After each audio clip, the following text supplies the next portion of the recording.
Quickly, before we're cut off for good.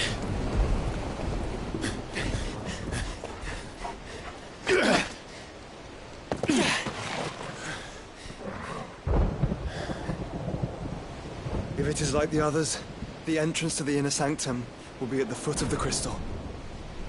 We're almost there.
This might take a while.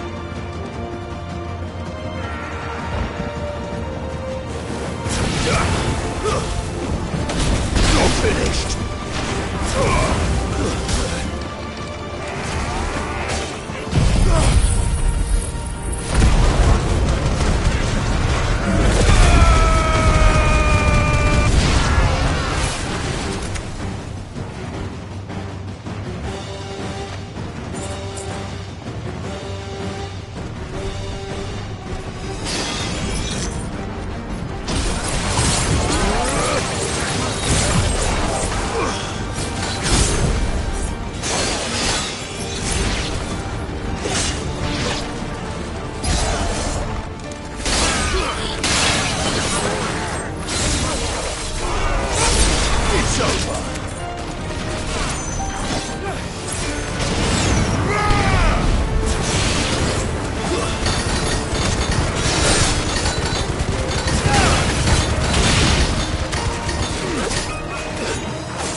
Once we step onto that bridge, we'll be easy targets.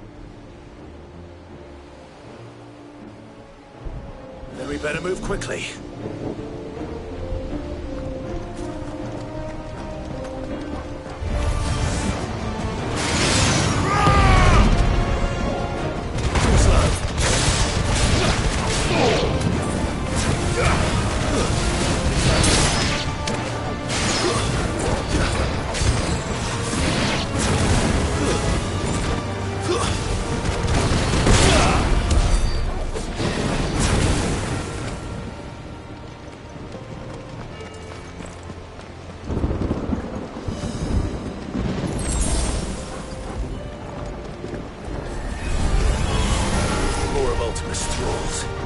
Come on then! What are you waiting for?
I don't see any other way.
bounds. We cannot allow it to spread any further.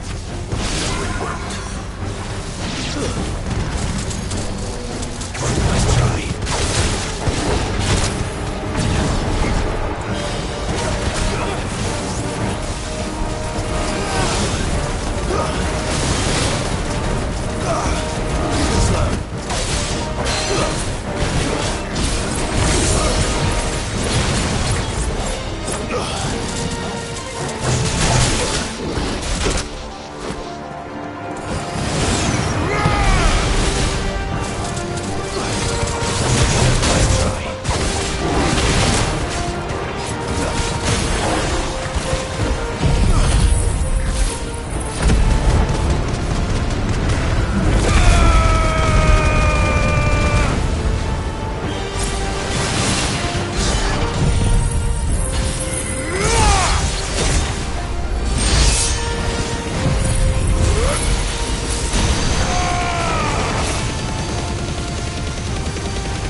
Focus, Joshua.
pit. So I should let the burden fall to you? Yes, you should. Save your strength for the crystal.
There's no end to them. The whole bloody army's here. Stand back, Joshua. I'm summoning Ifrit. Stop, Clive! You mustn't. We still have a long way to go. If you tap your strength here, you'll have none left to destroy the heart. Then you'd rather die?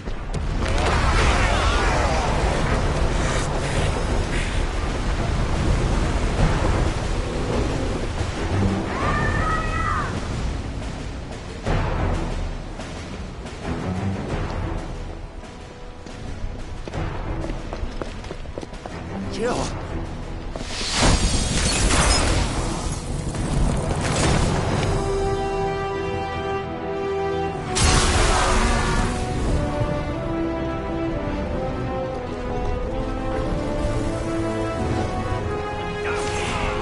She's not alone.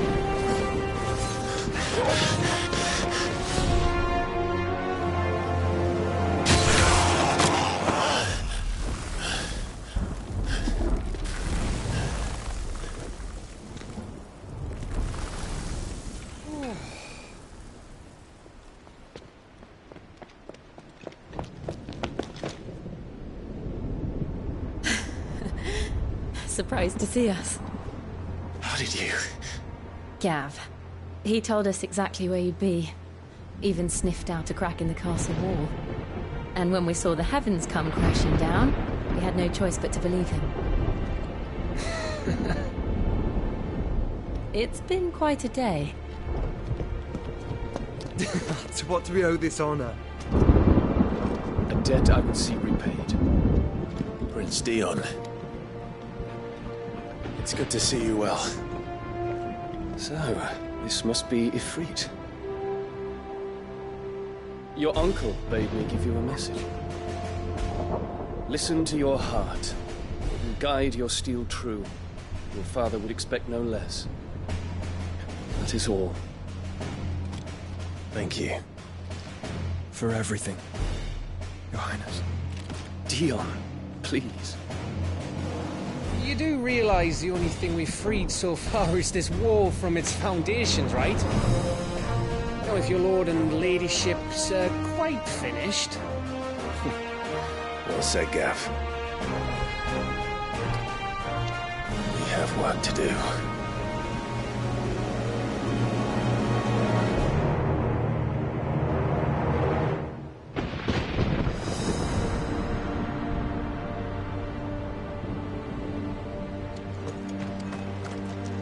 But don't suppose there's out I can say to make you change your mind.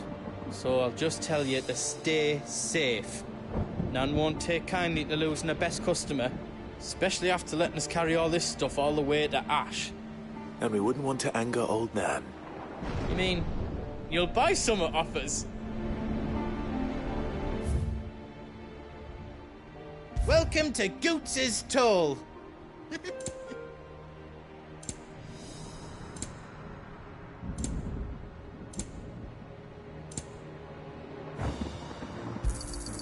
Thank you. Is there else you need? Welcome to the Big Hammer. Give us a shout if you need out else.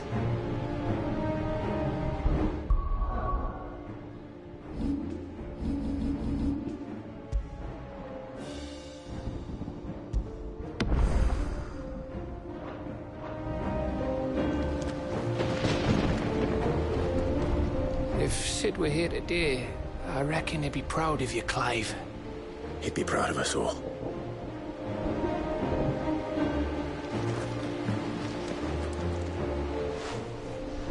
There is still much I would learn of your tale, once this day is done. Until then, all who might come between me and such knowledge shall answer to my spear. I do not envy them.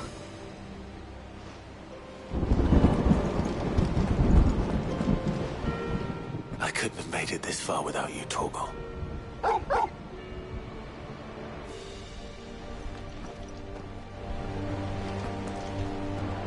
Each parting brings the hope of reunion. I missed you, Clive. I missed you too.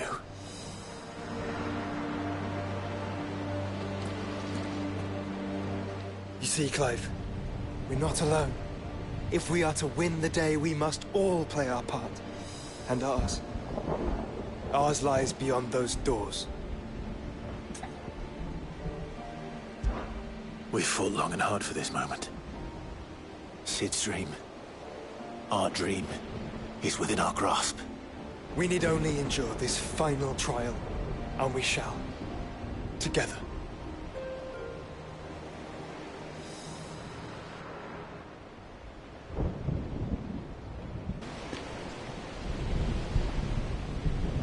You all know what it is that awaits us beyond this gate. And we shall face it together. Aye.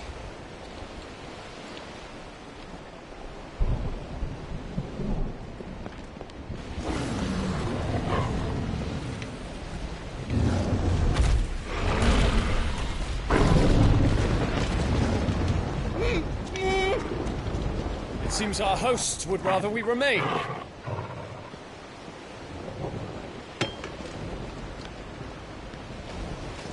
I will stay them. We will stay them. Go! Just don't keep us waiting. Thank you.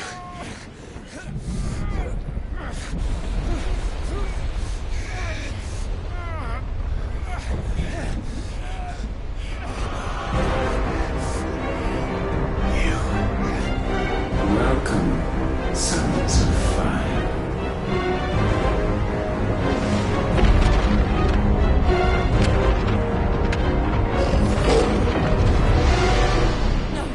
No!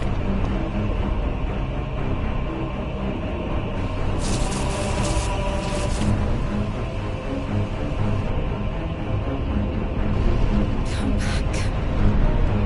What?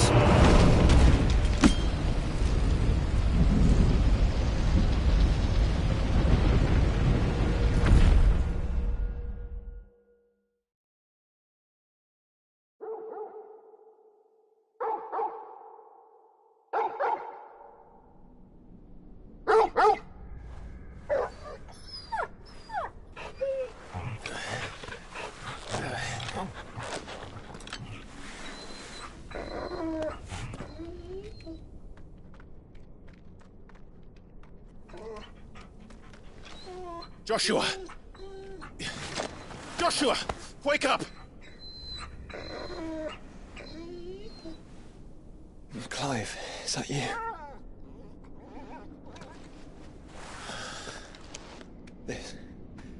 This isn't stone here.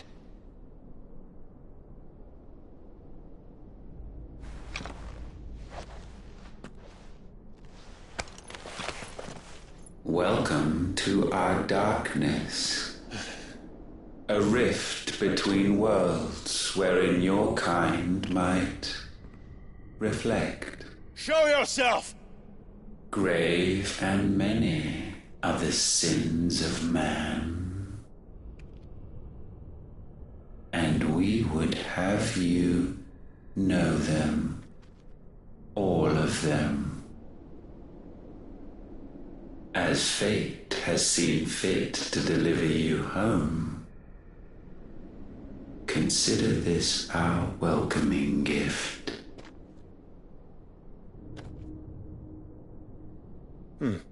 It would seem we are trapped. And the only way out is through Ultima. We find him, and we leave.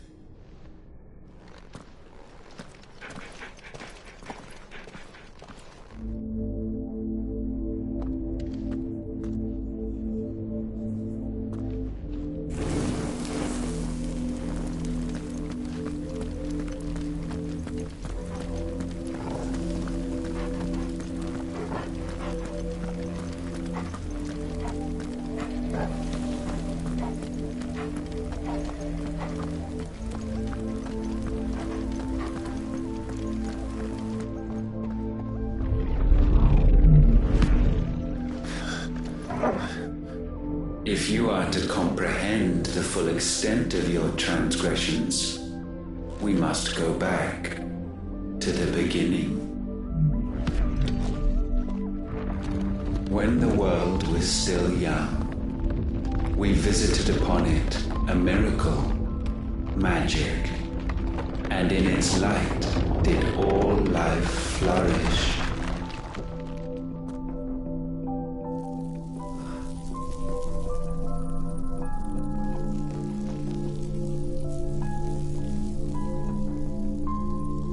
Yet the price for this boon would prove heavy. A pall descended upon the land, painting the horizon black as night. Though we labored to forestall its spread, in this one endeavor we stood powerless. And so we fled, that we might endure,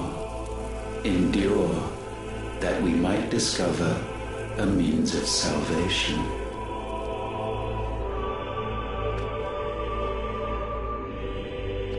But if it was magic that caused the blight, what of the mother crystals?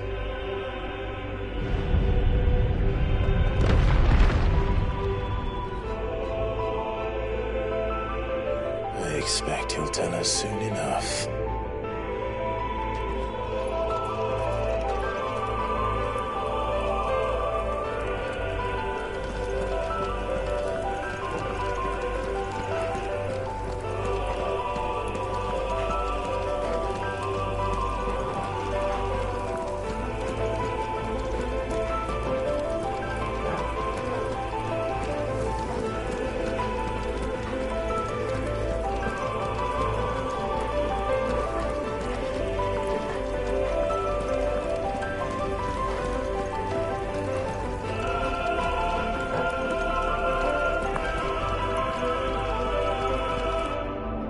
Salvation, alas, was not readily to be had. First we would require a land unvisited by the stain of corruption. An unprecedented journey lay before us, one beyond the limits of our fleshly bodies. And so we cast them off. Thus stripped to our very spirit did we find our new paradise. A land as pure as driven snow, Valisthea. There would the true work begin, for the black crept yet behind us. And soon did we arrive at a solution, the illness having spread to every organ.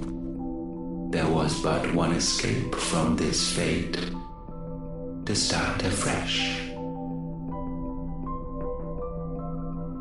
With a new world.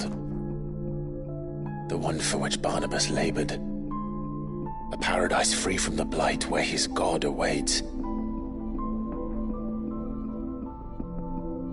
And where, if we only forfeit our wills and abandon everything we hold dear, humanity can join him. So, Ultima would have us follow in the footsteps of the king. And follow we shall. For now.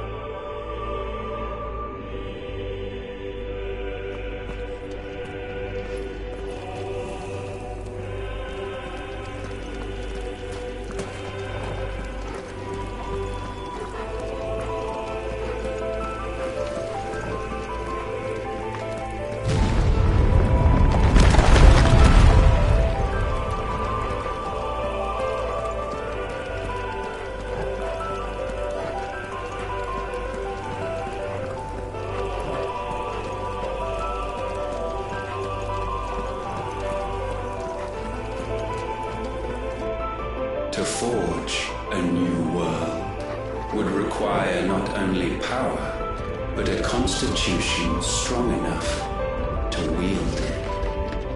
Acquiring the first would be simple. Untouched by the blight, Valisthea was replete with ether, and we had only to place jewels in her crown to claim it. Acquiring the second, however, demanded creativity. And so I cast forth the seeds, of humanity. You created us. Is that not what gods do? We sowed the seeds for you, Muthos, all that you might one day blossom. And our future thus secured, we thought to slumber, though that would prove a grave mistake. For it was as we slept that man committed his greatest sin. He awoke. Alone in a world bereft of his God's radiance, he stumbled blindly, desperate for guidance. Finding no light, he sought to kindle his own. And from that single errant impulse was his will born.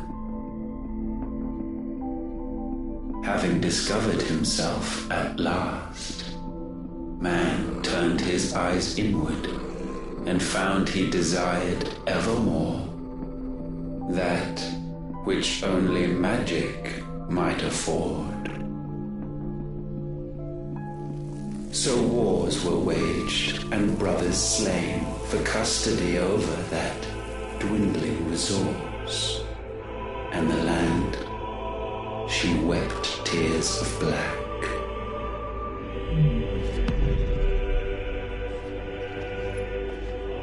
He would condemn us for this.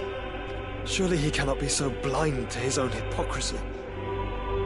Not blind, just unwilling to admit the truth. But we're one and the same.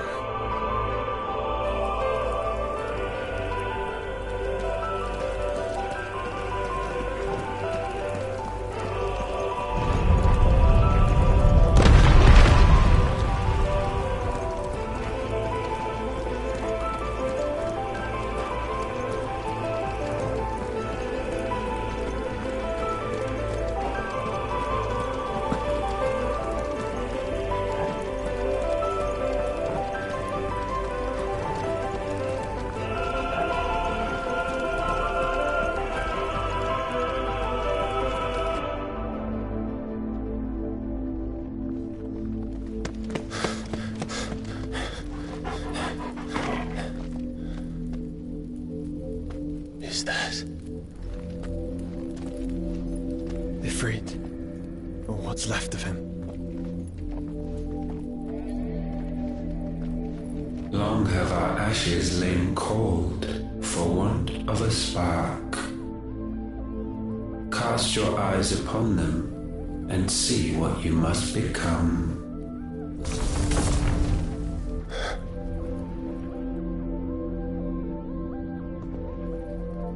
Valisthea cannot endure a second claim upon her being. The avarice of man drives her ever closer to destruction, but she may yet be saved by you. It is what you were born to do, why we nursed you and fed you, as your own mother should have. And now that you are fully grown, our Muthos, it is time at last for you to serve your purpose. to right your wrongs? If our sin is wanting to survive, then you are as marked by it as we are. The fault is yours. Our wills were born because you abandoned us. And now, you would have us forfeit them. All for a place in your new paradise. Do you imagine yourselves worthy of one? Mankind has no place in our world. Is this truly so difficult to comprehend? We only ever require you, Muthos, when the time comes to bid this wretched realm farewell. None shall follow, none shall remain. What do you mean, none? This is our world. Once the land's rebirth is complete, humanity will have served its purpose. Why would we continue to suffer that which has caused us so much vexation? Because the land doesn't belong to you. It belongs to us all!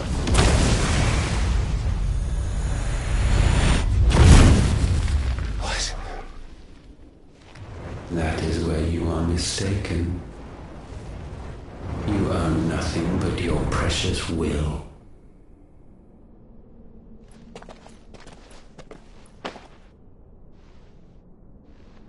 Brother.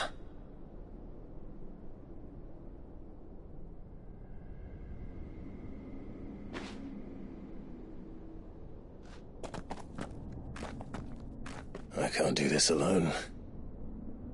And you don't have to. I grow weary of your dissent. Now you must learn that this master will not tolerate disobedience.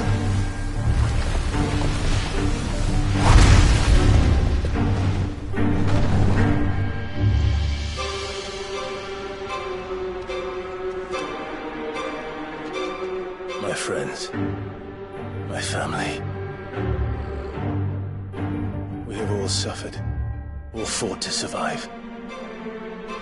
This world may be flawed. It may be broken. But it's all we have. And if we can't share it, I see only one other choice. You have to go. You may have created us, Ultima. But it's time we lived on our own terms. This isn't your world anymore.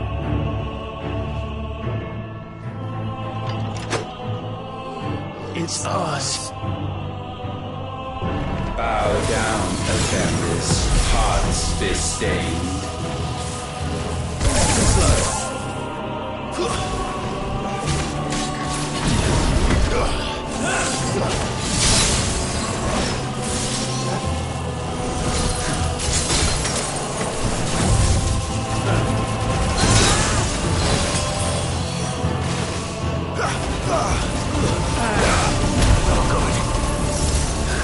Forgive me.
taint may not be sublimed through gainstanding.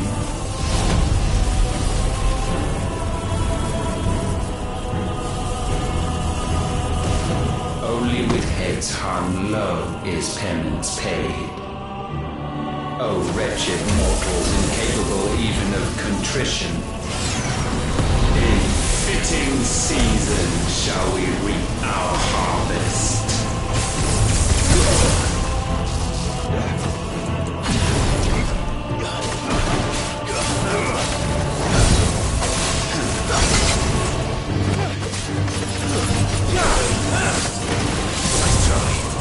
We will unmake.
Gifted this chance, and still you would raise your hand against the Lord. What now? The darkness bends.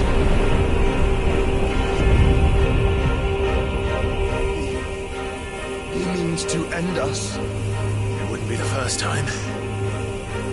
But let's make it his last. Your fate is inexorable. Surrender the vessel unto the darkness. Surrender it unto us. Kneel before us.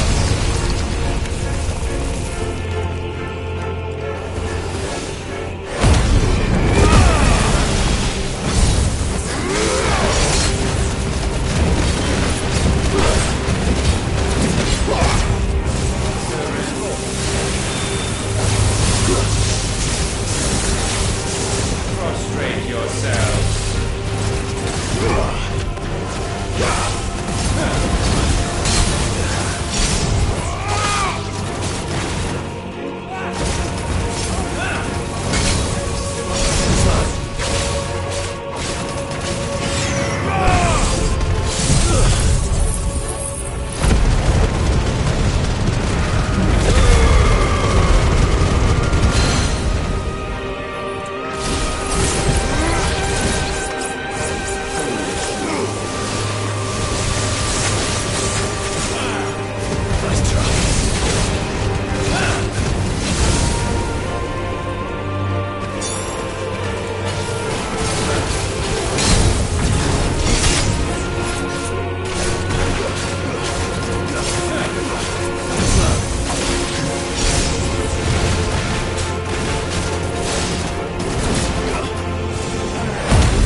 Someone's... Your fate is inexorable. Surrender the vessel unto the darkness. Surrender it unto us. Kneel before us. As we're all ready.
At last, for countless generations, have we awaited this moment.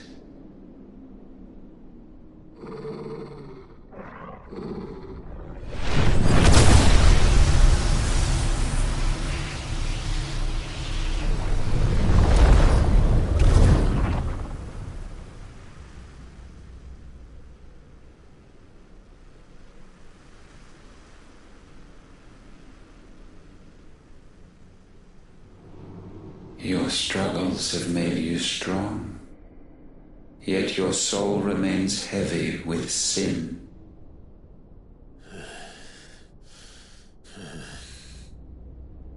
Absolution is nigh. Repent, and all shall be forgiven.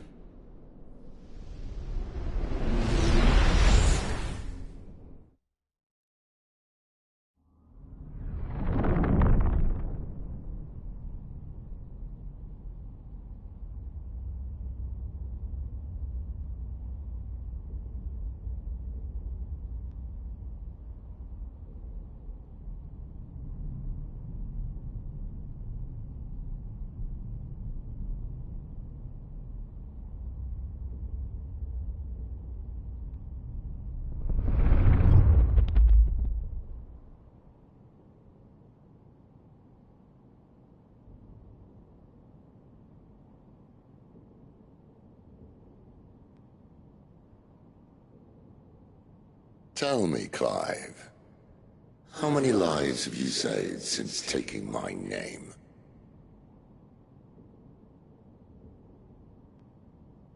Fewer than we have ruined.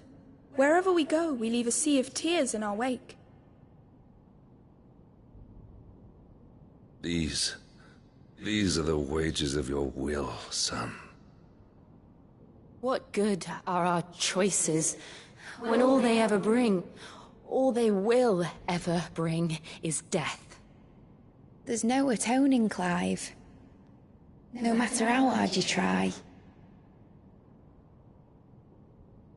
So why not leave it all behind? Leave it all behind.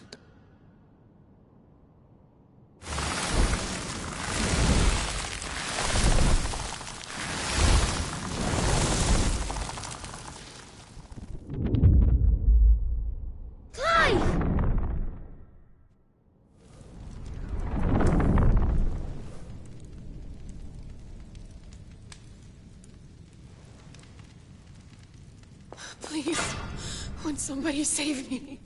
Won't anybody love me? I yearn, yet still she is not mine. Have I not given enough? From will is born desire, and it is this which consumes you, rendering you incomplete. Do you not see how the world bends and warps under the weight of your hungering hearts?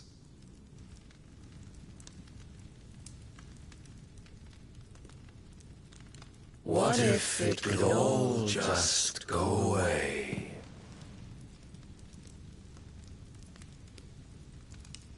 Just go away.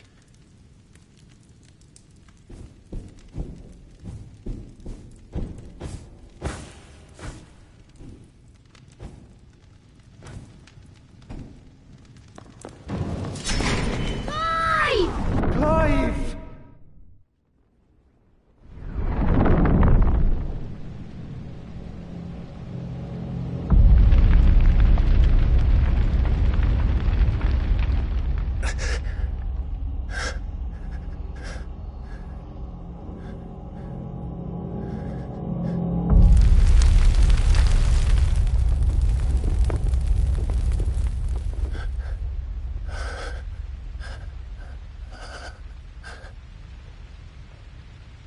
None of this is real. Wake up. It's time to go home, Clive.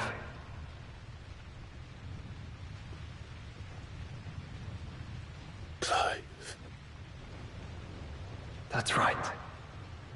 You're my brother. Brother.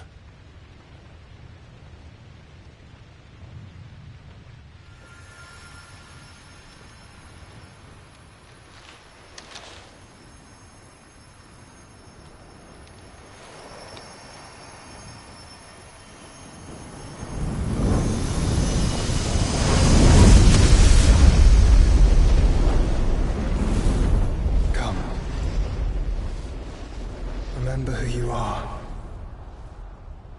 Clive.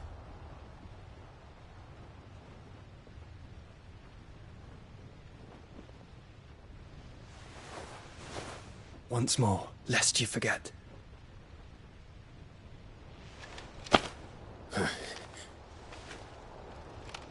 My name is Clive. Clive Rossfield. Look, Ultima.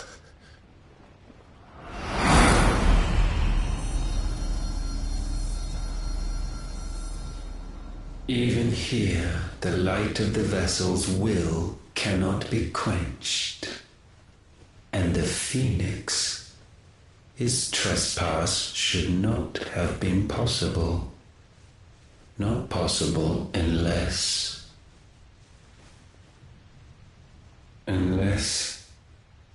he has been with Muthos all along. The mark of the Phoenix, emblazoned upon his heart, made manifest by the power of will alone. The power of creation. Can it be? Are their wills truly so potent? Are you still talking?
Damn it, Clive. Wake up.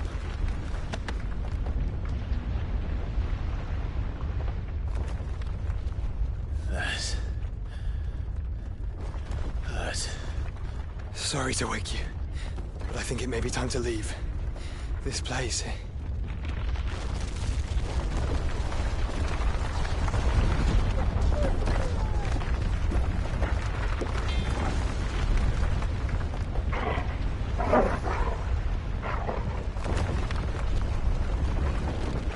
Once again does my creation stray from the path laid before it. Steeped in conceit, you fancy yourself a god. You embrace Logos. But we will put an end to this hubris. What are you talking about? In the halls of origin does our true power quicken. And there shall you be made complete. Soon, Muthos, Soon you will discover how little you know of suffering.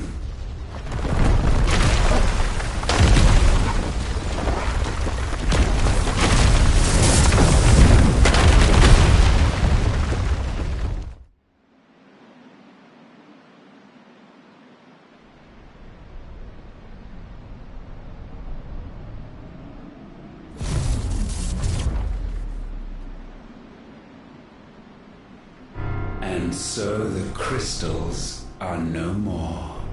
Yet in their silence, a new song rings. Its chorus building, a crescendo as it enters its final movement, stirring those long aslumber to waking. And back to their origin.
Bloody crystal's cracked. So where the hell are they?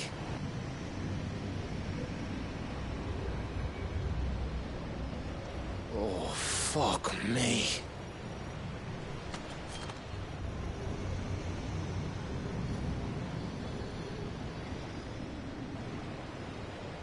Is that ether?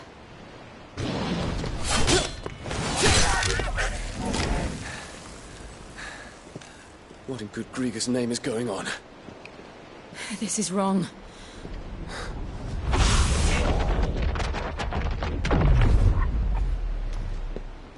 Are we back? Clive! Joshua! Jill!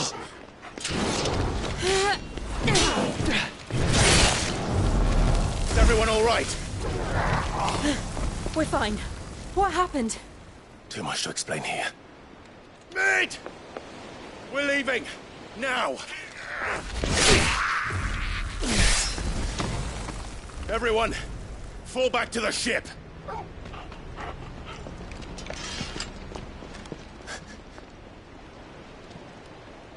I will be with you anon. Thank you.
I need to tell everyone what happened at Drake's Spine. And I'm going to need Otto's help. There's something about it.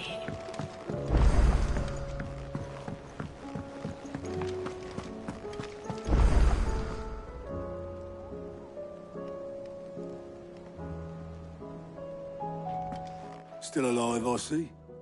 Something tells me that eyesore on the horizon is your doing. How'd you manage that? It's a long story. One that I'd rather only tell once. Right. All hands on deck, then.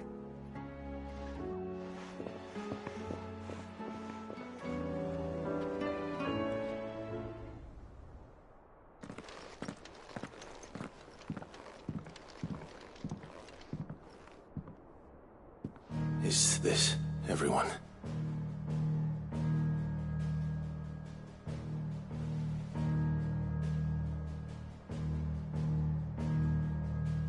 As I'm sure you've all guessed, the crystal which now commands the eastern skies was summoned by Ultima.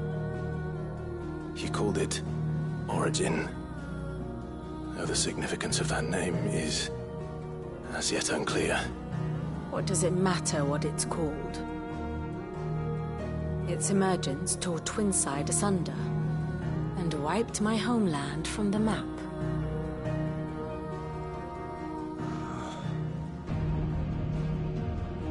Mention of the Dominion spires can be found in the oldest of Valisthian records. But to the best of my knowledge, none provide any hint as to their true nature. That they would prove the horns of some slumbering demon. Well, the Dominion's demise was at least quick. Elsewhere, the Republican army cannot hope to contain the chaos engulfing Randalar. Canberra is in flames, and the Empire. Our allies are crying out for answers. I've sent the Cursebreakers to give them what assurances we can, but right now that amounts to fuck all. They wouldn't be able to stop what the skies have started in any case. People here and across the realm grow sicker with every passing day. Could it be that this new Mother Crystal is like the others? That it draws upon the land's ether? It certainly looked that way from Stonehere. If that were true, it would explain the hastening spread of the Blight since the crystal's appearance. Would it not? And as the land's ether slowly rises to the surface, it pools, corrupting all who cannot channel its energies. Archaea above, ether floods below, and in the middle, here we languish, hopelessly entrapped.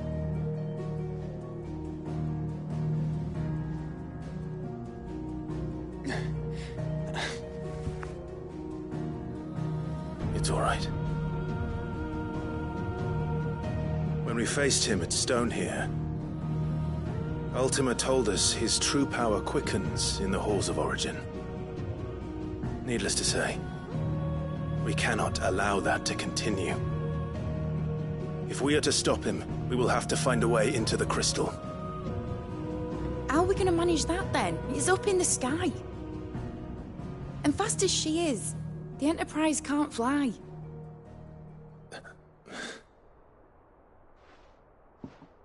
It's a lot to take in, and I reckon we'd all benefit from some time to clear our heads. The answer will come to us. Don't you worry. Ain't that right, Clive? Right. That's right. Well, go on then. Bugger off.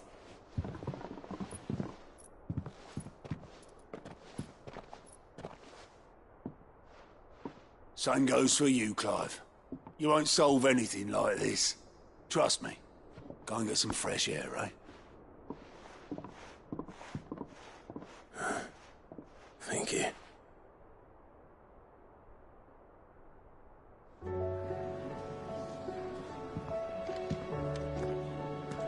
Joshua seemed upset.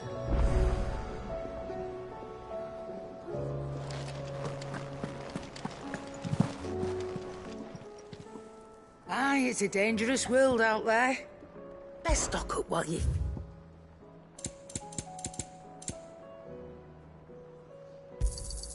It'd better all be here. You're rubbing me blind, you know. Finished, are you? Yep. What do you want?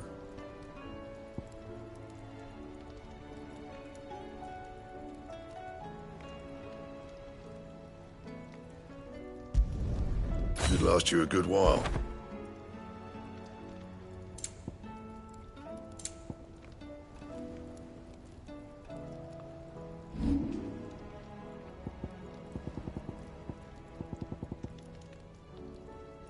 Anything else?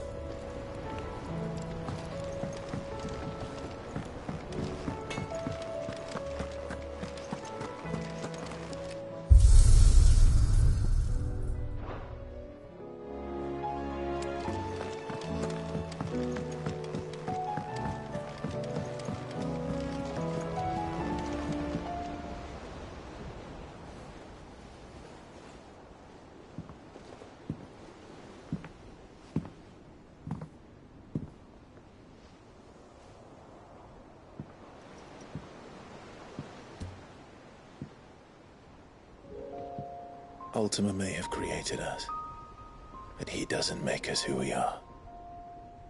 Only we can do that. And if he would have us fight for our survival, so be it. It's what we've been doing all along. Much like Ultima himself, it would seem. His new world being naught but a means to survive. And so, we must contend to decide which of us shall inherit the land. Should Ultima prevail, it will mean death for us all. Of that, we can be certain. But even should he fail, what world awaits us? A withered, godless place, where our newfound freedom will most like prove a chain in itself. Well, that may be, but a chain can always be broken. As long as one has the will to break it, it won't be easy. It may take generations, centuries of suffering. And that is, if everyone plays their part. But it will happen. And when it does, it will be on our terms. That is the world that awaits us. Indeed. And what better world could one wish for?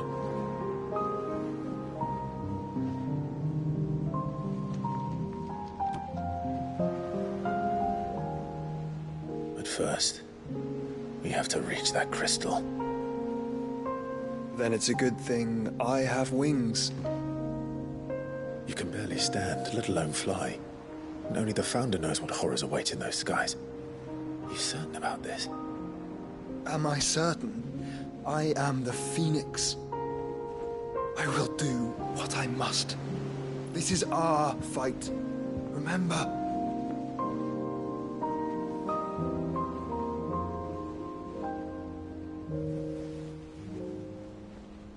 All right. I yield. But only what you must, yes? I'm still your sworn shield. That you are. And what of my wings? Lest you forget, you go to stand against a god. I would not have you succumb to fatigue before the fight begins. Ifrit. Your brother mentioned that some few of the dominants who had lost their power to you were still able to prime.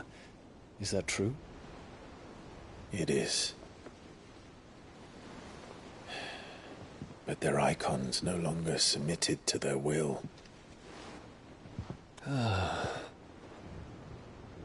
Then mine will have to be stronger. That you both might save your strength for the battle to come. You don't have to do this. If you do, there's a chance you might lose all you have left. And what have I but regret? My life ended in the Dominion. I fear death no more. Besides, I would have words with Ultima. He has much to answer for.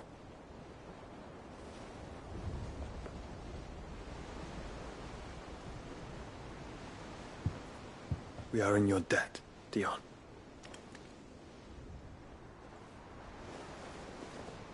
We can speak of debts when this is over.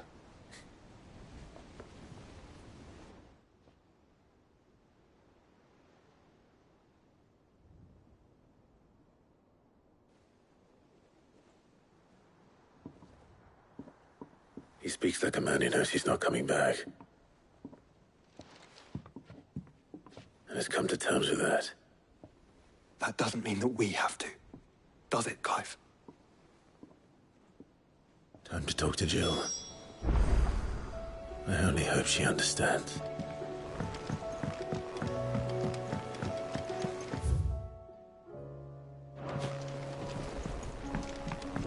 Say your farewells, and let us be gone.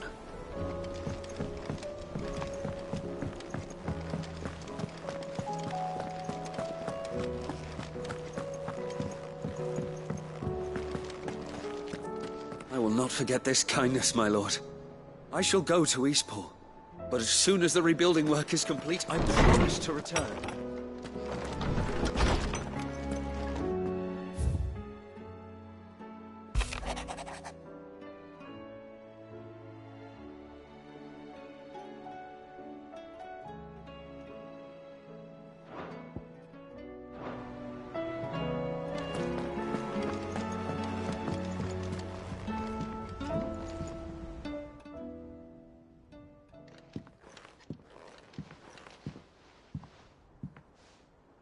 Come to wish on a star. That might not be such a bad idea. This is it, Jill. You know what I have to do. Why I have to do it. There's no turning back now. This is where our journey was leading us. Where it will end, for better or worse. I could pray to Metia for you. But you'll be all right, won't you, Clive? You always are. I did promise we'd watch the moon together. I'll be waiting.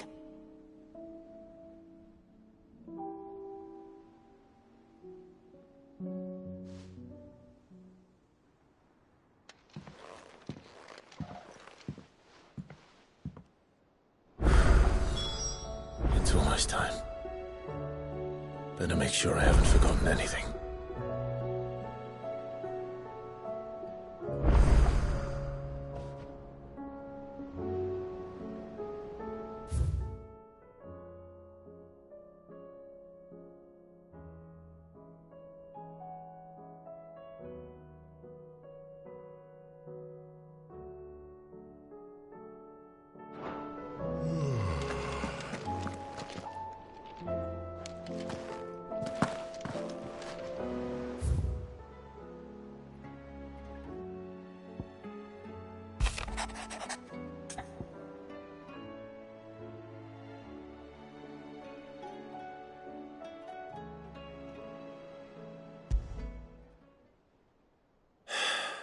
What is it this time, Torgal?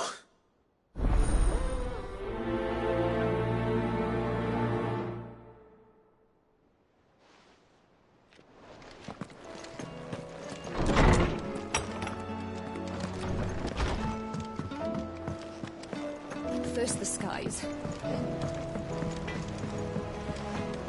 Say what you will. Lady Karen has seen our...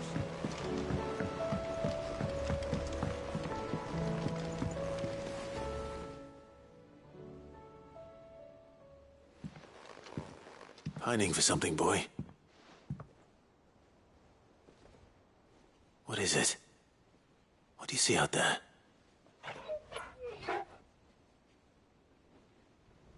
I never did ask where you got that anklet of yours. From Sid, that's why. On the day he brought him home. That long ago? And you're only thinking to ask this now? Sid saw that the pup had a habit of gnawing on his leg, since you ask. Clap that there iron on him to keep him from doing it. What was wrong, boy? I'll take like as not. Must have been hard on the poor whelp losing his loving masters at such a young age. Doubly hard in being a frost wolf, torn away from his icons and all. Sid would always tell him, you want my iron gone, you find what it is you're looking for. I reckon what he was looking for was you. I'm sorry, Torgal. Sorry for making you wait so long. Let's get that thing off you.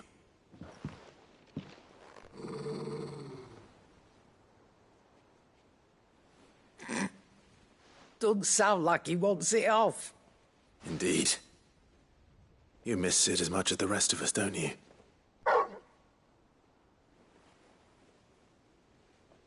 You want me to go with you somewhere?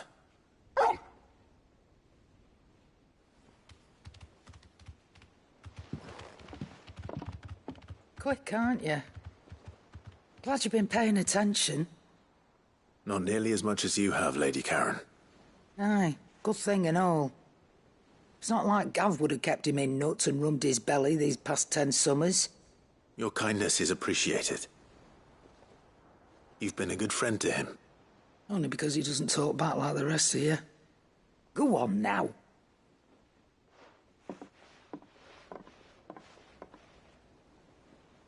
Where to then, Torgal?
From diverse hands a dawn is spun in crimson sin unfurls.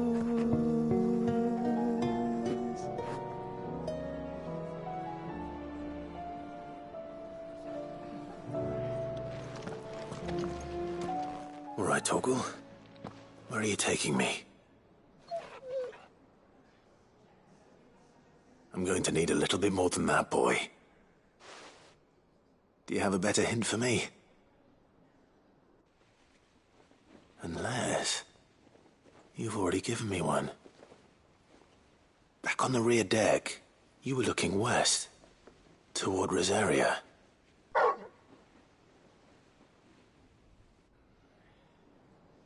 Why don't we try the rookery?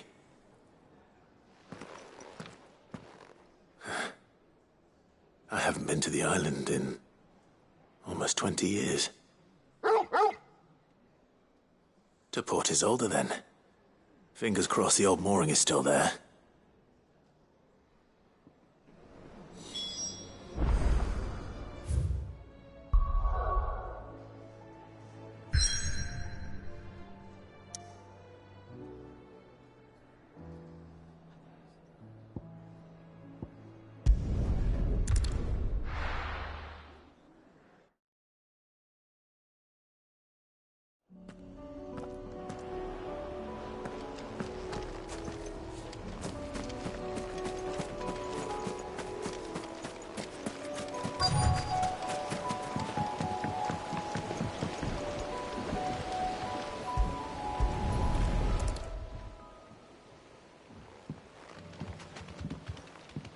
It's still here.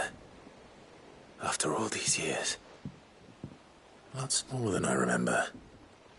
And you're a lot bigger. You might have to swim, boy.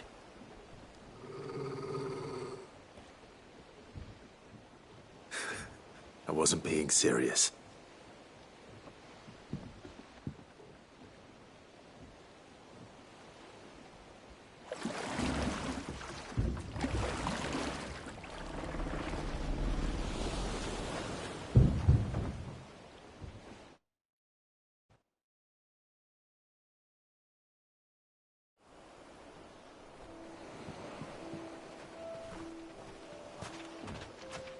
This place hasn't changed at all.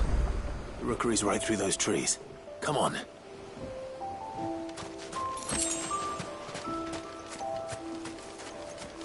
Race you there? I bet I could still beat you.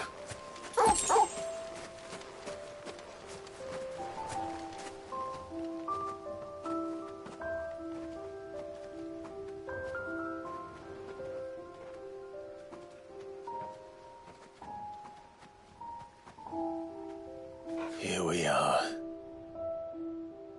This was our hideaway.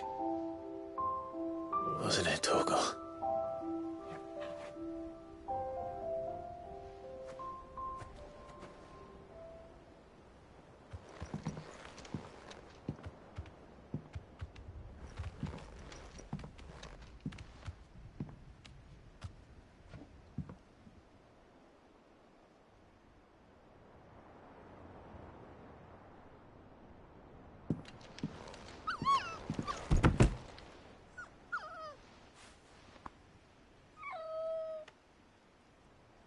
Coming here helped me to forget who I was. Or wasn't. Prince, shield. Son his mother could love.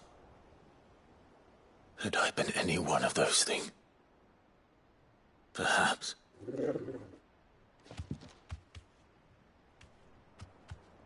What is it, boy?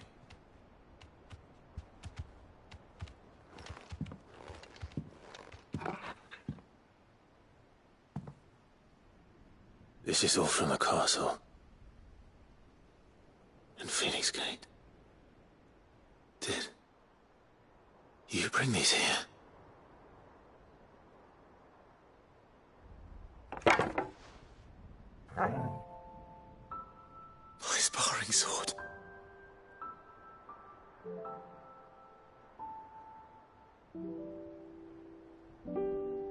Well, well. You never stopped looking for me, did you, boy?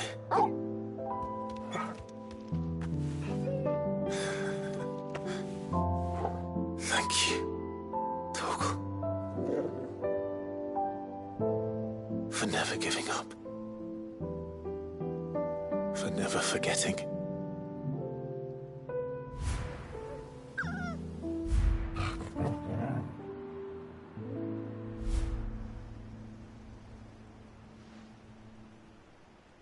Let's take this with us, shall we? So I don't forget either.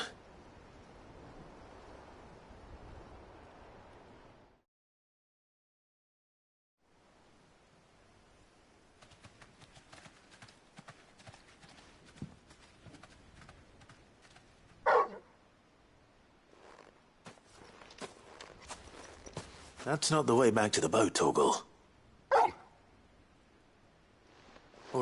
All right. I'm coming.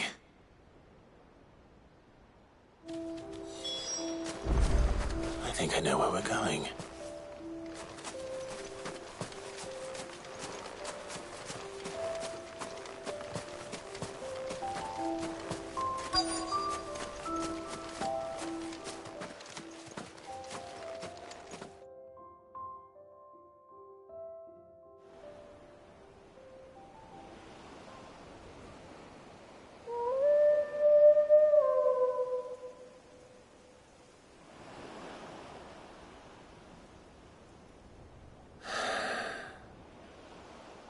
People always talk about the importance of putting the past behind you. But without it, we wouldn't be who we are today. And we certainly couldn't steer our way to a better tomorrow. Come on, Torgal. Let's go home.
The garrison is threatening to pull their sentries from the markets.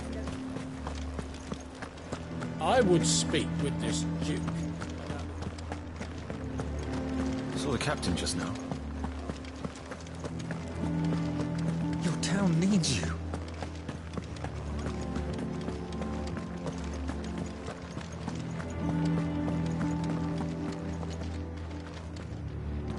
Do you have a moment, Clive? What is it? It's the Duke, unsurprisingly. His Eminence has assumed full control of the garrison and put every able-bodied man to work on the fortifications. The town was left all but unguarded, so Philippe was compelled to form a citizens' watch to fill the void. And though my dear boys have been characteristically willing to assist him in this, they want for bodies. So I was wondering if you would lend them your strength, that the people of Northreach might sleep easier. If only for a few nights. Of course. Whatever you need. Thank you, Clive. What would I do without you? Philippe told me he had men stationed at... Where can I find the mistress of this establishment? Here, my lady. To whom do I have the pleasure of speaking? My name is Sabine.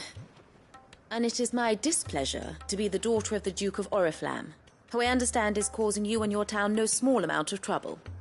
I wish to speak to you about what might be done. Very well. Let us speak.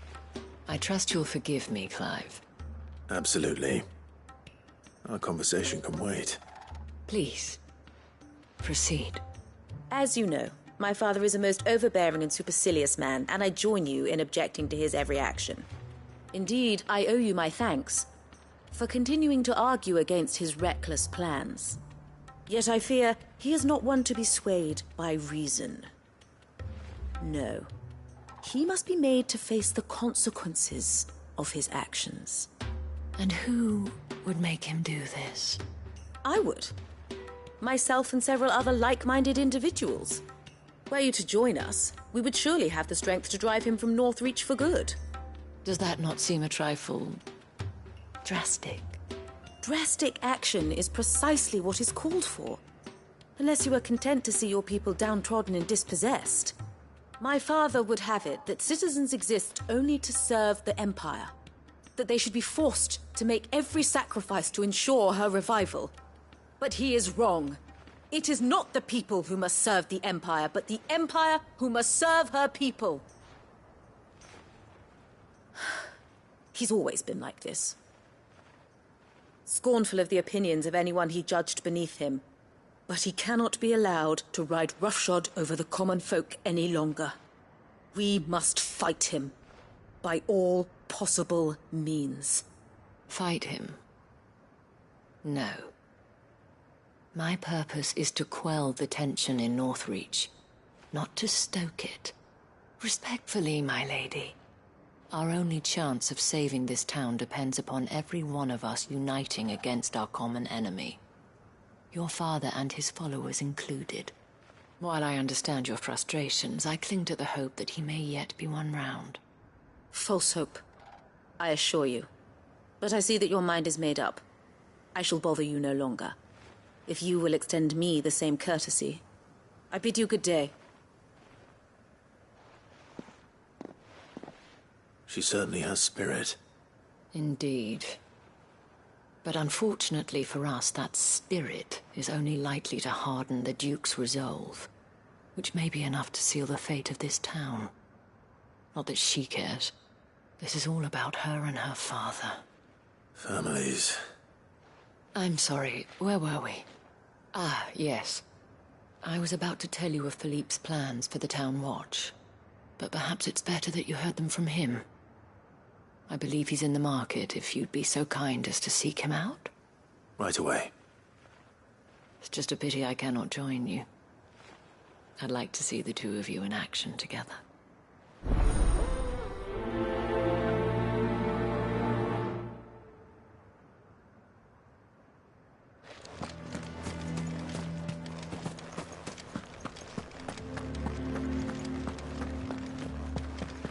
Your town needs you.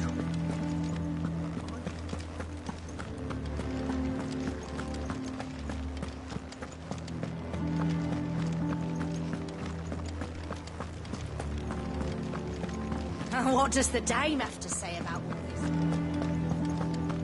So you are content to abandon the... Please, I beseech you. If you are a true son of Northreach, you must fight to defend your home. That's exactly what I am doing, milady. Or trying to, at least. The land is crawling with fiends, and someone has to keep watch. Even when our true enemy is hiding in the garrison? Fine.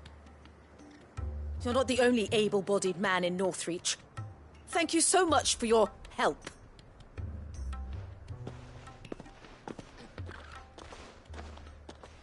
She cornered you too, then? Could hardly get a word in edgeways. Like father, like daughter, eh? She made an uninvited appearance at the Vale earlier, hoping to convince the Dame to join her in fomenting rebellion. I bet that went well. Her ladyship seems to have a way with people. Anyway, what brings you here? Our mutual friend thought you might welcome some help. Oh, she did she? Right as always. In fact, you're just the man. We've had some reports, you see. Sightings of, you know what. They're back. Seems that way. All over, too. We haven't been able to confirm anything yet, but if you're willing, you could go and see what's what. Right. Where should I look? You know Grieger's Weep? One of the sightings places them somewhere on its shores. I'm on my way. Thank you, Clive. I'll look into one of the other sightings. Let's rendezvous back here later.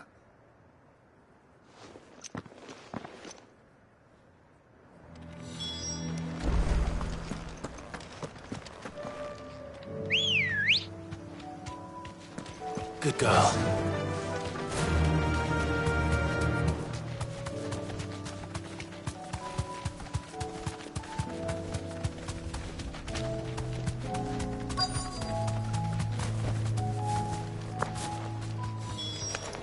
Damn it. The reports were true. I need to stop them before they get to the town.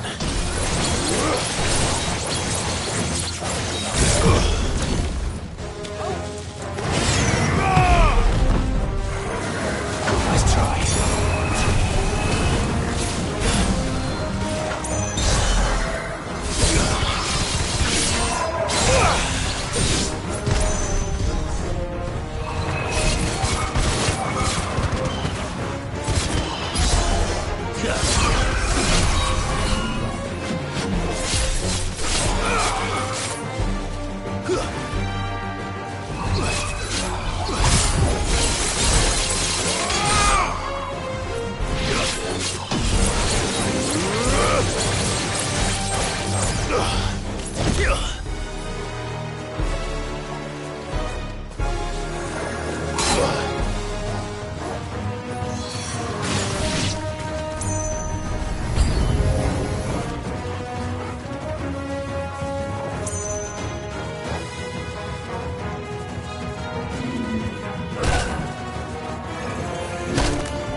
on!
Call that a test, Ultima?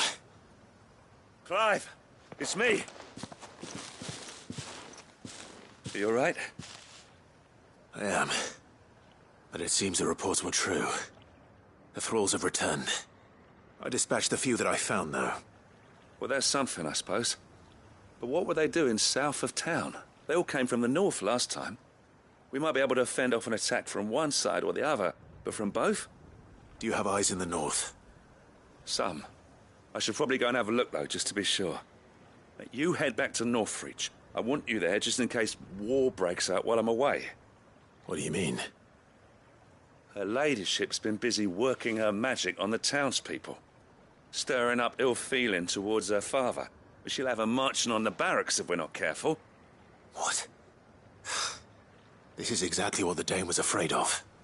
I'll do what I can to calm things down. Be careful out there, all right? Don't worry, I'm not like you. One sniff of those things and I'm running back to town screaming blue murder.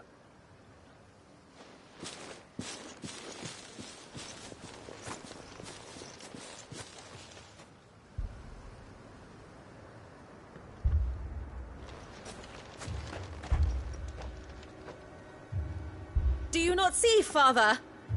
The people of Northreach have given enough, and only a fool would ask for more. Listen to me, Sabine. Where would our people be without their country, hmm? The Empire is their sword and their shield. It is she that ensures they can live without fear. But now she teeters on the brink. Without their sword, how will the people fight? Without their shield, how will they protect their kin? Can the unarmed stand against the advancing hordes? No. But there is yet hope. A new shield, a new sword. A new empire. We can rebuild Sandbreck, just as Great Griga wills it. Perhaps we could, Father. But we don't want to. Not if it is built on the broken backs of the people. Please, let us not quarrel in the street. You must see that no good will come of this. Our fight is not with each other, but with the threat that draws ever closer to our gates. A threat that your sword has yet to rid us of, Your Eminence. You will hold your tongue, whore! You may have filled my daughter's head with your heresy, but I will not be corrupted. Corrupted? Your daughter's opinions are her own, as you would know if you had ever deigned to listen to her. At least I hope they are your opinions, and not posturing born of a family feud. Northreach deserves better than that. Northreach deserves better than you, Carla! Yes, I know who you are. The slut of Twinside who bedded a Brandit. Jealous, are you? That a woman might choose a bearer over a pious man of Griega. Clive! I met a swarm of thralls coming south from Oriflamme. Hundreds of them. Too many to count. No. Work on the fortifications has scarcely begun. We will retreat to Caer Norvent and there make our stand. Did you hear me? That was an order! While this is but a heartfelt plea, let us make our stand here and protect our homes. Protect those that we love. Together, for Northreach!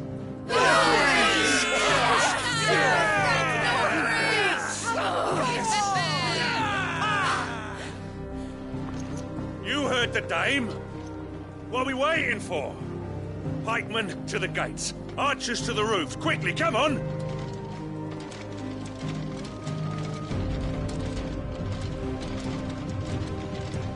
But she is but a common... whore, yes. And we'd follow her to the gates of hell.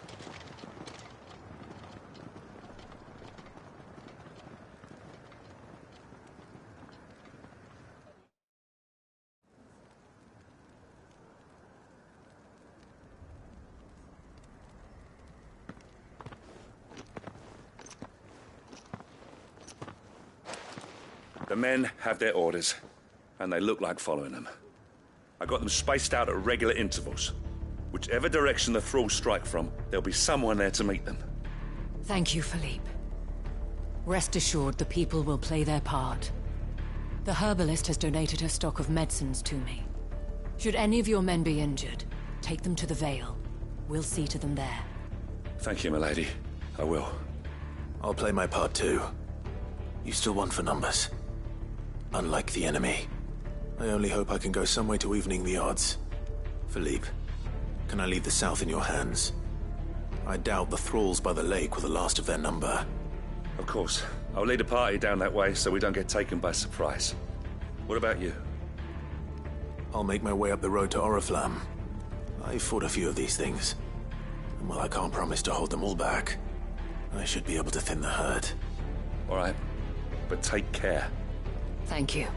Both of you. You can thank us when it's over. Till then, madame.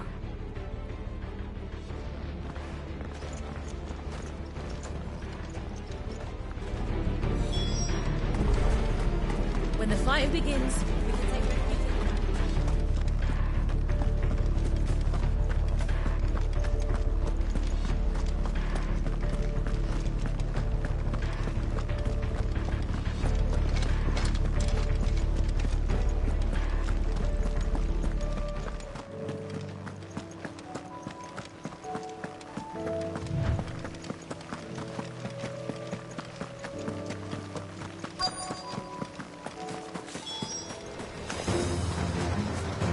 This is more like it. Come on then. Test me.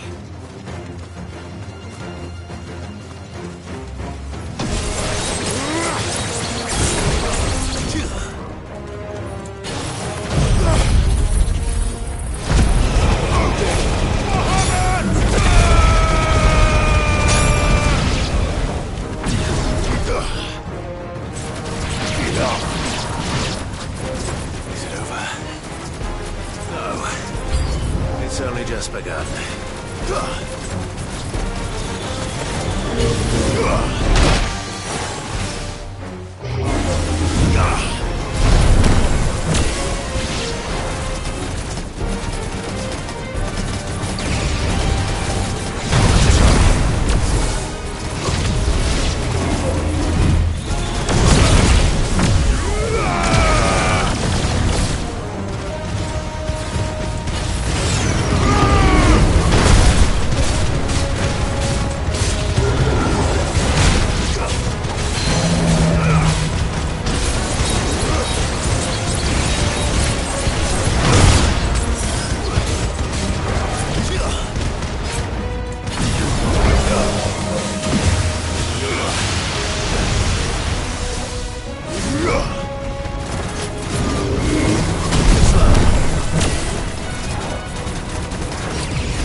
That looks to be the last of them.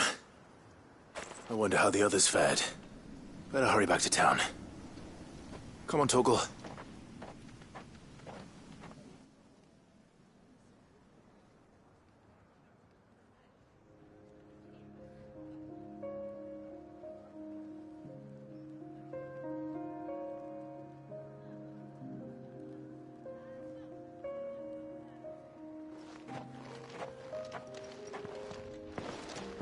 Clive, it's good to see you.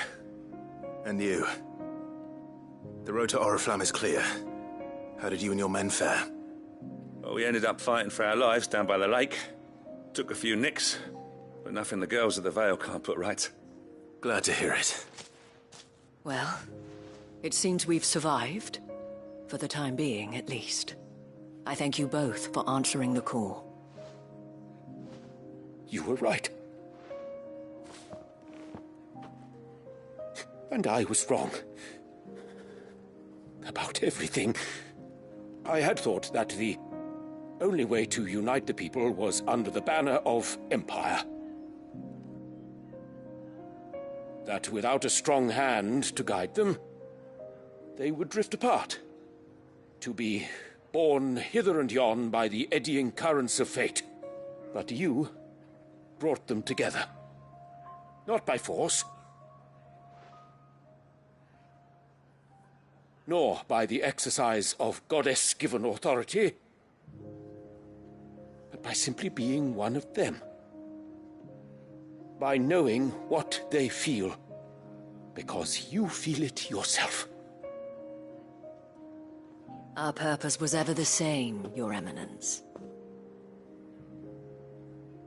You were merely distracted by a loftier vision of empire and glory, while our eyes beheld matters closer to home. You have the right of it again. As did you, Sabine. His radiance said it himself. Sanbreque is naught without her citizens. I forgot that, and I am sorry. I'm sorry too, Father. I should never have taken things so far. I only wanted you to understand how the people felt. How I felt. But my anger got the better of me. Do not blame yourself, my dear. This was my doing. I should have listened to you. To all of you. Your Eminence, your ladyship, I do not doubt that you came here with the best of intentions. But I believe the same could be said of us all. We all want safety, security, prosperity. Not just for Northreach, but for the entire realm. And we may yet achieve it. If only we work together. Will you join us in this? Yes. We shall. Thank you, Your Eminence. Now that that is settled, I must go and see to the wounded. The Vale's doors are always open to any soldier in need of relief. And today there are more than ever before.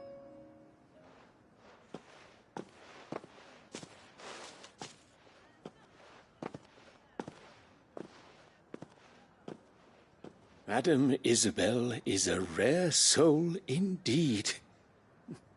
In these dark times, I see that it is not men like me who should lead the realm, but women like her. You're right. If only I'd listened to her when I had the chance. Forgive me for saying so, milady, but you still do. The Dame said it herself. We can turn things around. We just have to work together. And that goes for you, too. You're one of us now. One of you? Well said, Captain. Let this be a new beginning. Not only for Sanbreque, but for us. Well, since there's nothing more to be done here, I should see if Isabel needs any help moving the wounded.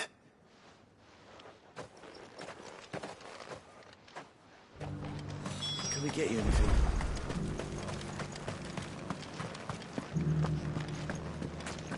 There's no need to worry any longer. I saw several soldiers being carried to the Vale.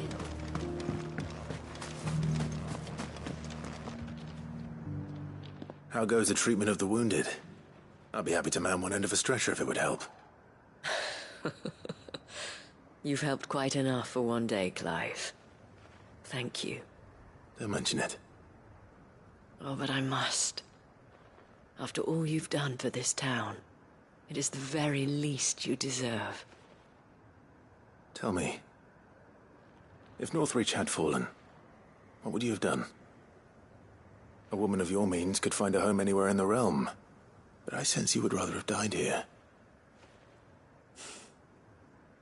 It's a long story. For you, madame, I have all the time in the world.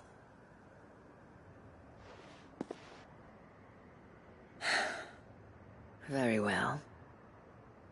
Long ago, I had a life in the Crystalline Dominion. I was Carla then, courtesan to the nobility. So sought after was I that it was only they who could afford my time. Alas, those halcyon days were not to last. For naive as I was, I fell in love with a bearer. He was my master's guard, the gentlest man I have ever known. After they discovered us together, he was whipped bloody and forbidden from ever looking at me again. And so we fled. Not that we had anywhere to flee to. We wandered, aimless and starving, half dreading, half praying that the next day would be our last. Until we found ourselves here, in Northreach. It was the Vale that took us in, that fed us, clothed us, and healed our hurts. Those that could be healed, at least. My love was already too far gone. He passed away. He did. Not long after we arrived. But at least we were able to share a few moments of peace before the end. It was the greatest gift I have ever received. But the generosity of this town and her people did not end there. The men and women of the Vale supported me through my grief. Shared in it, though I was still a stranger to them. They treated me like a sister. And so I swore that I would always do the same. That I would return the kindness that Northreach showed me. That I would repay my debt to the Vale.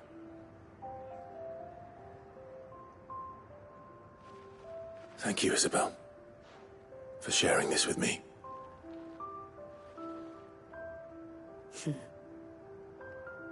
You're a lot like him, you know. Perhaps that is why I have such a soft spot for you. Never stop fighting, Clive.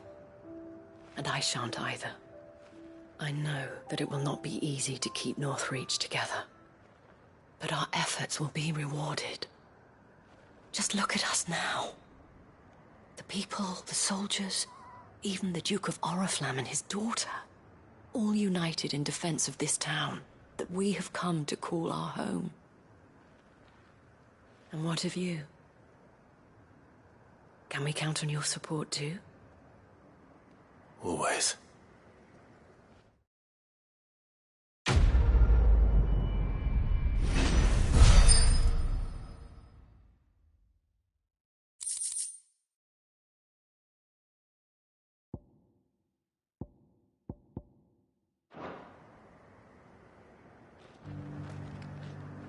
We have brought Northreach together. Now the fight begins to keep her.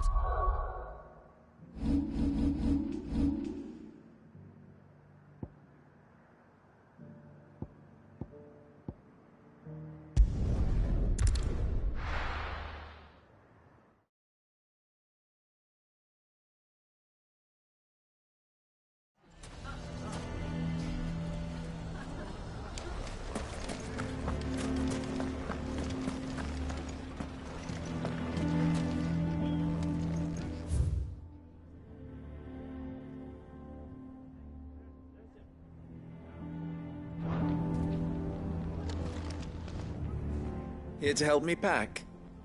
Thanks, but I'll be traveling light. I'm almost finished already, in fact. You're really going to go through with this, then? I am. But before I go, there is one small issue I'd like your assistance with. Well, two, in fact. If it's within my power to help you, I will. It's the children. I refuse to let them share in my disgrace. And if I leave them here, they surely will. Our friendship would see them ostracized forever. But I can't take them with me either. I can think of only one place where they are certain to be safe, and provided for, and loved. The Hideaway. Of course. The children would be more than welcome. Thank you, Clive. I will not forget this. Lubor, are you still here? What is it, Ferda? You look pale. There's been a flood in the Velcroy, a damn big one. The League of Outlaws encampment was completely submerged in ether. What? Every last one of the bastards has turned. And they're headed this way. Bandits are one thing, but Akashic bandits are quite another. The town guard won't stand a chance against them. We need to evacuate. There's no time to lose. Ferda, gather the men. The Akashic may strike at any moment. We must make ready to cover the townspeople's escape. Well, what are you waiting for? Yes, my lord. Clive, change of plan. The children stay with me for now. I need you to find Conrad and Natalie. Tell them to prepare for a full and immediate evacuation. Understood. I'll do what I can to convince everyone else. Wish me luck.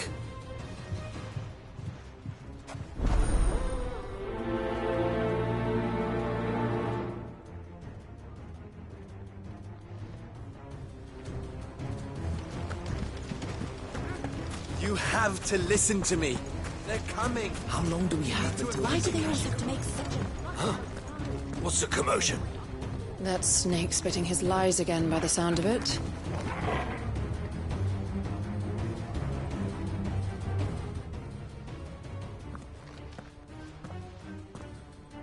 Ah, it's you. What do you want, Lord Underhill? To pass on an important message.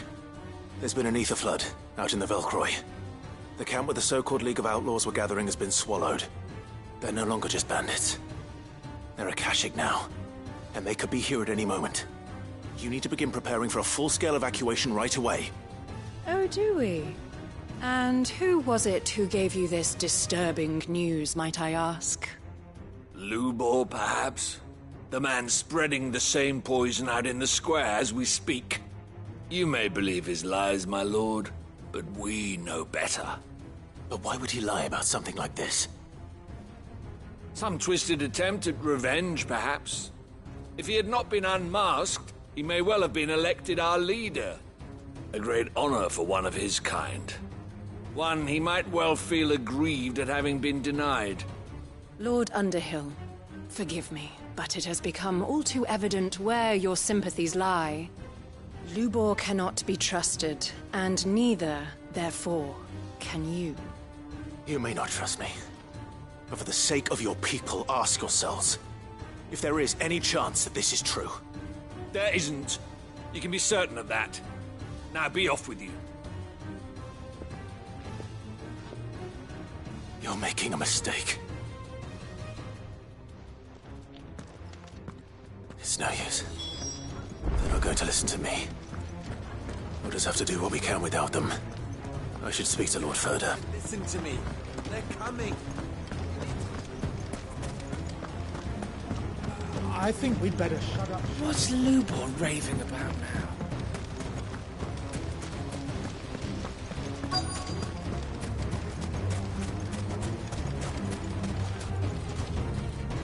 Lord Ferda.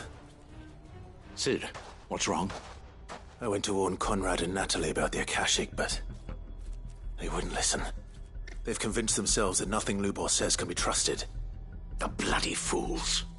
Which means the town guard can't be counted on for support. But I can. If there's anything I can do to help you defend Dalamil, You only have to ask. I appreciate it. Sid! Further! I've been looking for you everywhere. Victor? I thought you'd left. I couldn't abandon a friend in need. And Blue Boy is in need at this very moment. Come quickly.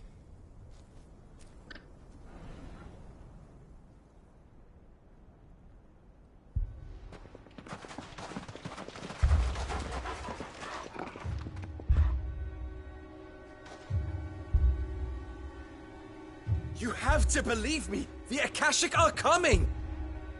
They don't eat, they don't sleep, they don't tire, and they don't care who they kill.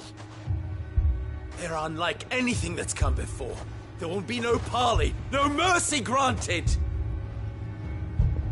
We may have saved the town once, but this is different.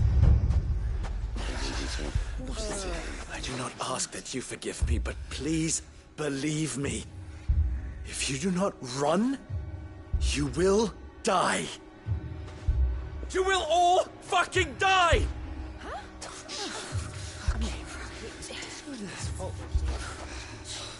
You'd like that, wouldn't you, bearer? Yeah, with us out of the way, your kind will be free to claim Dalamil for yourselves. You should run! Run, bearer! Yeah, run! Run! Far, far away! Run! Just go! Yeah. Yeah. Yes! Go! Go on, then. Go on! Go! Just go! Just go! Lubor. Wait. Someone's coming. Go. Come on! Stop! You're hurting him!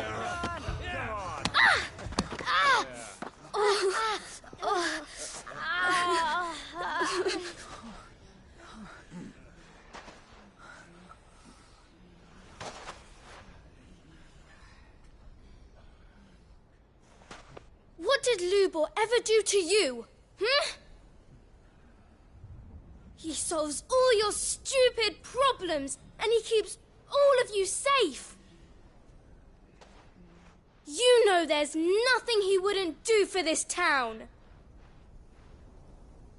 Who was it who made that cleaver you use every day, Conrad?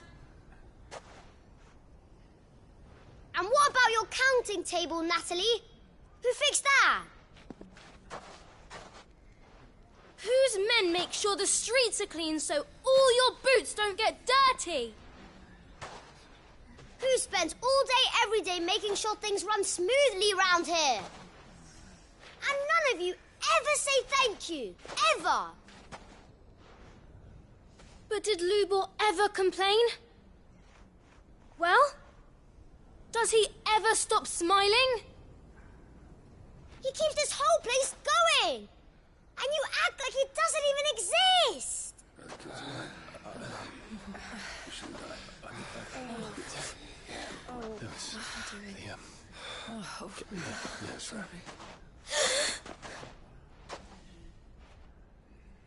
Lubor, we have heard enough.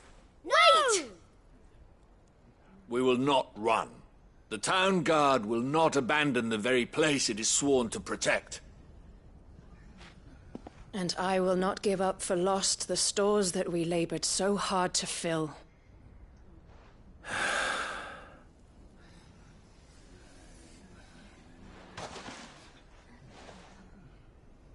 So tell us, how do you propose we deal with these Akashic of yours?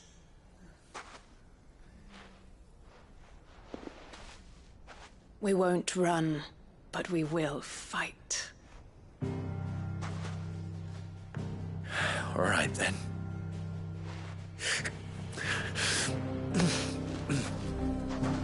Fine.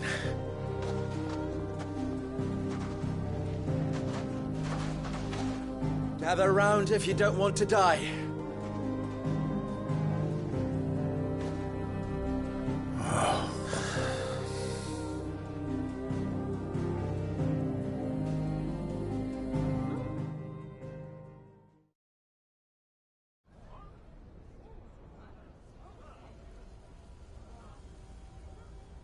Allow me to explain the situation. The ether flood occurred near the village of Cheratina, deep in the Velcroy. The place had been abandoned for years, until the League of Outlaws decided to make it their base of operations. Now they're all turned, and if the scouts' reports are correct, heading in this direction. They are mindless monsters, driven only by hate and rage, and they are utterly unpredictable. With the bandits, we at least knew how and where they were likely to attack. When these creatures come, Dalimil will have the bitterest fight it has ever faced on its hands.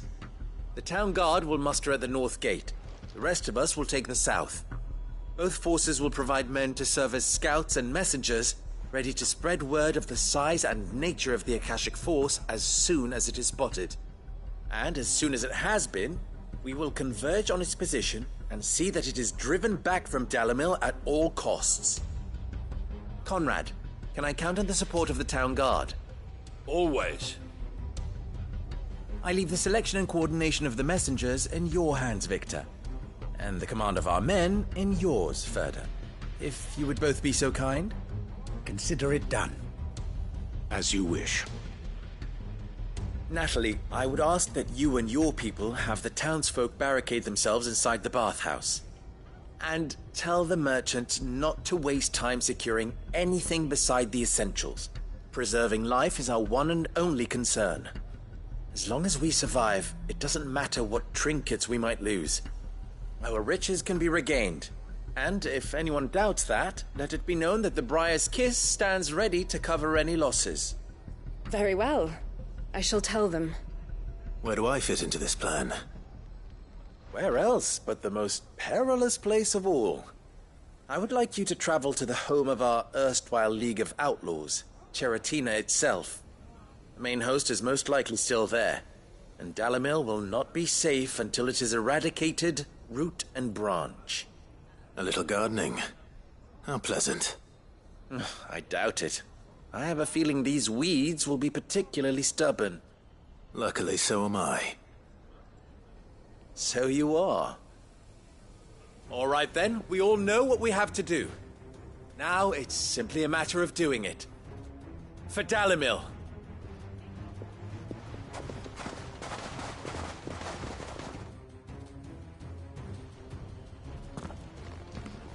Looks like everyone's ready. I'd better not keep them waiting.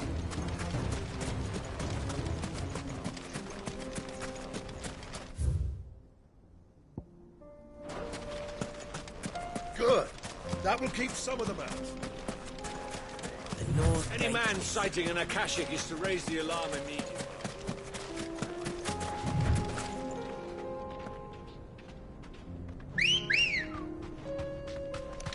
Let's go.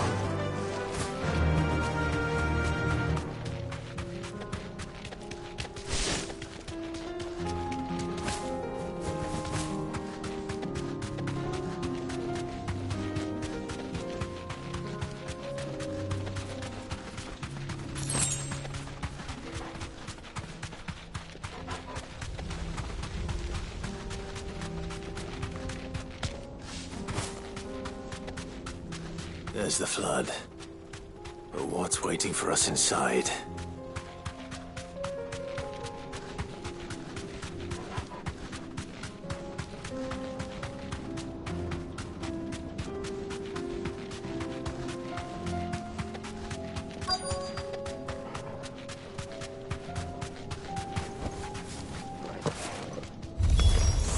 We can't leave a single one alive.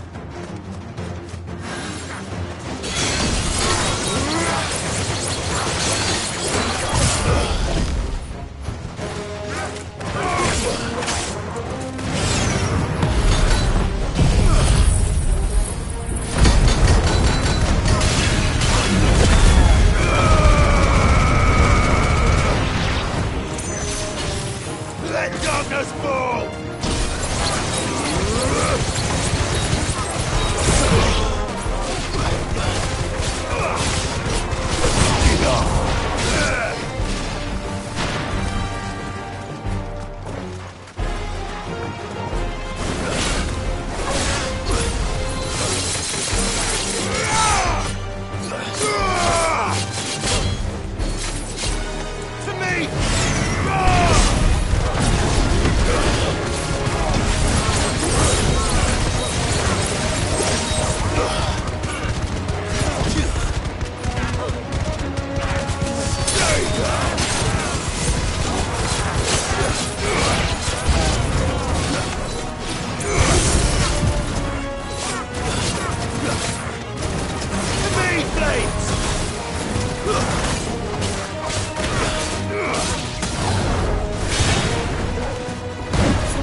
The League is disbanded. I should get back to Dalimil and see how the others fared.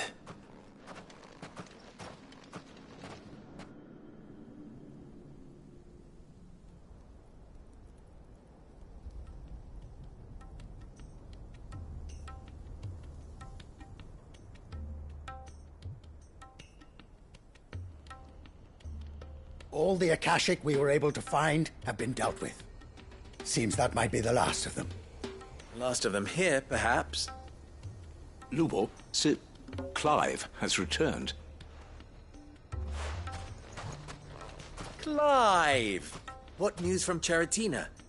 It's done. Root and branch. I knew you wouldn't let me down. Thank you, my lord.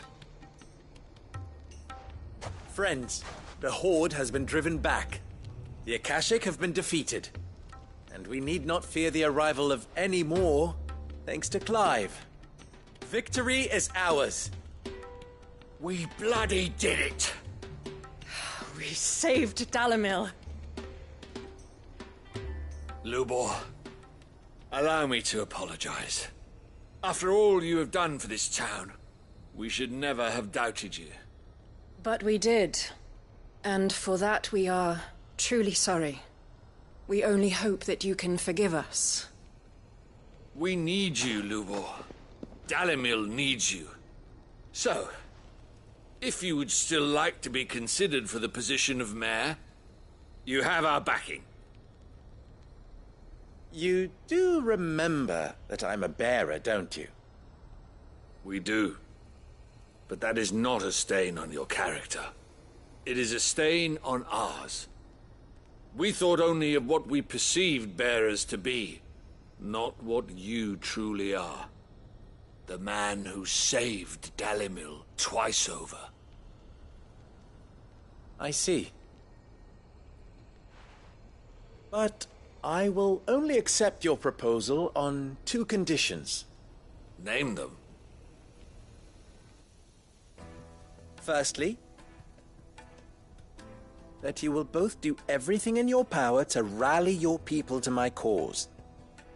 If the Town Guard and the Merchants League do not accept my leadership, it will be doomed from the start.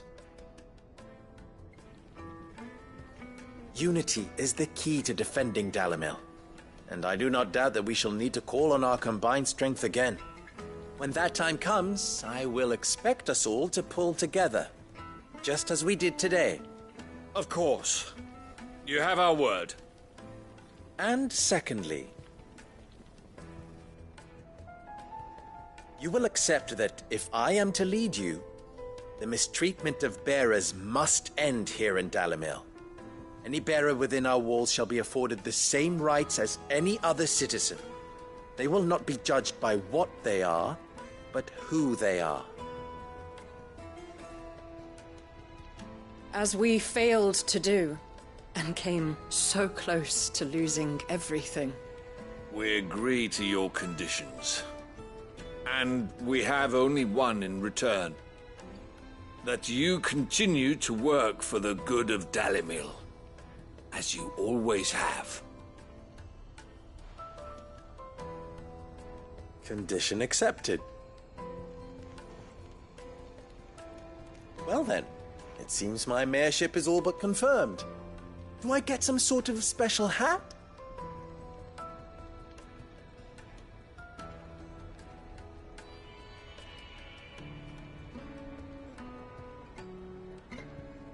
How fickle fate can be. Not so long ago, I had resigned myself to leaving Dalimil in disgrace. And now, I find myself her leader. Here. For everything.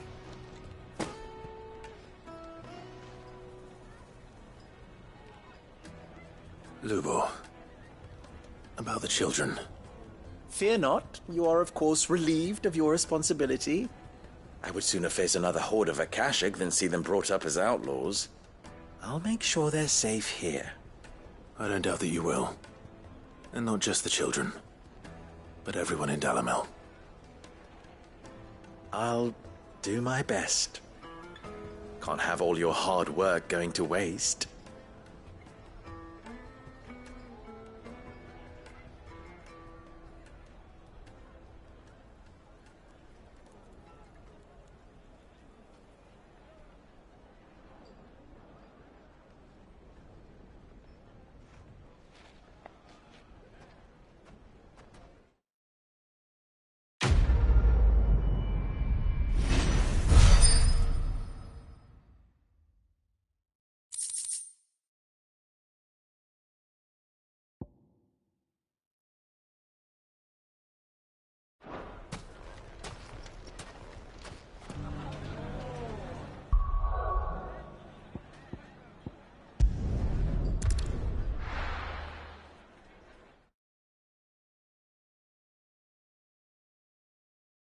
Are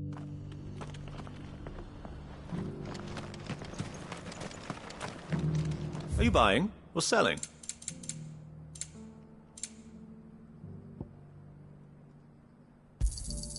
Anything else? Of course.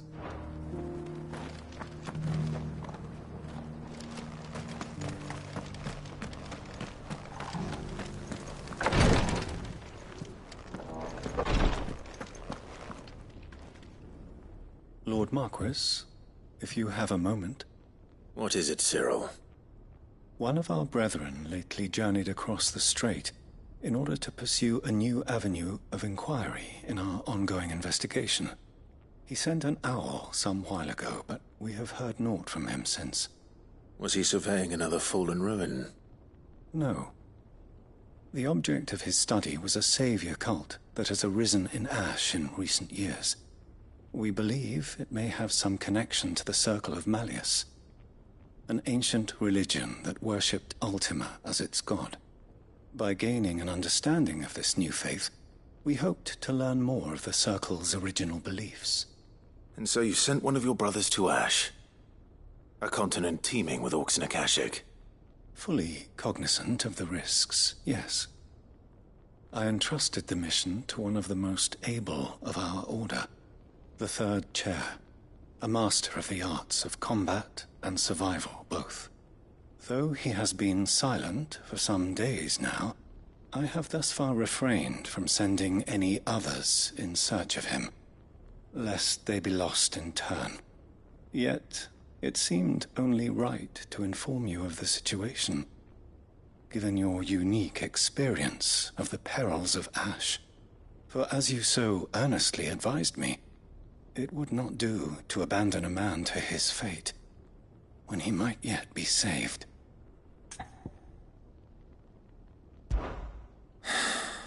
It would not. But Ash is a big place. Can you be any more specific? Perhaps. The last owl I received from him mentioned a village where he had heard the cult were wont to assemble. Mickleburg was its name. It lies in the southern reaches of Waloed. If aught ill befell him, I expect it did so there. Right. I'll see what I can do. You are much too kind, my lord. Go then, with my hopes, and may the Firebird's flame ever burn in your heart.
So then, Torgal, how do you feel about a trip to Ash? We have a third chair to find. Assuming he's still alive.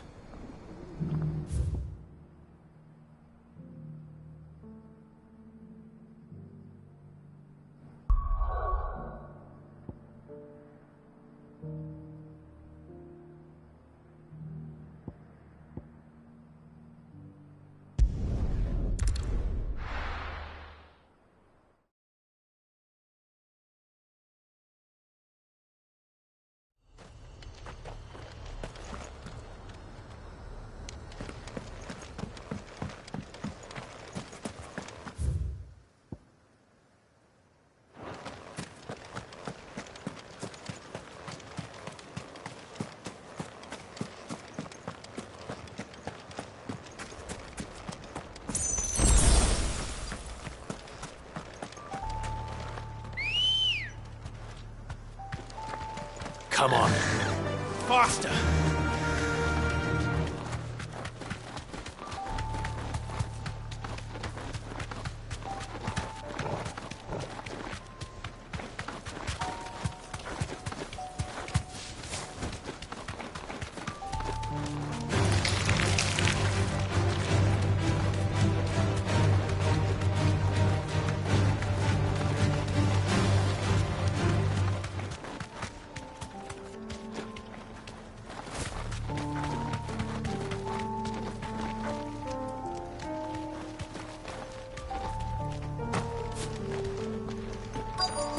This must be Mickleburg.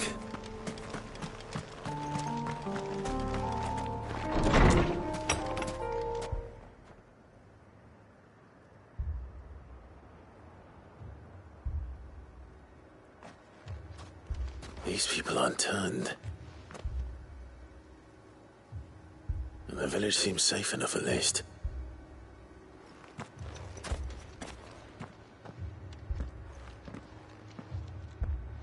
What is going on here?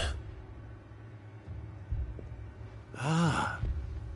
Did you, too, heed the call? Heed the call? No, I came here looking for someone. To be honest, I wasn't sure I'd find him here.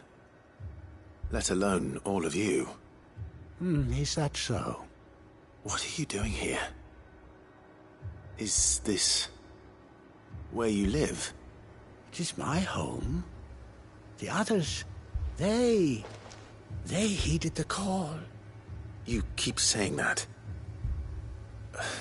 What do you mean? They came here to perform the rite, just as King Barnabas instructed. This village is their altar, where they shall cast their shawls upon the gentle waters and give themselves to the Lord. Give themselves? Oh, Lord, cleanse us of our sins. Let us be reborn in your loving arms. Free us from the torment of this mortal realm. They want to be saved. Forgive me, but did another foreigner like me come here? He was probably wearing a cowl. You mean the traveler from Storm? Yes. He's staying at my house, toward the rear of the village. Thank you. If you don't mind, I'll go and greet him. They seek the same salvation Barnabas did. At least the third chair is still alive. Let's go and find him.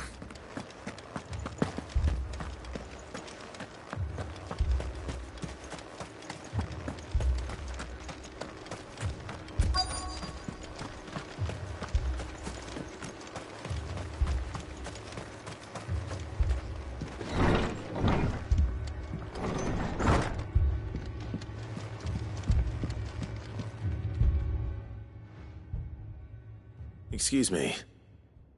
Are you with the Undying? I am. And so it would appear, are you? Lord Rosfield, if I am not mistaken. That's right. And you must be the third chair. I am. Cyril was worried for your safety. He sent me to find you. Then I must apologize. I did not mean to trouble the bearer of the burning quill. Much less you, my Lord Marquis.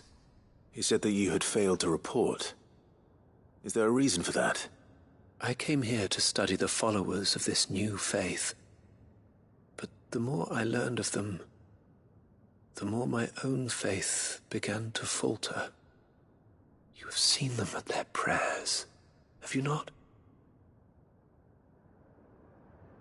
They devote themselves to the veneration of their Lord with a fervor I have never seen before. Praying night and day that they might be rid of their wicked wills and reborn in their Saviour's light. Not that they might be granted respite from their worldly woes, but so that they might continue to serve him.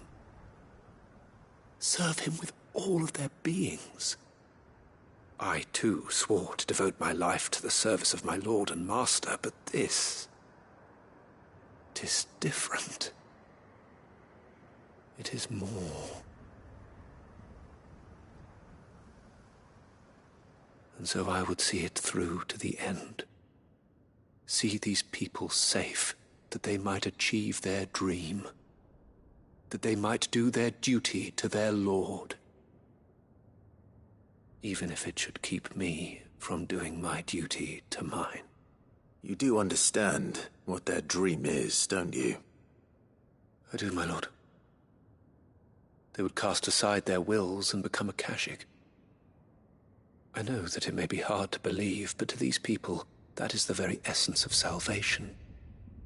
Forgive me, my lord, but I must remain here. If you are to return to Master Cyril, I would consider it a great... Did you hear that, my lord? Something is happening. I'll go and find out what.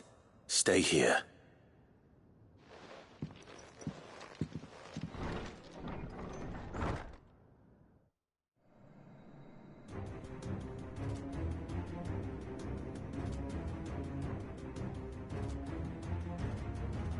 Beneath the flood. Oh no. There must be something I can do.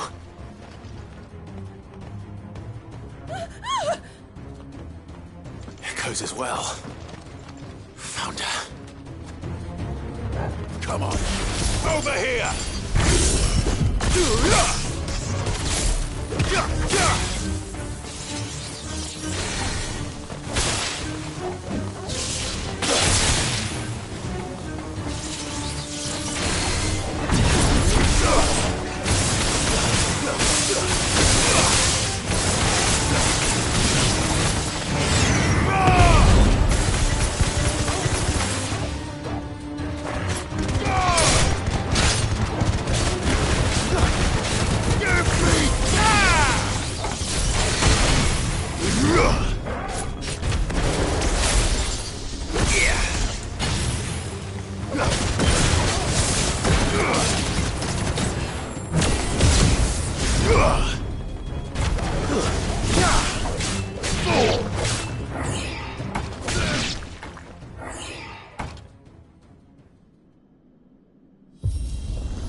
What now?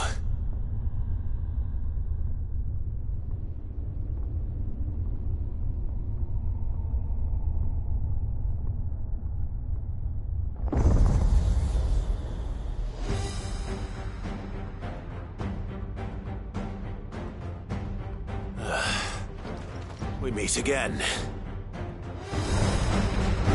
I've killed your kind before.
Damn it!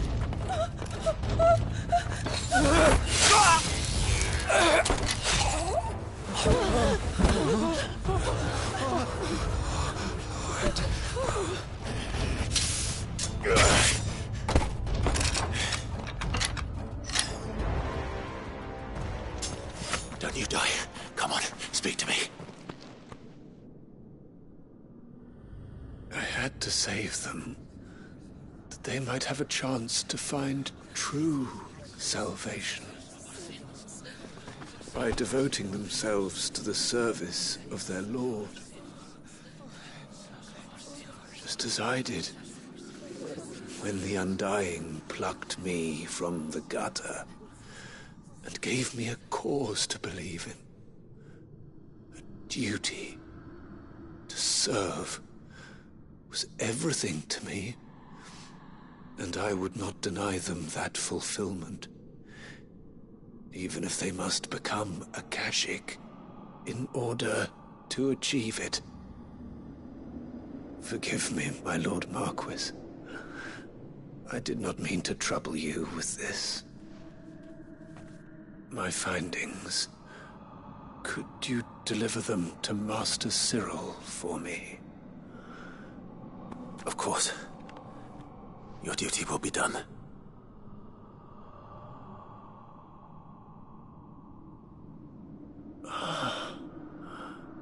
Look, my lord. They are saved.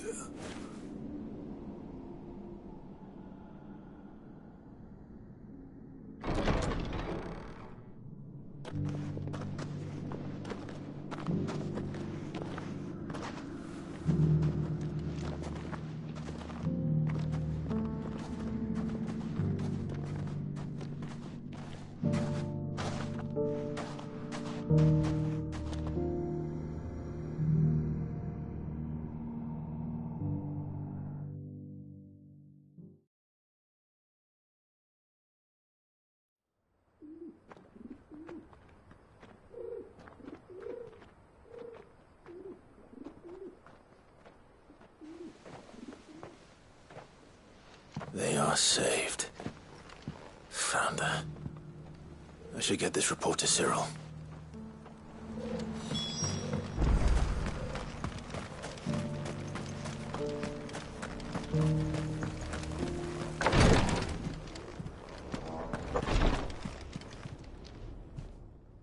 My Lord Marquis, welcome back.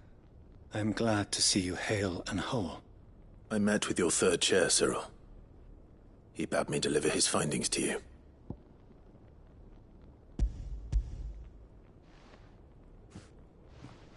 Thank you, my lord. He remained in Ash? He died protecting the villagers from an echo. I buried him in Mickelberg. I'm sorry that I couldn't save him. If you could not save him, no one could. The villagers, they were believers in this savior cult. They prayed to their god that they might be unburdened of their wills. Then an ether flood came, and their wish was granted. Your brother sacrificed himself that they might live, even knowing that that life was death by another name. Then he perished defending liberty. A hero's end.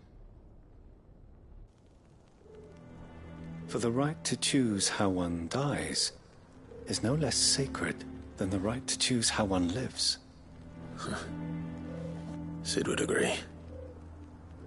He wanted to build a world where people could die on their own terms. A noble ambition. To die for one's cause is the most perfect expression of one's faith. It matters not how misguided others might judge one's decision to be. Only that the decision is one's own. We live according to the teachings of our order. We believe in them, we protect them, and yes, we die for them. For better or worse, that is our creed.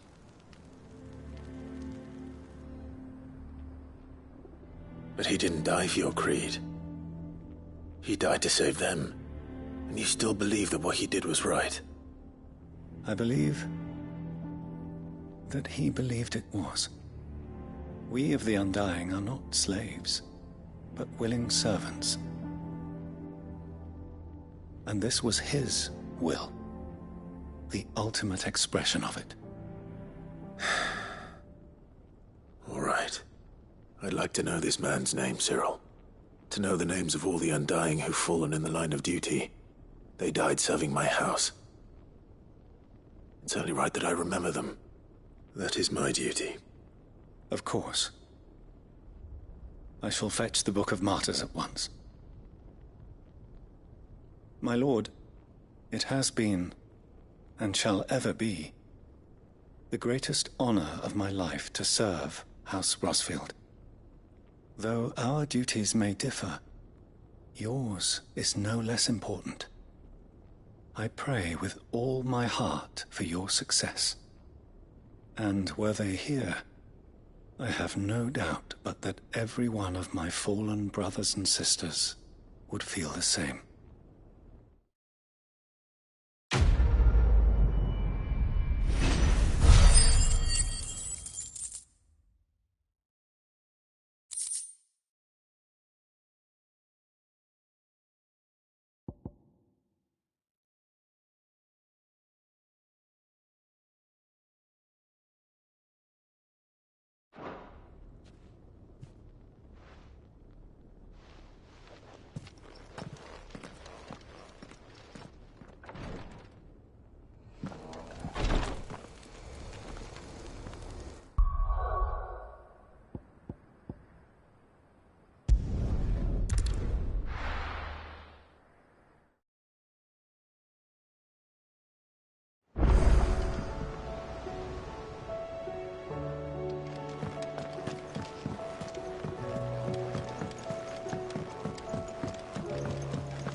Something tells me this is no mere adventure story.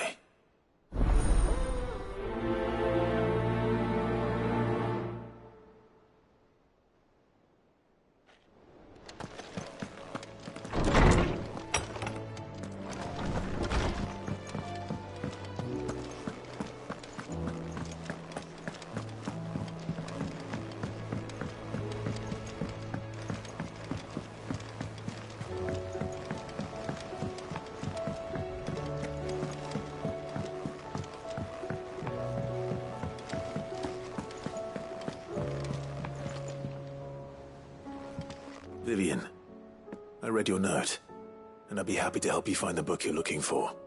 Thank you, Clive. But tracking it down will not be easy. Are you sure? Please. You have always granted me your wisdom and insight whenever I asked. It's only right that I return the favor. Or at least attempt to. You are too kind. Alas, what I ask of you is rather more trying than delivering the odd lecture. I spoke with Harpocrates to see if he had any inkling as to where another copy might be found, but... But perhaps it is best that you hear the details from him. If you say so. Forgive me, Clive, for asking this of you. But this book, it set me on the path to becoming who I am today. Its importance cannot be overstated.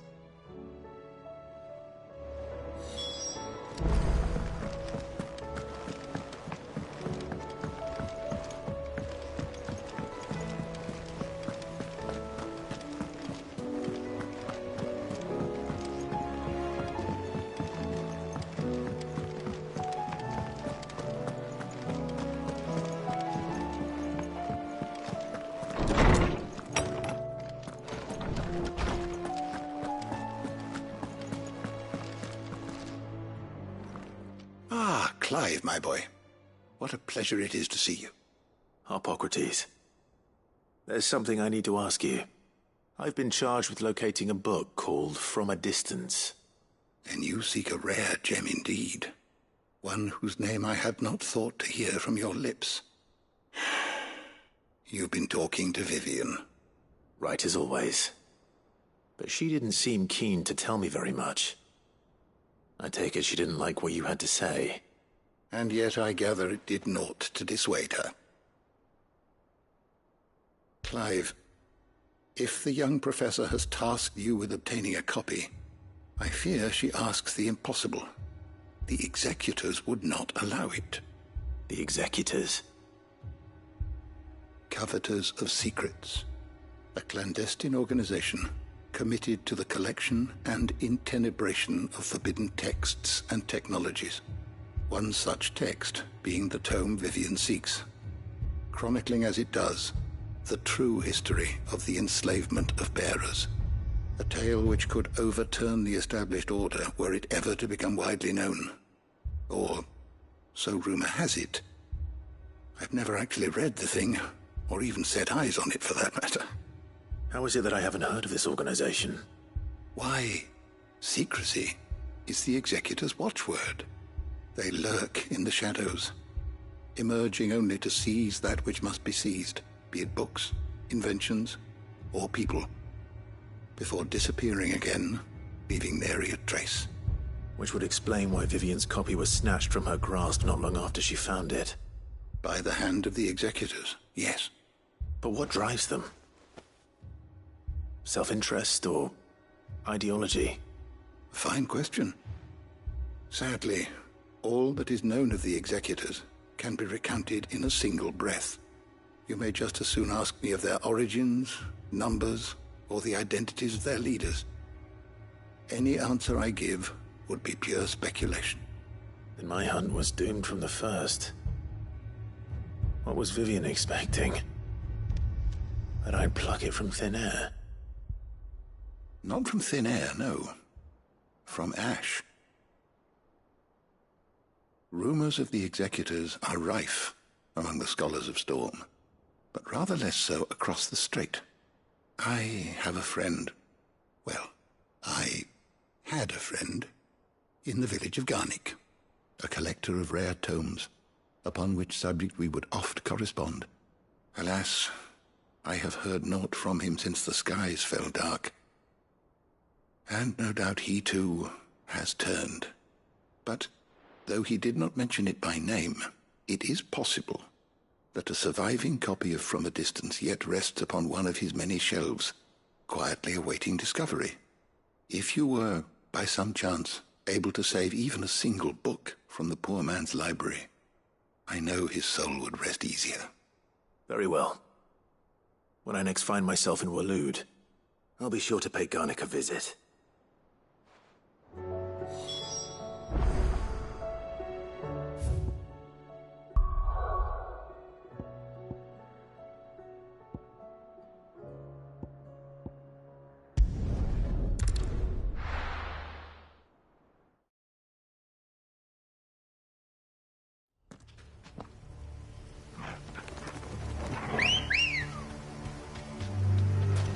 Ready, go?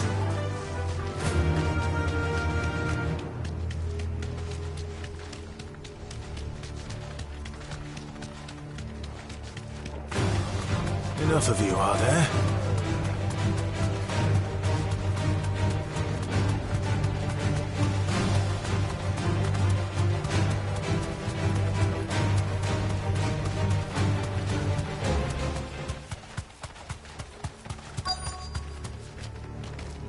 Be safe. The entire village looks abandoned. Now, which house would a bookworm live in?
His interests were certainly varied.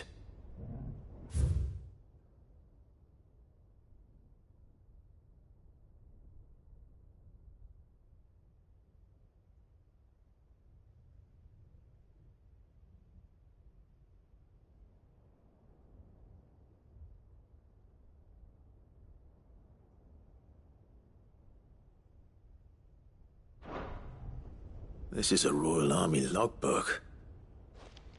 Did he take this from the local barracks?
But if what it says is true, I need to get this back to the hideaway.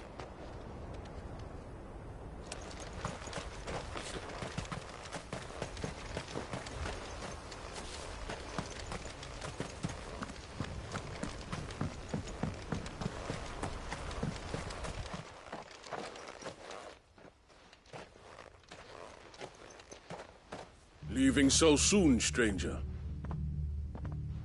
We've been watching you. From a distance, so to speak. Subtle. I know who you are.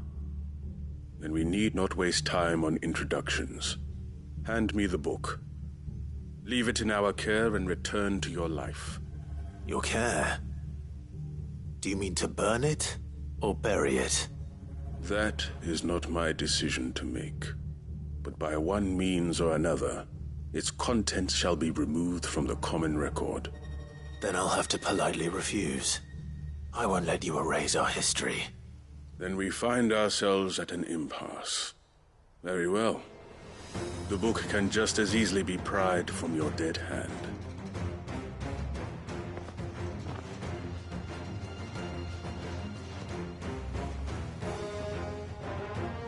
Let's see, shall we?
Impressive.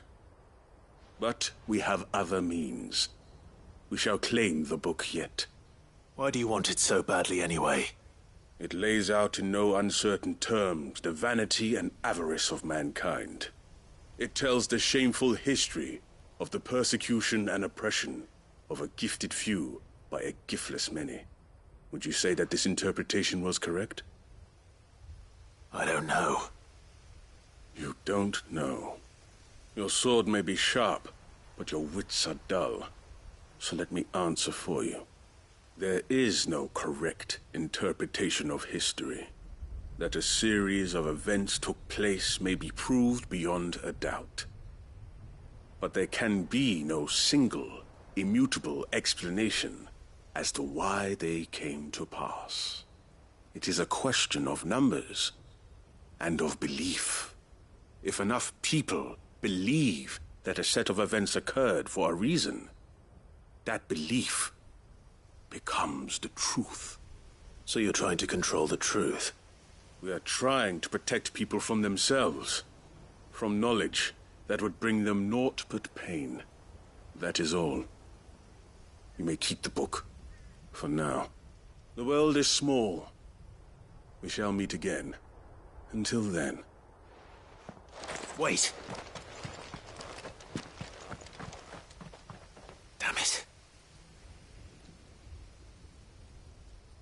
Let's get this back to Vivian.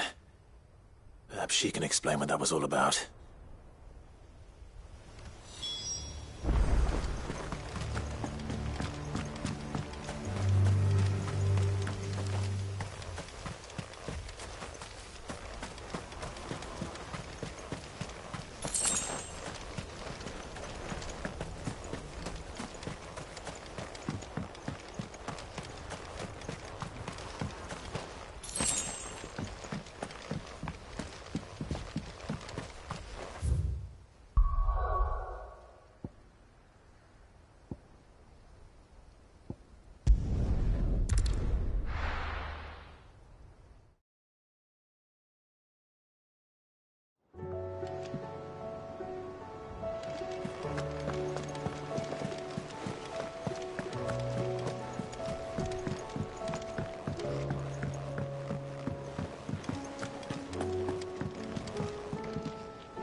Vivian. I found it. The book you lost.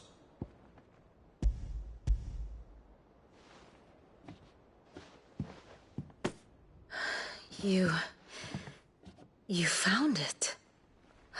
Thank you, Clive. Even though I asked this of you, I was not entirely sure it would be possible. I feared the executors had seized every copy. I met with one of these executors, and I convinced him to let me keep it. He told me something. That the truth is just a matter of collective belief. And that if enough people believe a lie, that lie becomes the truth. It does. But it also means that the truth is not immutable. That it can be changed. Provided that those who wish to change it can convince enough people that their perspective is the correct one. As the sad history of the bearers proves. You said that the book inspired you to become a scholar. It did. Or its author, rather. She was a heretic, you see. A firebrand and a dissenter. A gallows stood ready for her in every corner of the realm. And by shunning society, or perhaps being shunned by it, she stumbled upon a truth so potent that an entire realm trembled at the prospect of its utterance. I, too, have always felt somehow set apart from the world of men. A stranger to my own species. She taught me that my solitude was not a curse, but a gift. And that, though my journey to the truth might be a lonely one, what I found at my destination would be more than worth the cost. Do you still feel that way? That you're not one of us? Honestly, I'm not entirely sure anymore. Since coming to the hideaway, I find my thinking somewhat clouded. Perhaps the result of studying mankind from a rather closer perspective than I had intended. But the more I study, the more I find value in this perspective. In looking not from the outside, but from within. So if you'll permit me, I'd like to continue my work here. Remember, Clive, when enough people believe, belief begets truth. Give the men and women of this benighted world the gift of truth. Make them believe in you, as I do. I'll try, Vivian. I'll try.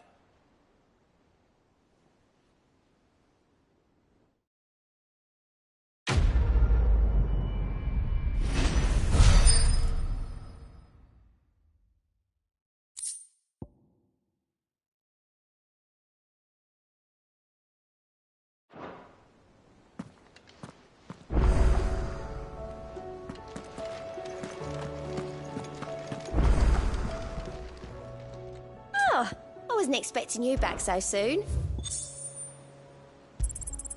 All yours.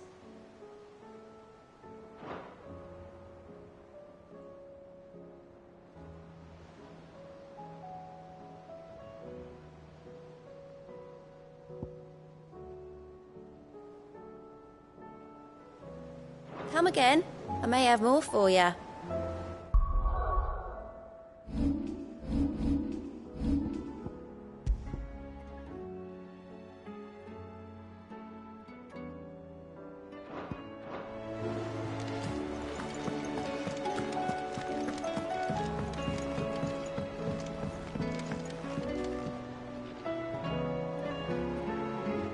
Sid, I was wondering if you could help me. It depends what with. A bearer, but recently freed from his bonds, is keen to join the Curse Breakers. As you know, the work we do is not easy, which is why we test every volunteer's suitability. I was hoping you could oversee this one's evaluation. I don't mind, but why this one? Because he wants to be a scout. Our ranks are filled with men and women capable of breaking chains and putting slavers to the sword. But scouting, we're few with the nose for that, which is why we still rely so heavily on Gav. And since he accompanies you on so many of your missions, I thought you might be better placed to recognize the traits in him that we should look for in those who'd fill his boots. Sounds reasonable. So you're happy to oversee the boys' test, then? One can never have too many scouts. Truer words, Sid. I'll let the initiate know that you'll be attending his trial, and that he is to proceed directly to Northreach in readiness. No time like the present, eh? No time like the present. I'll await you there.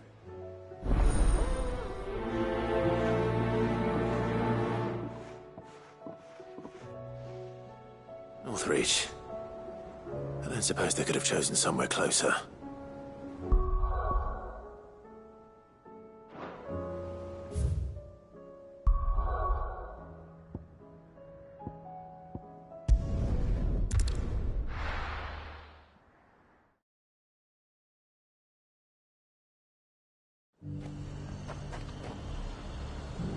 Nazaire might at least have mentioned where in Northreach he'd be testing this recruit. I'm nervous. Is it alright to be nervous? I don't care either way, so long as you do as I tell you. Well met, Sid. This is the initiate. Ember, present yourself. At your service, Master. Please, just Sid. There are no masters here. Your life is your own. Oh, of course. Thank you, Sid. The sergeant says you'll be evaluating me at my trial. To become a scout, yes. You are aware of the dangers inherent in that role. I am. But I swore I'd face them. Just like the man who saved my life. And who would that be? Gav. It was him who found me and freed me. No magic, no support, just one man and his nose. Came and sniffed me out. It taught me what one man can do if he puts his mind to it. And I've been training ever since, so that one day I can be someone's saviour, just like Gav was mine. I'm sure he'd be flattered. You clearly have good intentions, Ember. And it sounds like you're under no illusions. Stick to this path and you'll make a fine curse breaker. So, what? Have I passed?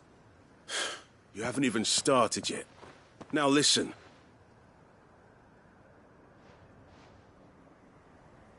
Not far from here is an Imperial lookout, Eastwatch. The guards there record all their sightings in a logbook. You are to find it and bring it here. And bring it here, right. Anything else? No. Sneaking into a heavily guarded Imperial outpost and stealing the logbook would be quite sufficient. You'll need to assess the situation, determine a point of entry, create a distraction and effect an escape, all without being discovered and thrown into an Imperial oubliette. Ember, Gav isn't our best scout because he can do everything. It's essential that you know your limits. Know my limits, right. I won't let you down.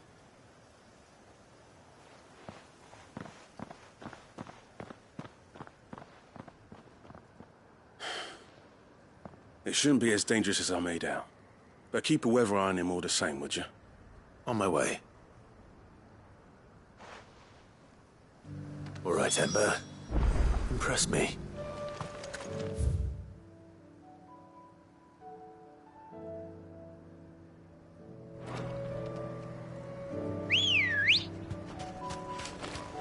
Ready, go?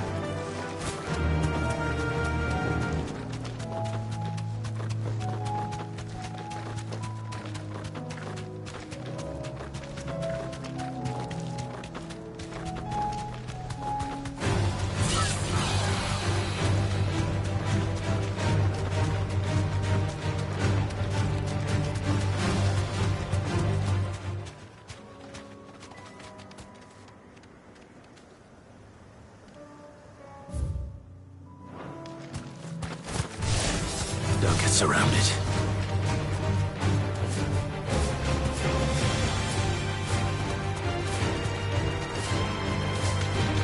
These are clear kills. Perhaps young Ember really is ready. Or maybe not.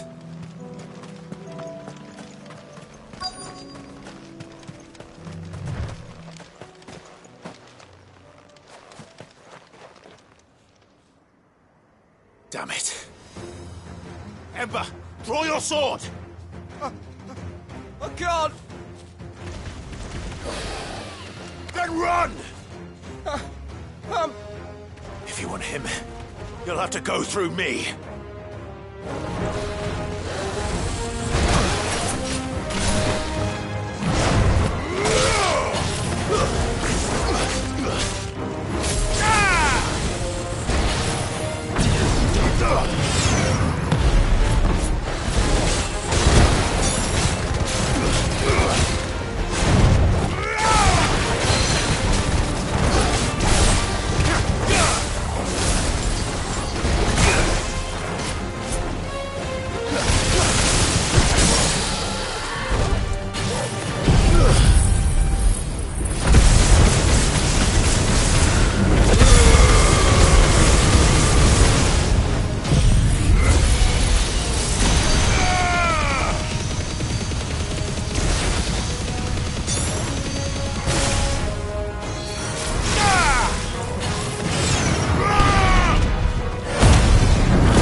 Ember, are you...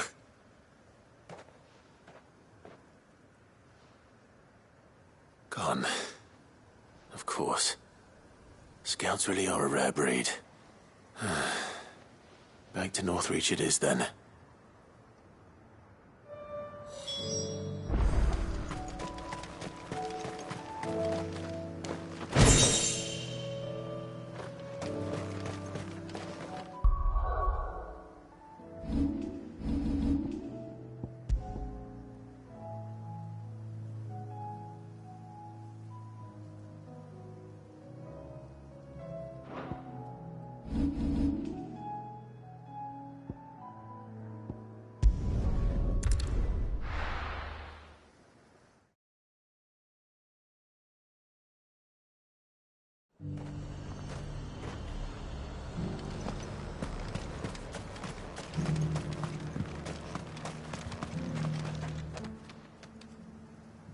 I didn't expect you back so soon.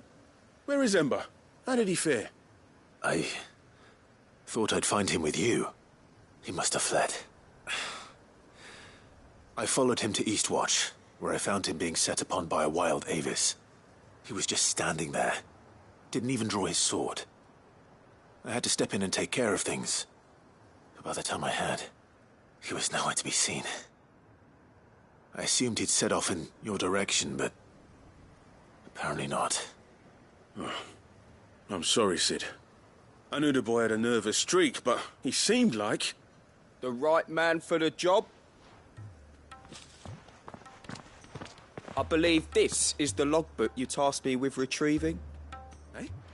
How did you... Don't you tell me you breached the tower while Sid was busy saving your skin. What? Wasn't that what you asked me to do? To bring the thing back without getting caught? He has you there, Nazaire. And he did it all on his own. But Sid, he did what he thought was best. And now I have to decide whether I agree. Of course. We'll await your evaluation back at the hideaway. Don't you leave my sight. Yes, Sergeant.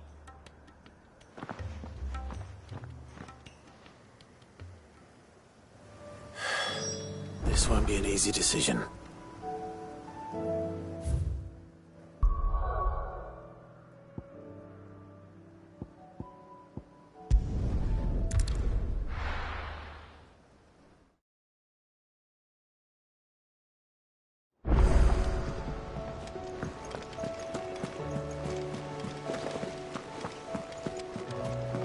should have seen him. The thing didn't stand a chance.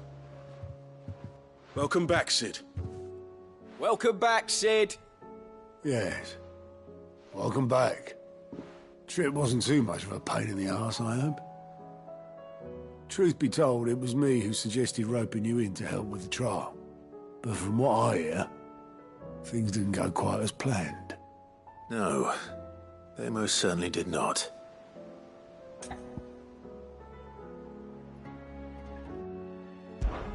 Ember lost his nerve in the face of a beast of prey, but he didn't lose heart.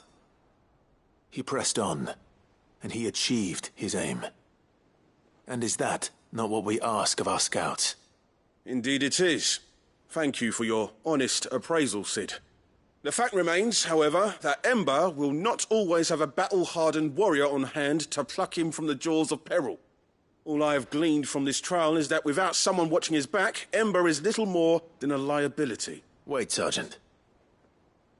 Ember still has much to learn, it's true. And this time he was found wanting. But I'd say he's due a second chance, nonetheless. After all, he did do as you asked. With a bit of hard work, any hand can be made to hold a blade, and any mind can conquer its fears. But a scout's nose is different. You've either got one, or you ain't. And by sniffing out that log, young Ember here has shown he has a conch and a half. Wouldn't do to waste it now, would it? Fine. One more chance. I'll do whatever you ask. I'll spend my days and nights in the pit if I have to. I'll show you. Just you wait.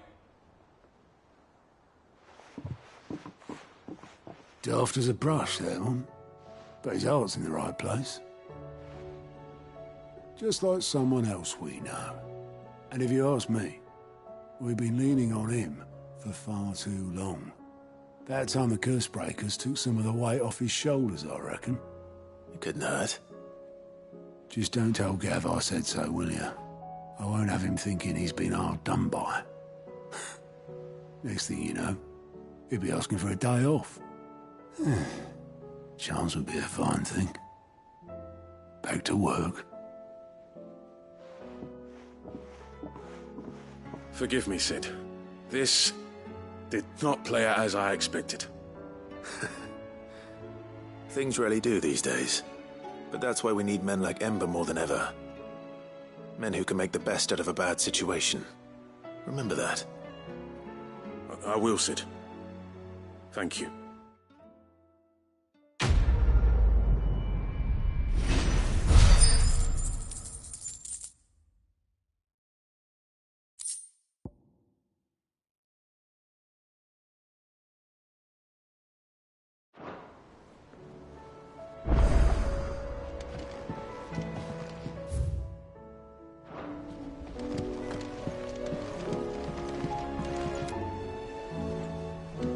Sid, do you have a moment?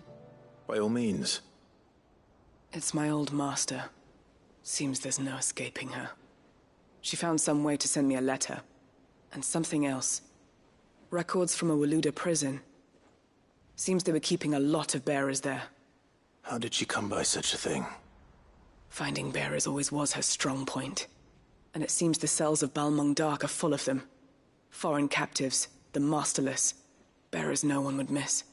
And even better for her, bearers with no one to look after them. When ether started lapping at the walls, the jailers fled. Leaving the bearers to be liberated by whoever happened to come along next. Sid, I'd like to believe that I've earned your trust by now. And while I'm well aware that you've forbidden Cursebreakers from traveling to Waloed, I can't let those bearers die in their cells. I'd rather risk shipwreck on the Shadow Coast than leave them to starve. We'll be needing the Enterprise if we're going to navigate the Narrow. Does that mean... I'm making an exception, but we travel together. And we stay no longer than we have to. Ash is an inhospitable place at the best of times. We save as many as we can, and we leave. Thank you, Sid. There was a name in the prison register. A name from my past. Chadwick. Another of my former master's protégés. A gifted soldier, and the closest thing I had to family. The thought of him held captive in that place. He must be very important to you. He was. Is. Then we find him. The entrance to the prison lies in the shadow of Ravenwit Walls, just beyond the portcullis. We should head there as quickly as we can. I only pray there are still bearers alive to save. As do I, Doris.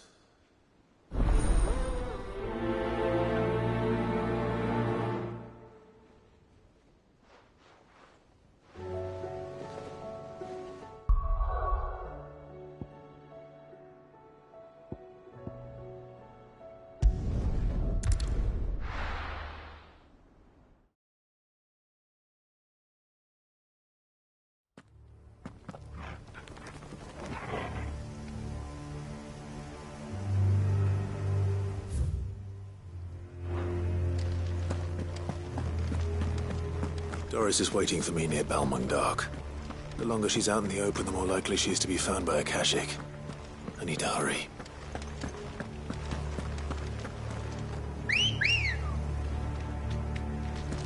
Good girl. Yeah!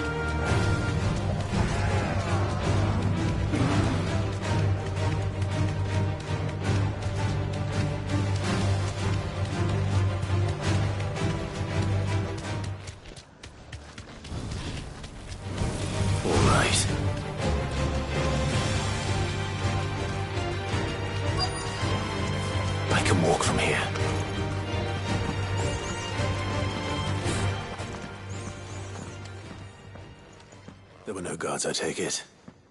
None manning the gates, no. It's a different story inside, though. The corridors are crawling with Akashic. Most likely guards left behind when the Wardens ran. If Chadwick was being held here, I worry that he may already be. Don't give up hope just yet, but let's move quickly. Let me check the ground floor. The ether stick is there. Then I'll search the upper level. Good luck, Sid. Stay safe.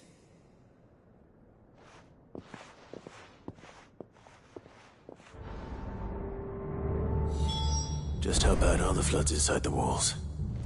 Bad enough to turn a bearer? I hope not. We're risking a lot just being here. Better keep my eyes open for signs.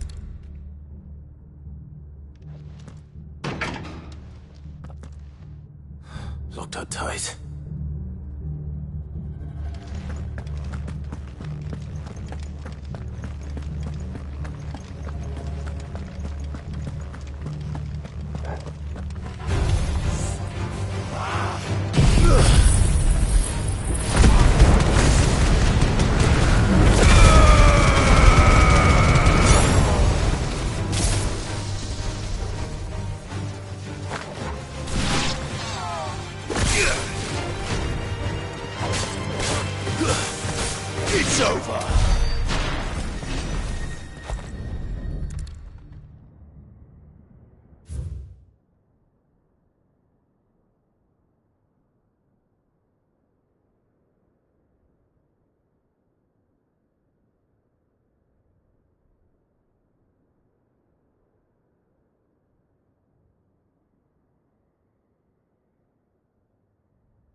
So this place was no ordinary prison.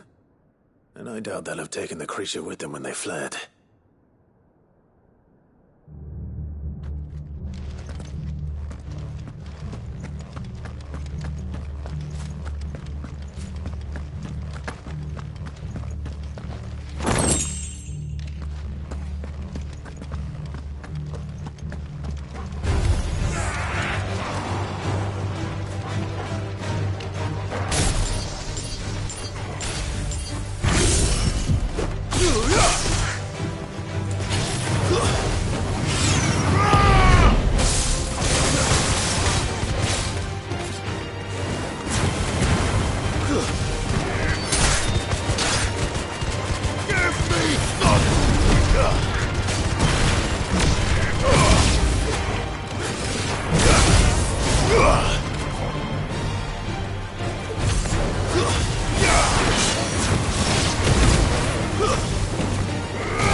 minimal loss of Waluda lives. And what happens when they run out of bearers? Even the Imperials take better care of their branded than that.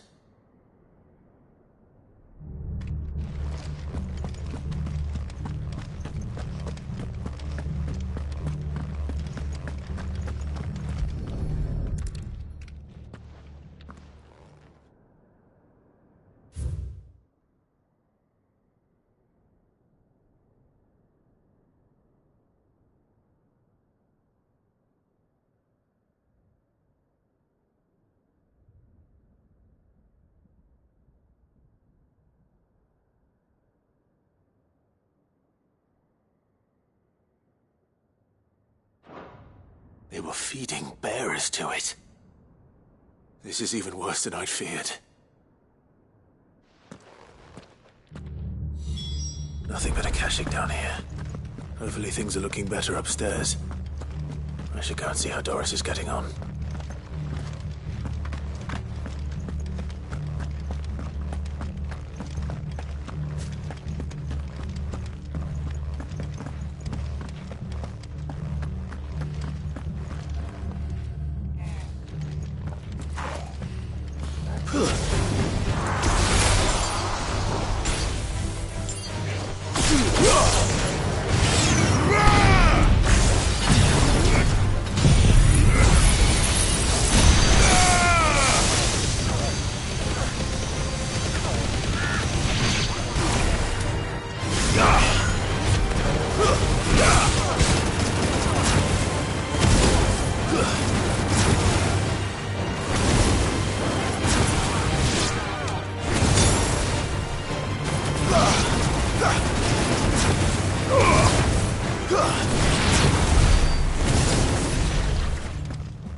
No luck downstairs.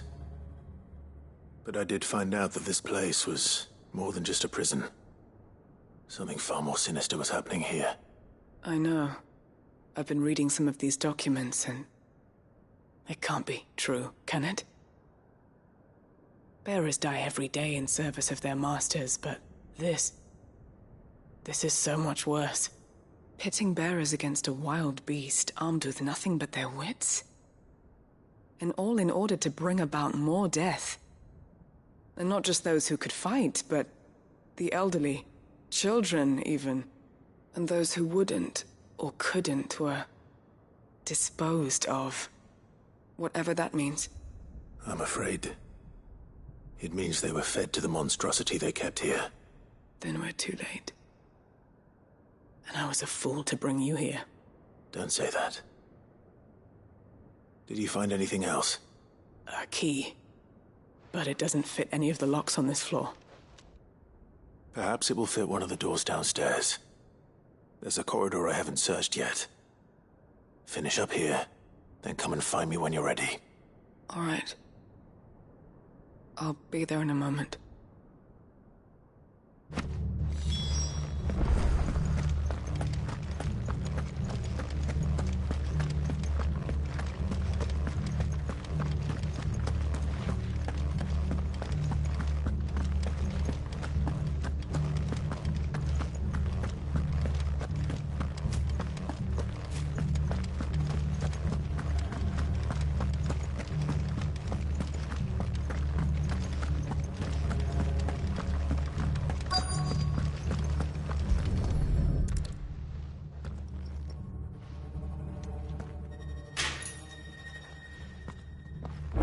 we can find down here.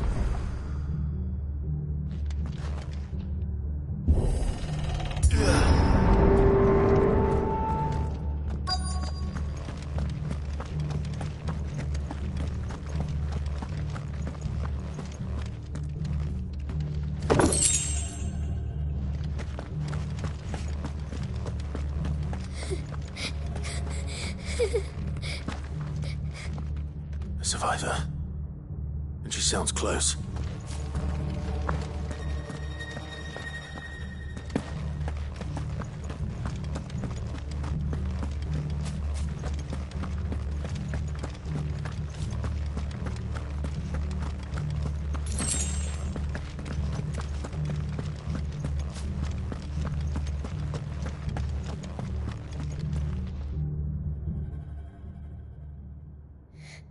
Who are you?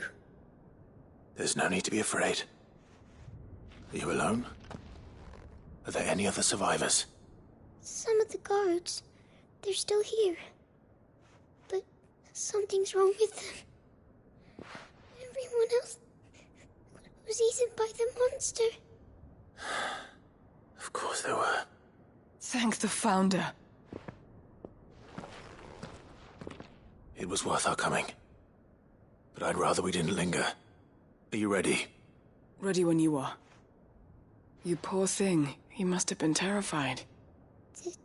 Did Chadwick send you? What? He fought the monster. Distracted it so I could run away. He must have sent you. He promised to free the others too. Where is he? He opened your cell, didn't he? He wouldn't be here otherwise. Chadwick.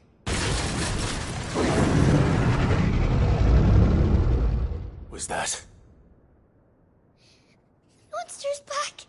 Chadwick, help! We have to get out of here. Doris, keep the girl safe. All right. You put that bearer-eating bastard in the ground.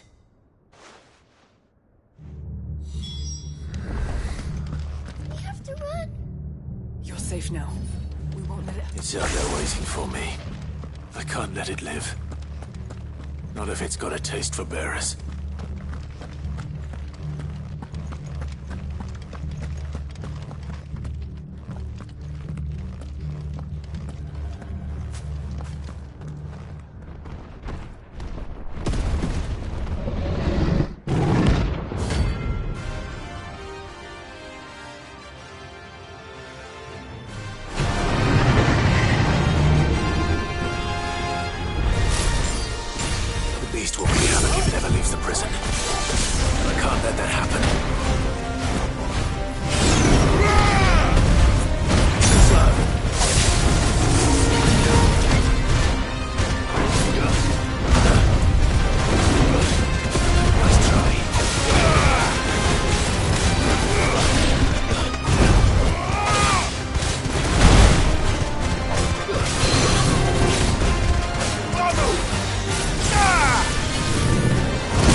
Finally.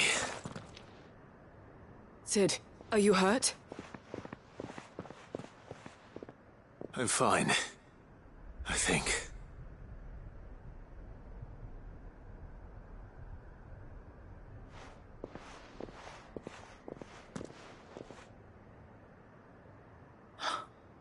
Oh, no.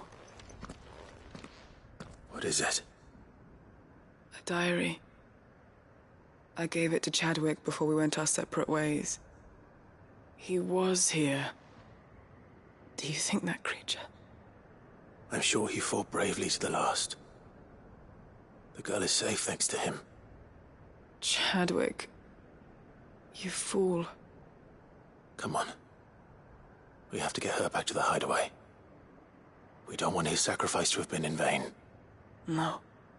Of course not.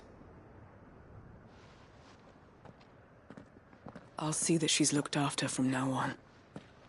It's the least I can do.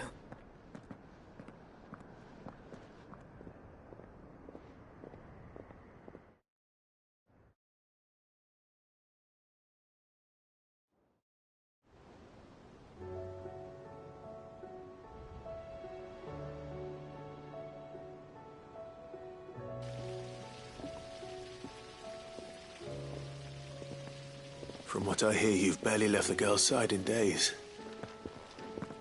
I hope she's recovering from her ordeal. She is. Slowly but surely. She's far tougher than she looks. I thank the flames we found her. If we hadn't... I know. But we did. I'm sorry we weren't able to save Chadwick.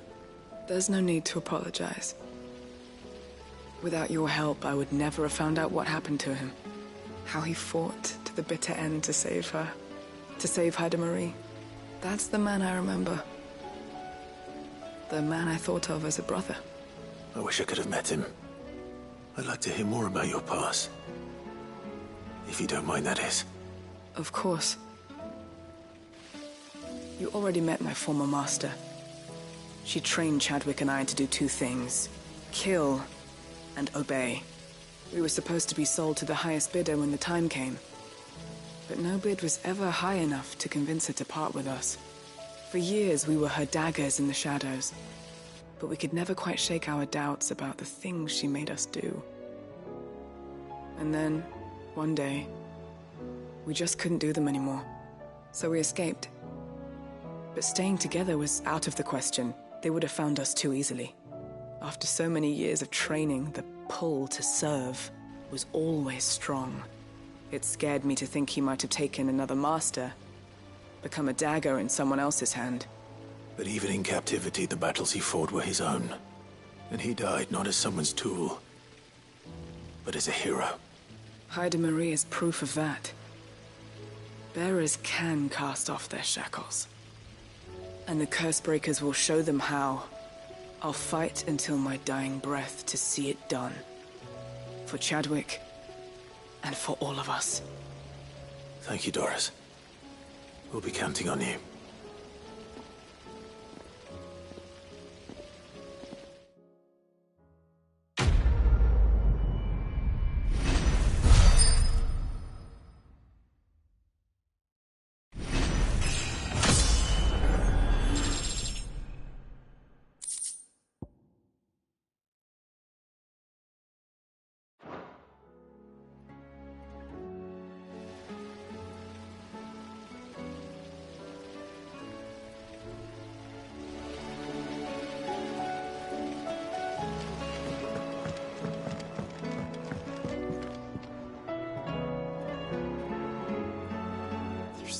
Food in the hideaway.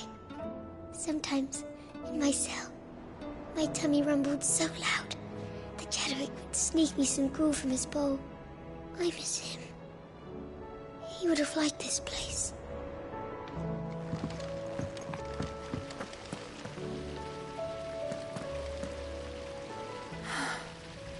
All this time, my heart has wandered hither and thither in search of the perfect companion.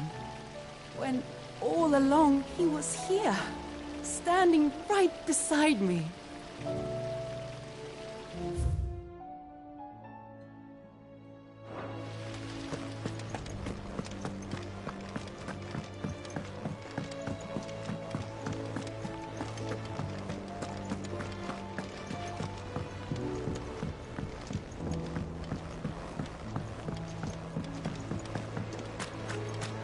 I will not let them be forgotten.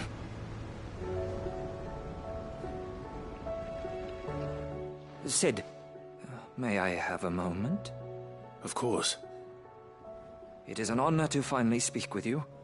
My name is Herman. I've been with the Cursebreakers for some time now, and I wish to be deployed to Ash. Any assignment will do. No. The lands across the Narrow are too dangerous. I will not send good men and women to risk their lives needlessly. Why would you want to go back? I need to retrieve something. Something important. I was raised in an orphanage. The Badbach Conservatory. Or rather, I was held captive there. It was not a place of nurture. It existed solely to turn bearer children into mindless weapons. We were tortured until we feared no pain. Tormented until our hearts turned to stone. And few ever survived long enough to become tools of the last king. I can't imagine. I lost so many. I can't even remember all their names. But they must be remembered. They cannot fade away, faceless and forgotten. The Institute was run with military precision. Every child measured, every name recorded, every death logged with meticulous care. Sid, allow me to travel to Ash and recover the registry so that my brothers and sisters might live on. You were a good friend, Herman. But the fact remains that Ash is simply too dangerous. Sid, please. Even should it cost me my life. Too dangerous for you, Herman. But not for me. I'll go to Badbach and find the registry. You will? I won't let you risk your life. I don't know how to thank you. You can start by telling me where I'll find this orphanage. Vida Grace. Hidden in a forest, overlooking the plains. All right. I'll see what I can find there. May the mothers guide you.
dogs. This specimen is too slow.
No match for you, eh, Torgal?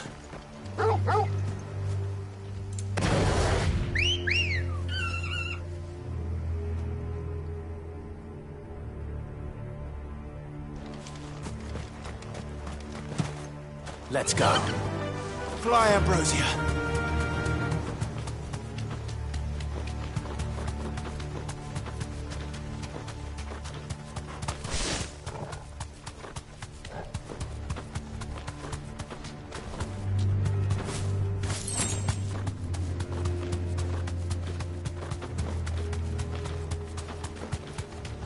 That's better.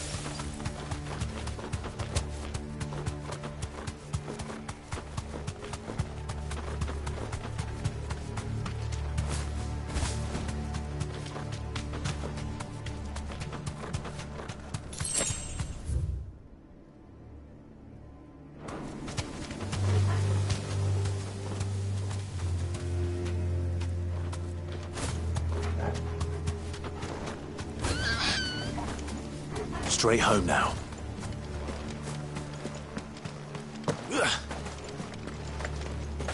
This must be the orphanage. Hopefully the registry is still here.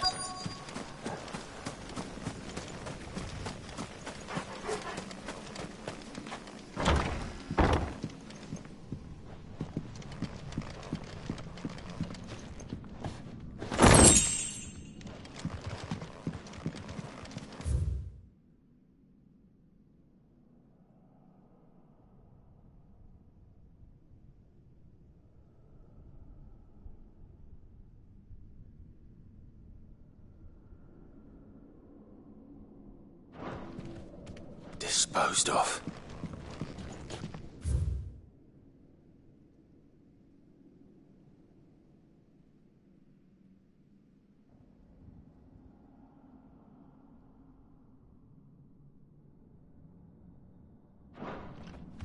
Conditioning. This is nothing short of torture. Herman wasn't exaggerating. It's a wonder he survived this place. I need to find that registry.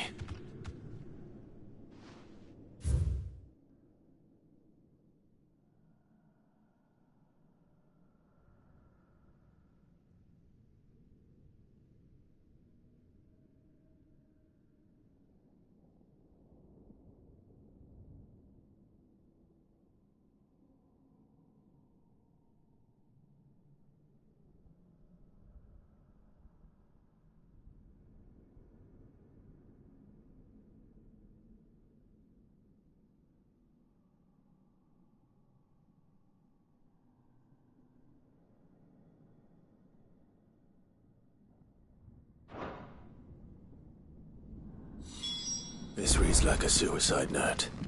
Did the director go through with his plan? There's only one way to find out.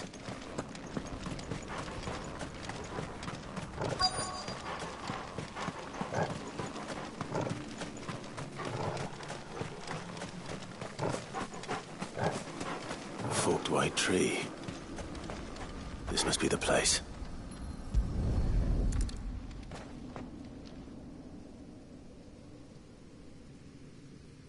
Could he really be buried here? There's something hidden among the roots. Let's see.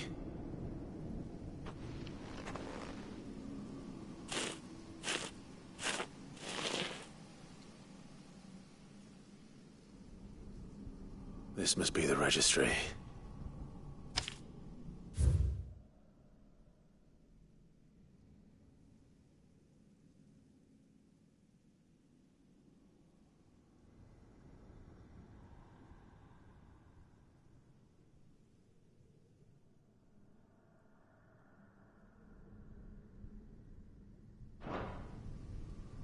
So many names. This place was a slaughterhouse. But where is the architect of all this misery?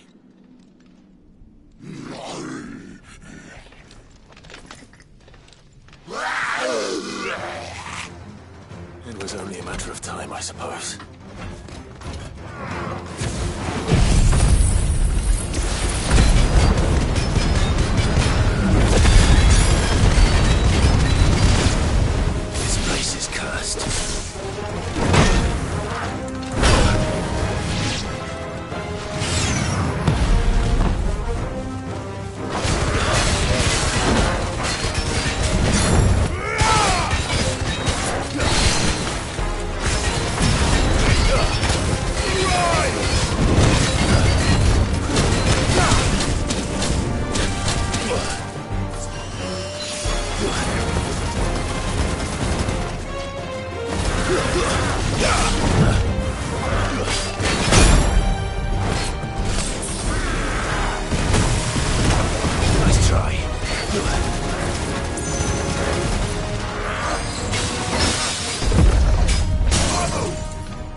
I'm done here. Let's get the registry back to Herman.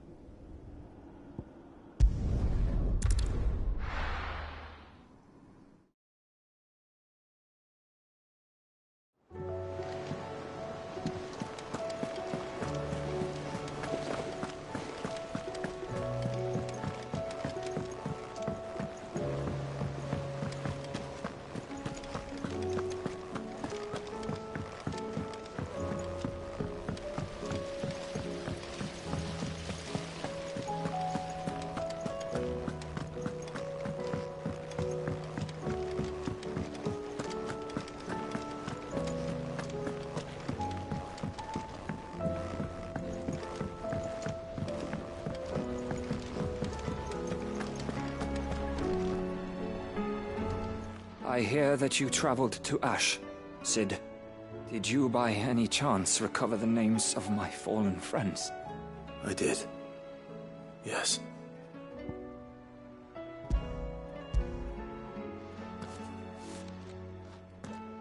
If I may?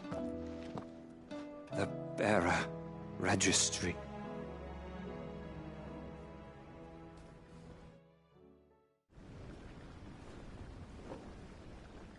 The director was a brutal man. He got no worse than he deserved. The registry was all I found beneath the tree.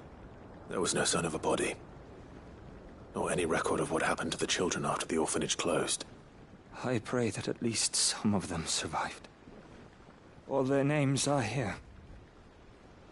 The ones we lost. My friends. My light in those dark times. I can still remember their faces, like it was yesterday. Children who were taken from their bunks in the morning, never to return. No explanation ever offered. They'd be happy to know that you survived, Herman.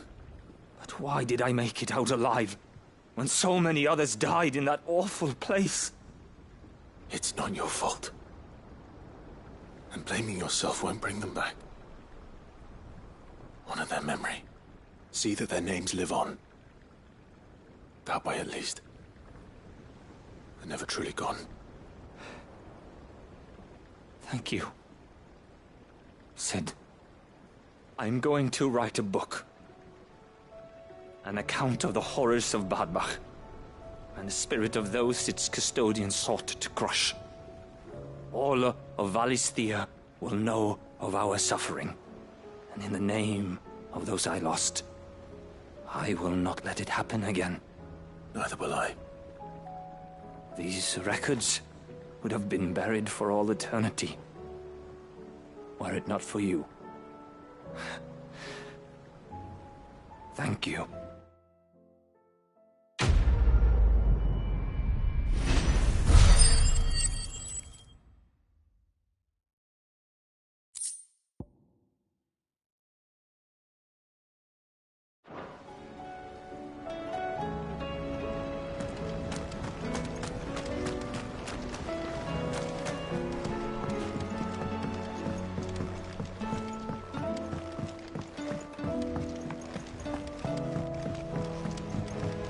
What do you think happened to Miss Middledore? I heard she was kicked out of the university.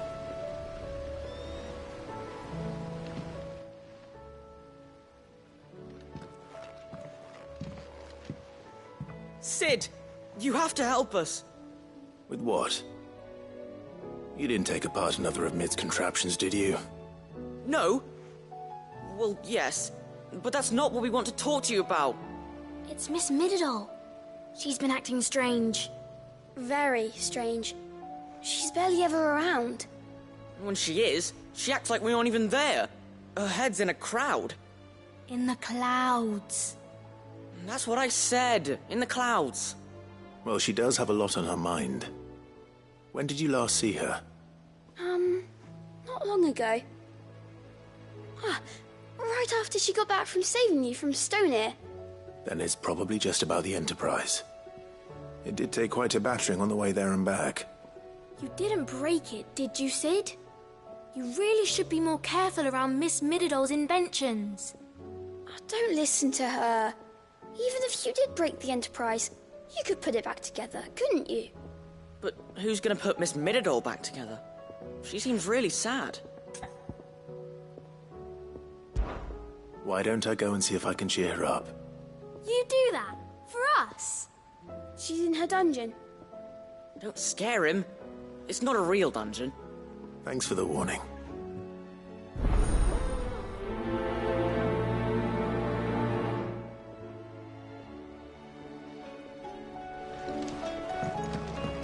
Has Middledol mentioned a new project yet?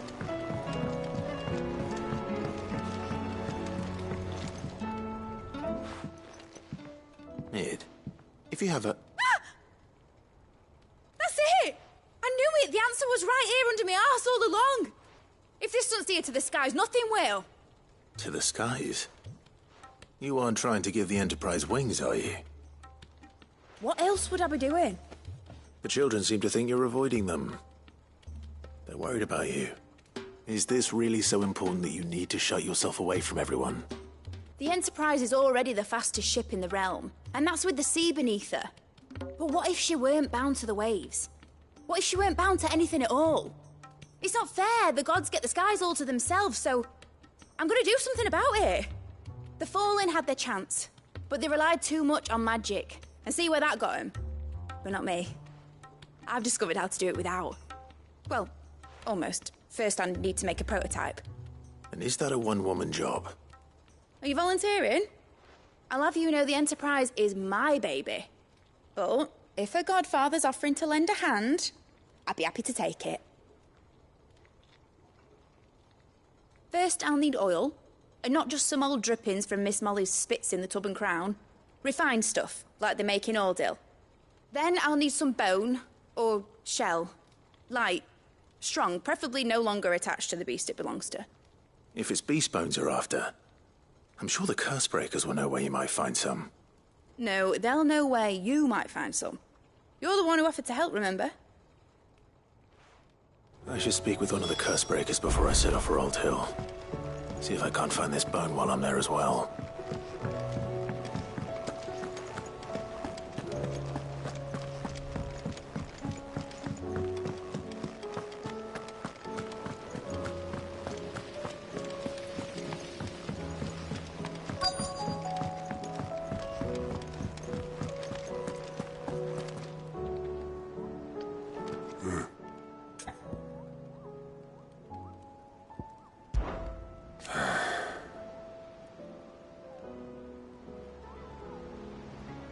Might be time to take a step back.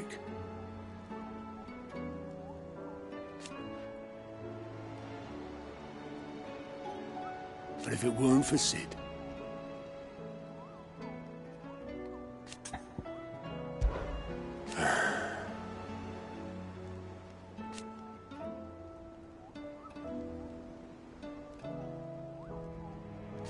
No.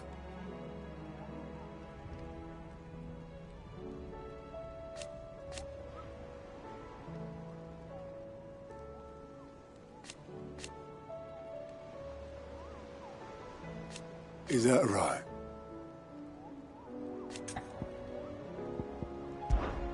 I know you'll do right by us, Clive.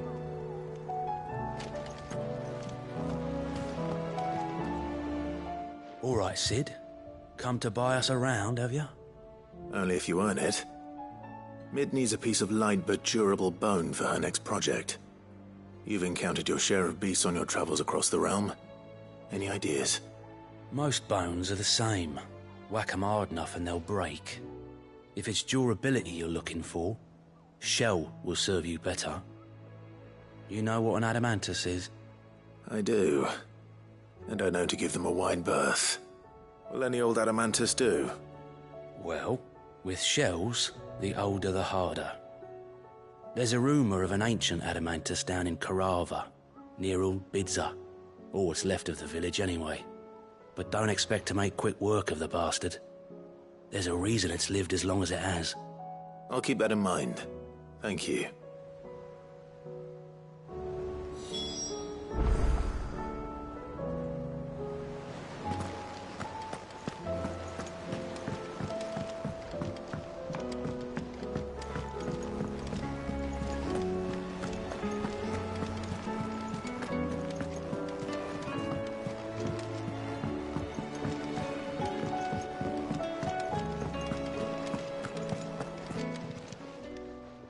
It's a dangerous world out there. Let's stock up while you can. Ta-ra, then. Thank you, Karen.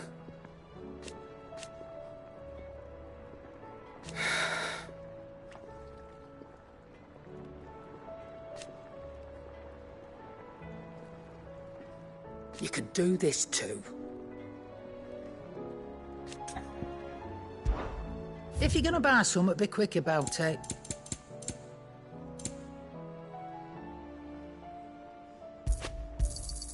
You'll not find a better price than that. It'd better all be here. Finished, are you?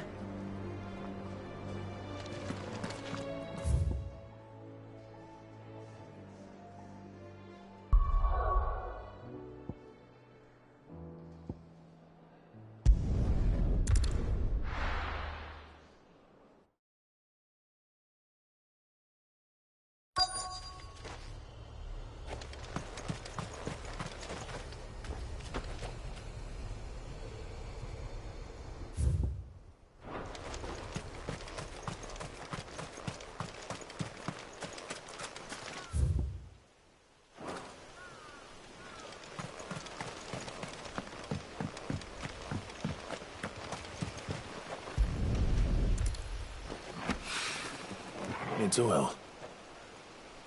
After what happened here, it's a miracle there was any left at all.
This should be enough.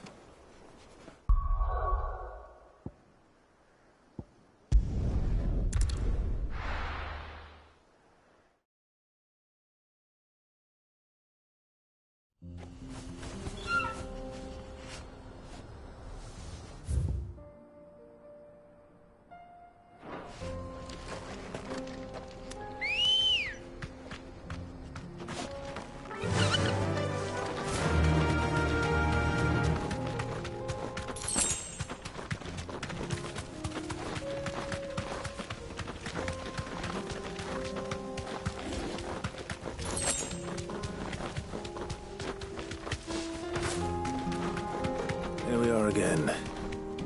Carava. If you were a tortoise, Toggle, where would you hide?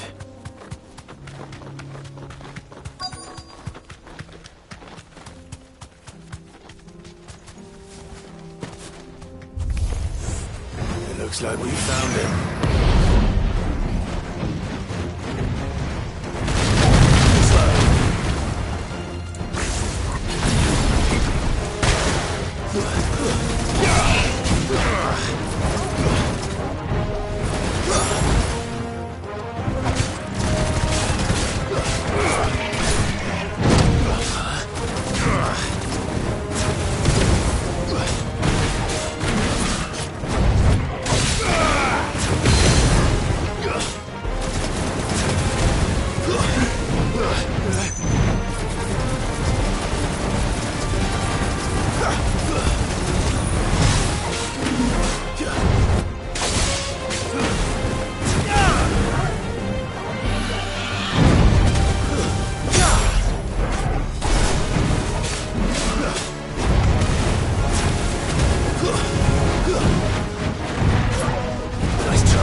materials to Mid so she can finish her prototype.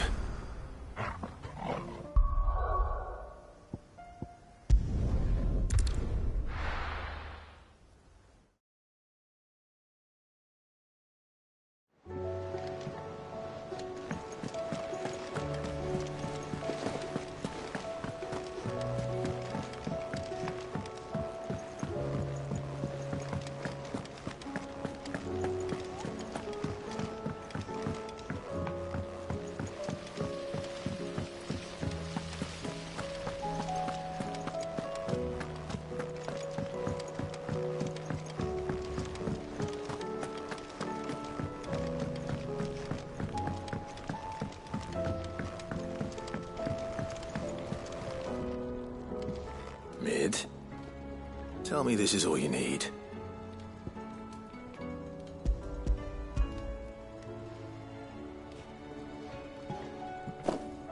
Aw, you make it sound like I asked you to save the world or something. Tell me this is all you need. It's most of what I need. After you left, I went over the figures again, and I realised I'd forgotten a 1 and a 0. And a cogwheel. Just a tiny one. Though, that's the problem. Gears that small are a bastard to make, and I may have lost the one Blackthorn spent a fortnight toiling over. Wait. The children. When they took apart your scales, there was a tiny brass gear. Now that I think about it, they didn't use it when we put the scales back together. The young'uns? But why would the... You know what? I don't want to know. I'll keep working on the model. You go and find that cog.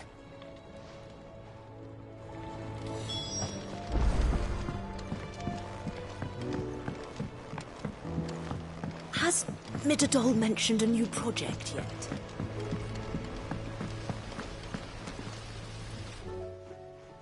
Sid! Is Mid still hiding from us? She wasn't hiding. She's fine. She's just busy working on her next project. A new invention? What is it? What is it? Is it an airship? I bet it's an airship! Do you think she'll let us help? That just so happens to be why I'm here. She needs something special, something only you three can provide. A brass gear. A tiny one. One that might fit on, say, a set of scales? Oh, the one you forgot! We remember! We saved it, just in case. It's in the bag of bits. Since your lesson, we've been disassembling, then reassembling everything we can find. All the pieces that are left over, we keep under our beds, just in case. That's good to know. Look! I found it!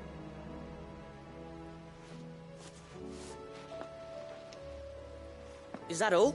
Just the gear? We have more parts if Mid needs them. That's all for now. But I'll let Mid know about your hoard. Just in case. Thanks, Sid.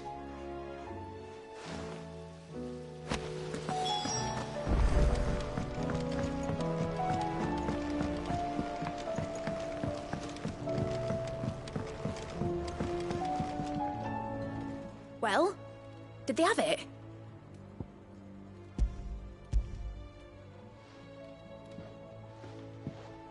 They did. And they kept it somewhere nice and safe. Will it work?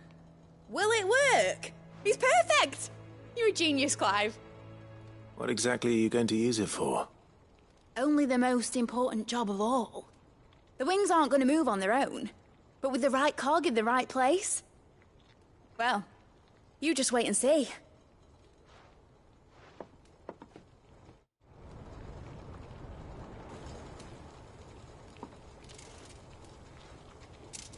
That should do it.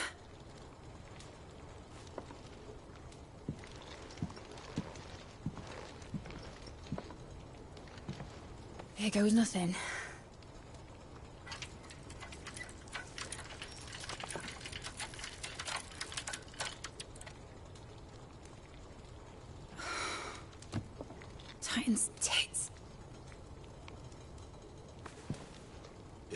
Wasn't supposed to fly, was it? Of course it was supposed to fly. Wouldn't be much of an airship if it didn't. Honestly, these bloody engines are driving me mad. I was so sure this would be the day she soared. The Mithril engine was made to make dreams come true. But maybe this is one dream the world's better off without. Show folk how to take flying. It won't be long till they're raining death down on each other. People will lose their homes. Children, their mums and their dads. Like I lost mine. I'm sorry. So am I, Clive. So am I. Sorry that I have to choose. Do I follow my head, or do I follow my heart?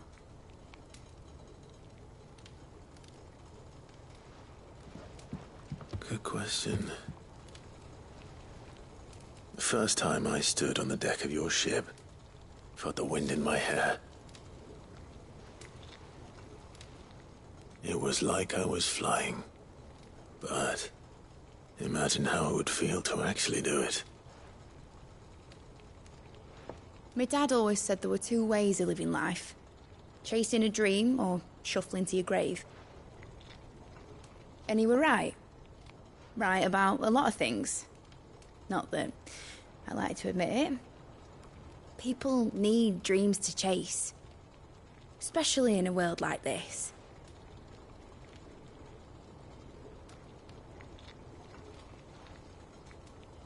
Right.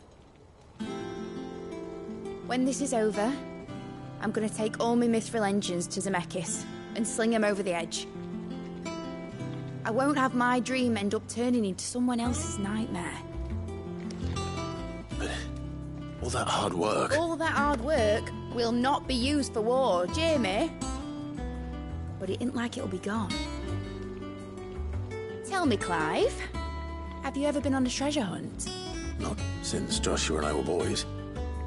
Why do you ask? Because I'm gonna bury the engine schematics and leave behind a little riddle telling people where to find them. A really hard one, so that only the most dedicated dreamers will ever be able to work it out.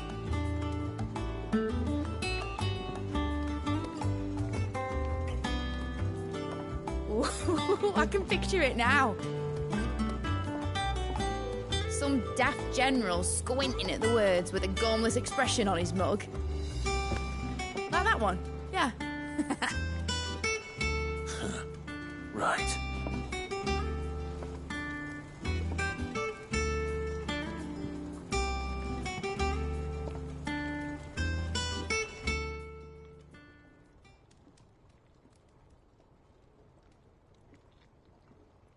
Of course, if I'm putting this engine at the end of a treasure hunt, I'll still need to make it a treasure worth hunting for. Won't be much of a prize if it couldn't even make a toy boat fly after all. My dad always said, dream big. But it ain't the size of a dream that's important, is it, Clive? Only that it's a good one. And I reckon I've got a fair few good uns left in me. I'm sure you do.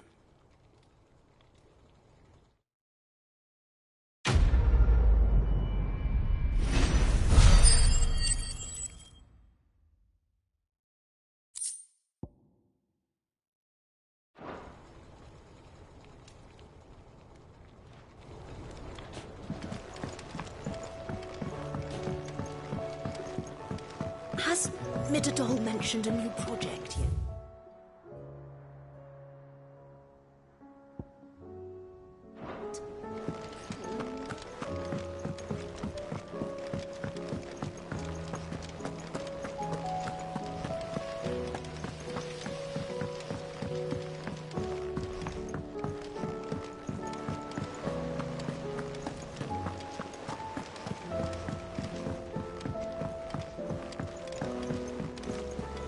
There's something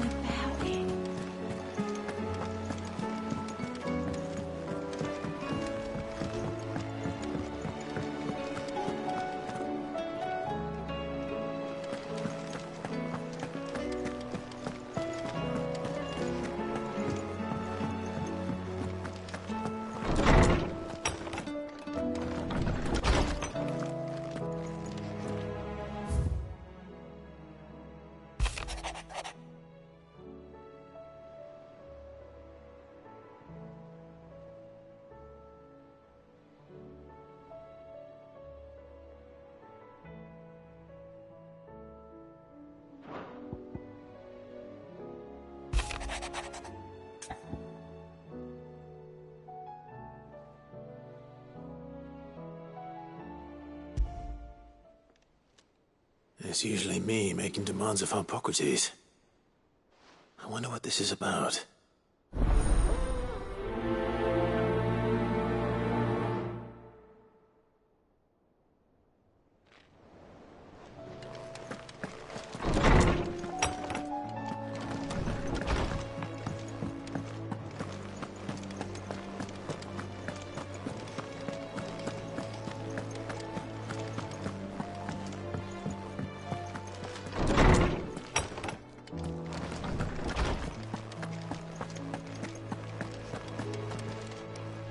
Lawsman Hippocrates. I received your note. Ah, yes. I expect you're wondering what this is all about. You spoke of making amends with Dion, but I can't imagine what for. Then I should begin by telling you that I was once his tutor. This was some years ago, of course, before I joined Sid in his hideaway. At that time, I was counted among the foremost scholars of Oriflamme, and was accordingly invited to the palace to supervise the young prince's education, all to ensure that the future emperor had a firm grounding in, well, everything an emperor should. History, religion, commerce, government. Alas, our time together was cut short when Dion left to join the Dragoons, his studies no longer being deemed necessary. I had not expected to meet with him again, least of all here. Have you spoken with him? No, I have yet to find the right moment. His Highness always seems so preoccupied, especially when alone. I would not wish to disturb his ruminations with idle words of greeting, not when I know he dwells upon the evil Ultima had him commit in the Dominion. The guilt weighs heavily on him, I know. But as you say, that was Ultima's doing. Surely you can't blame yourself. When I first met him, it was not guilt, but his people's expectations that weighed heavily upon him, and I did nothing to ease that burden. He bore it alone, until the day he could not bear it any longer.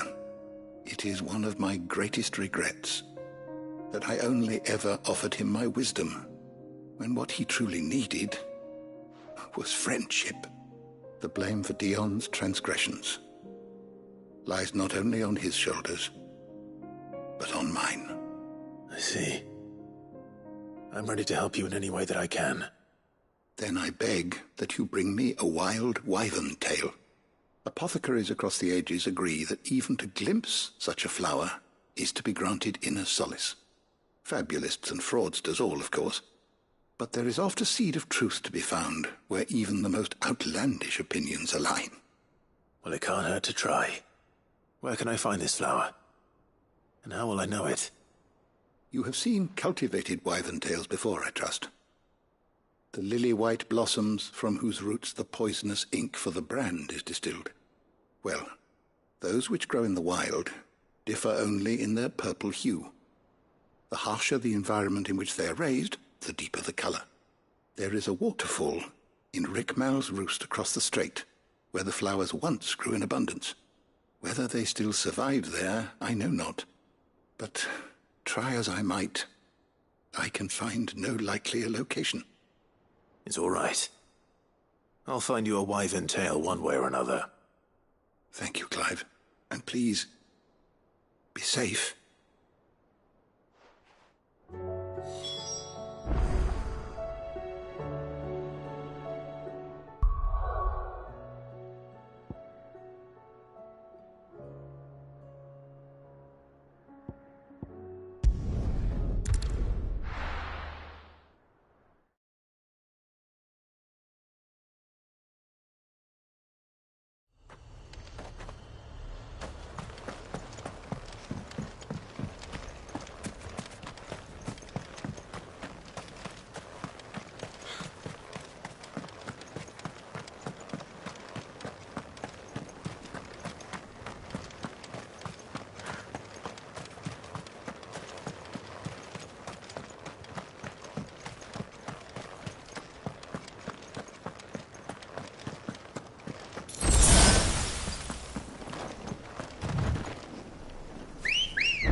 Ready, girl?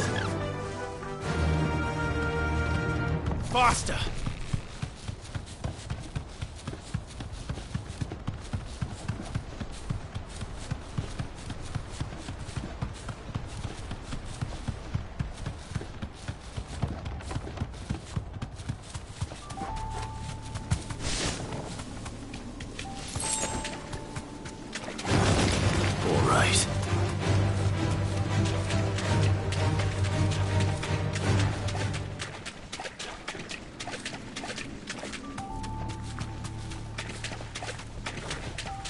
Seems this place has been flooded twice over. Purple flowers blooming next to a waterfall. Shouldn't be too hard to find.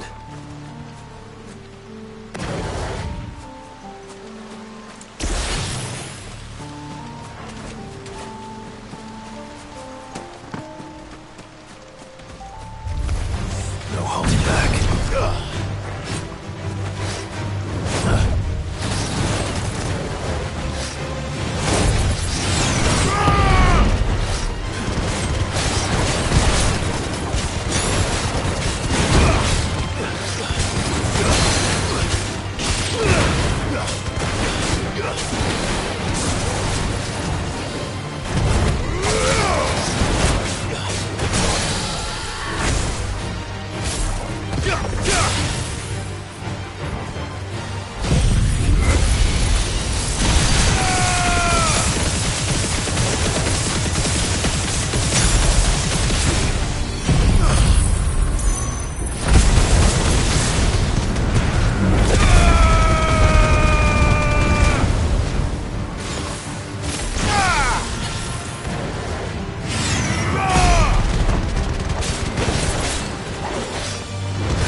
They are.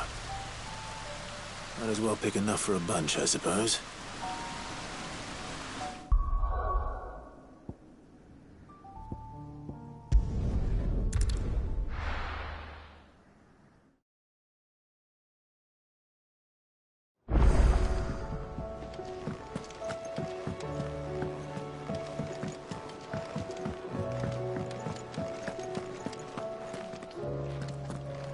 You don't know what you're talking about. The odor's what gives Chance's stew its, depth. And that's what makes it superior to any old lizard livers. Oh, please. Have you even tried the fried mortress? Taste, smell, texture. It beats your beloved stew hands down on every count. Now that's a masterpiece.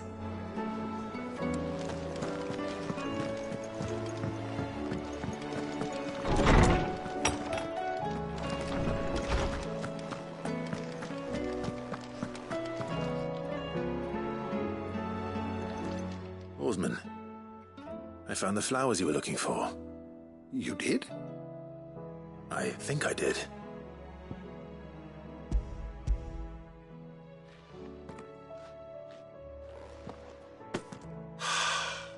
You did indeed. My dear boy, thank you. You wanted to make Dion a gift of one, did you not? Shall I invite him to join us? Oh, I don't... It's no trouble.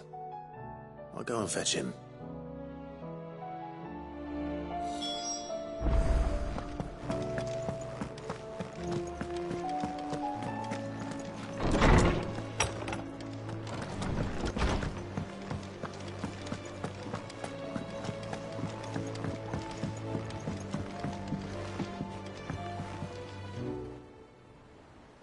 Your Highness, would you do me the honor of accompanying me?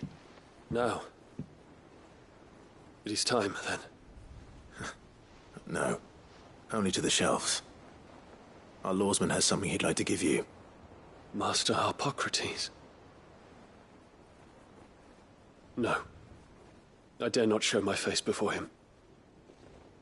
Not after everything I have done. I have taken countless innocent lives. And ruined countless more. All because I was weak. I have sworn to atone for my crimes or die in the attempt. But were I to meet with him again, and see in his eyes what I have become, I fear that my resolve might falter. Then that is all the more reason to do it. Test your resolve. Prove to yourself, and to him, how strong it truly is.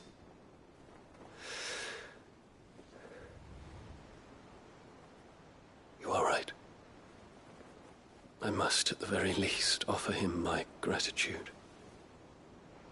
Very well, then. Take me to him. Follow me.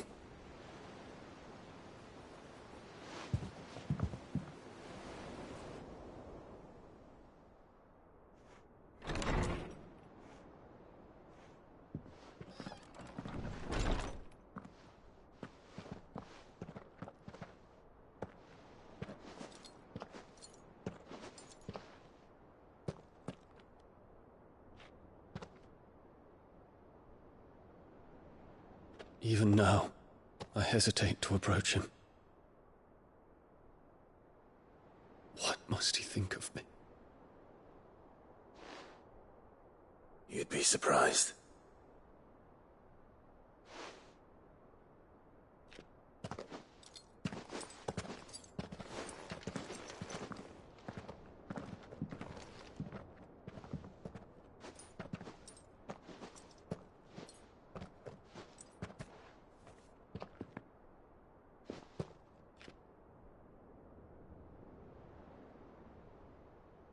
Master Harpocrates, pray, accept my apologies for leaving your tutelage before my studies were complete. Your lessons opened my mind to a world quite unlike the one I had imagined from within the gilded confines of the palace. And I shall be forever grateful for the efforts you made to enlighten me. Lift up your head, Your Highness. The deeds of youth require no apology. That you took the time to visit me says much about the man you have become. Now, there is something I would like to show you.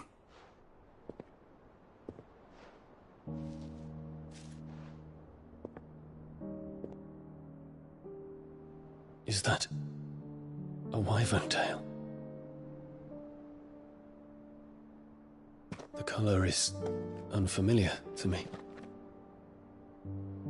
Because it is unique to those found in the wild.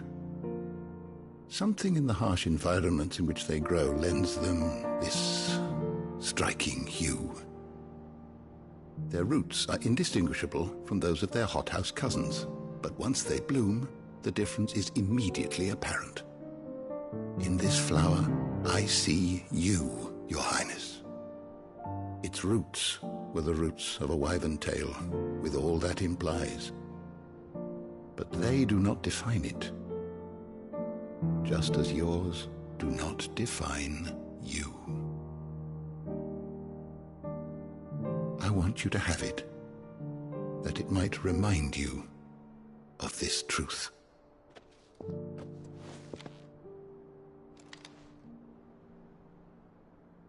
Master Harpocrates, I would ask of you a service.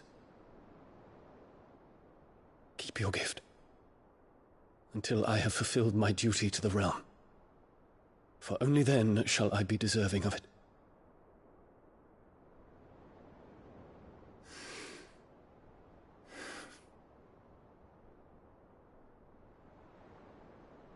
As you wish, Your Highness. I shall await your return.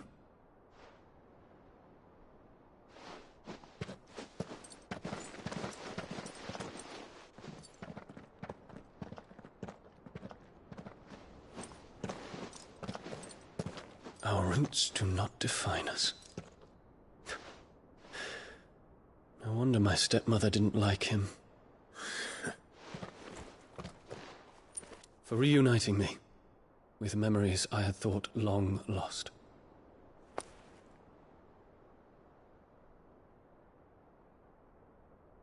I shall not forget this.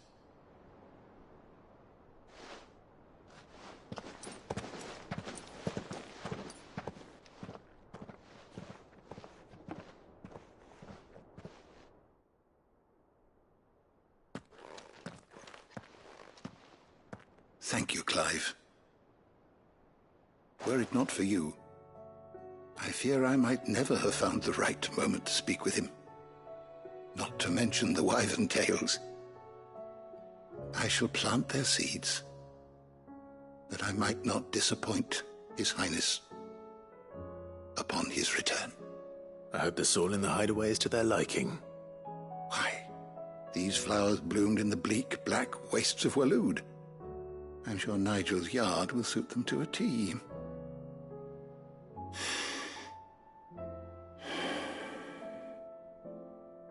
When it comes to expressing one's gratitude, I find that words are seldom sufficient. Here. What's this? A stolas quill. Or more precisely, my stolas quill. 'Tis said that an owl's feathers are steeped in the wishes it hears over its long lifetime. All those words just waiting to pour out onto the page. So consider this my wish for you. That one day you may put down your sword and pick up that pen. Well, when that day comes, I'll certainly have a lot to write about. Thank you, Harpocrates. It shall have pride of place in my chamber.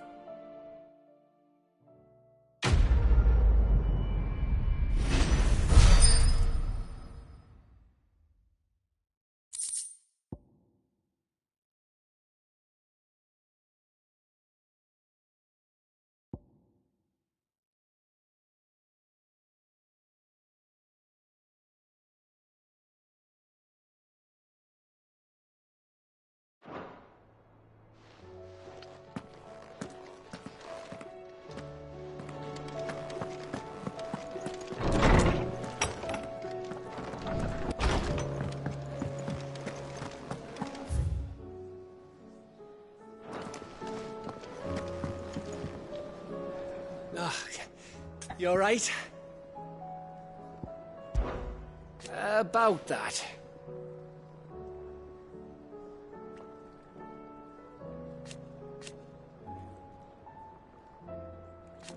Oi!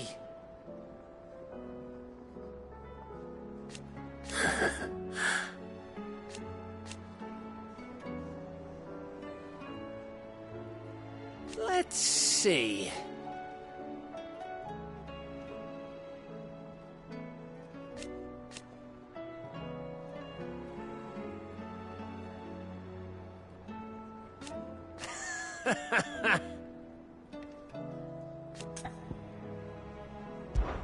Something troubling you?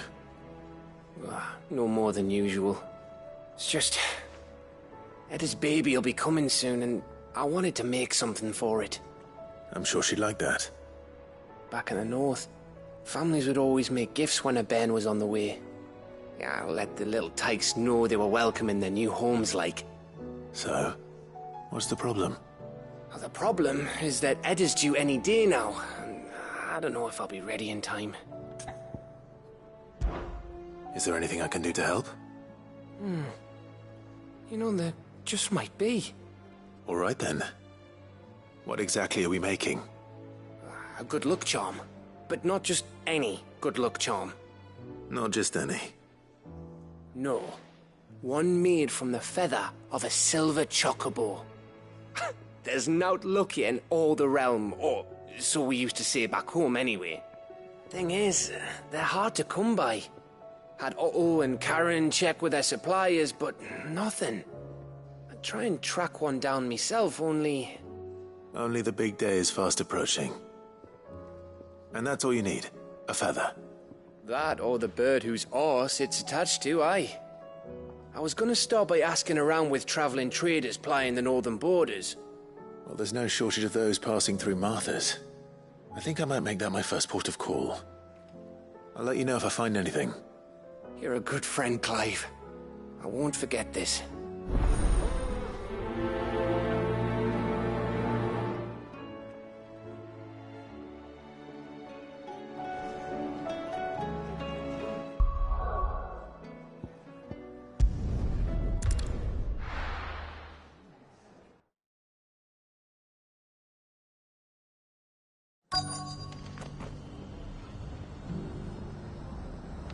Let's hope one of the merchants here has what Gav needs. Excuse me. I'm looking for something. Oh, well, then I'm your man. A silver chocobo feather. Oh, or maybe not. Though you're not the first to mention the bird around here. There was a man stopped by the rest not long ago, claiming he was attacked by a silver chocobo. Near some gutted hovel, not far from Eastpool. Most took him for a braggart and a liar, but who knows? Perhaps there was some truth to his tale. We'll see. Thank you.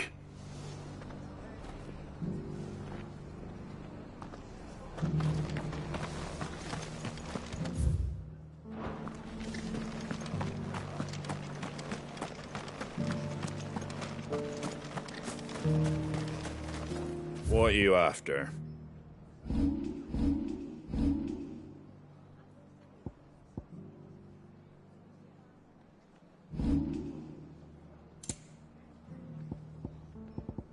Take care out there, eh?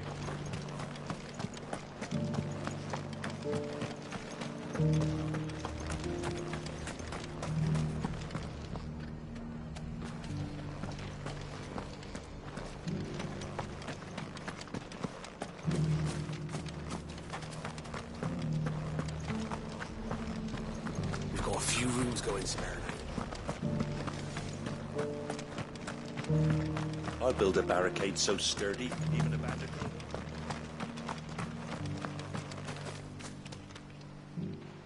Can I help you with summit? You wouldn't happen to sell silver chocobo feathers, would you? I deal in fruit, not fancies. But if it's fancies you're after, I suggest you try Rhiannon's ride. Was a silver chocobo seen there? Oh, yes. If you believe the ravings of a madman. It wouldn't be the first time.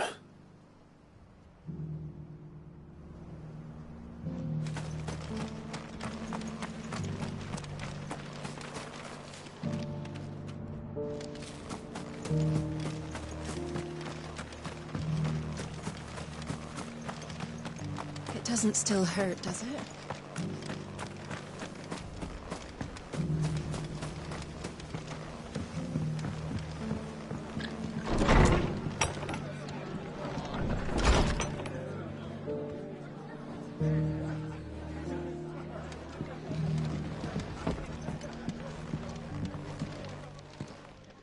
You look like you could do with a drink. When I was a little girl...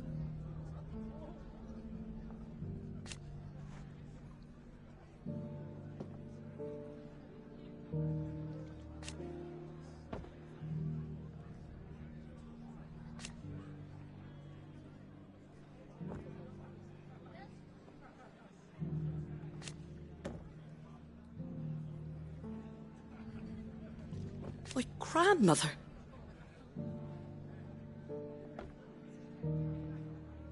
I swore then and there.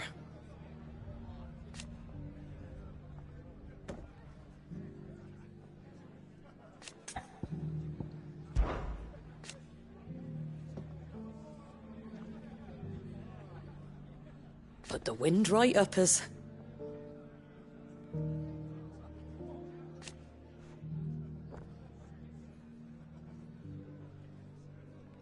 And thank goodness they did.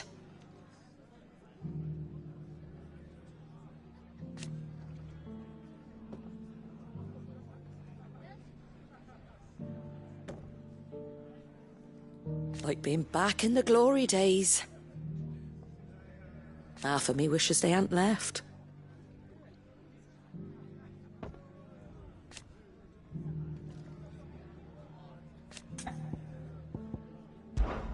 It ain't exactly a bed of roses.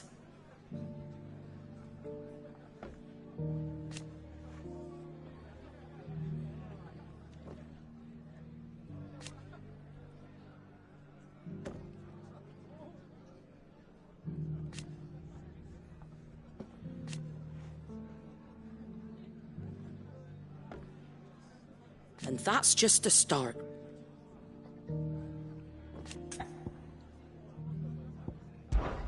Stop by for an ale any time, eh?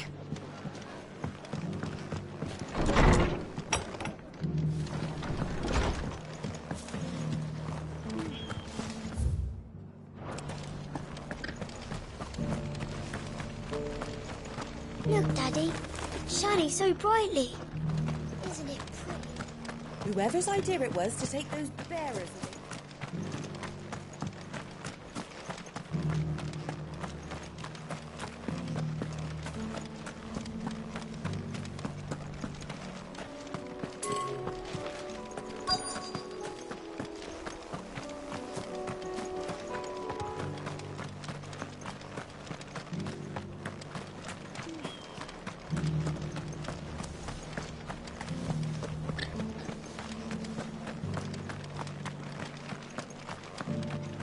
Just because the heavens have gone to rack and ruin, it don't mean we have to. How do, traveller? You've the look of a man who could do with a new whetstone. Or perhaps a bawdy etching of the Vicerine. Maybe another time. I'm looking for a silver chocobo feather. If that's the case, rumours are all you're likely to find. No one has seen a silver chocobo for years. Word is they were all hunted for their feathers. Some northern nonsense about bringing good luck. Didn't bring them much, nor their bows. If any are still out there, I reckon they'll be doing their damnedest not to be discovered. You're probably right. Thank you anyway. A silver chocobo sighted in the hills near Rhiannon Tride. It sounds almost too good to be true. But since I'm already here...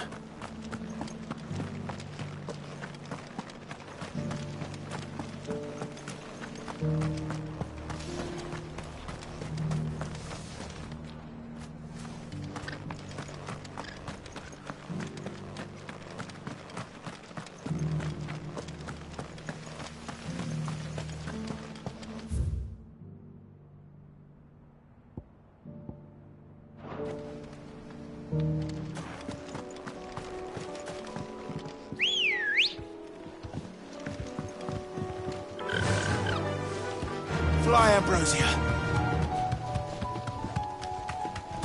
Can hardly make you look.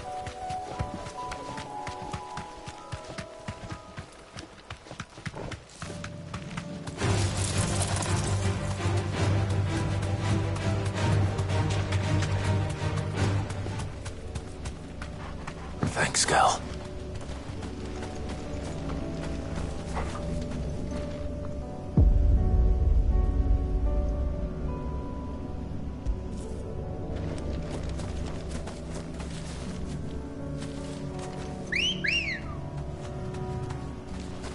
Good girl.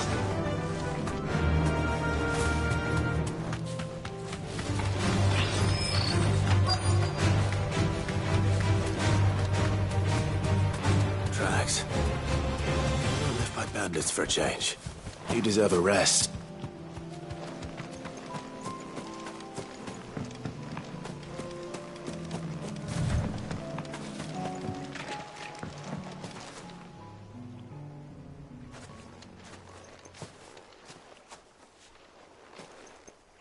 More tracks.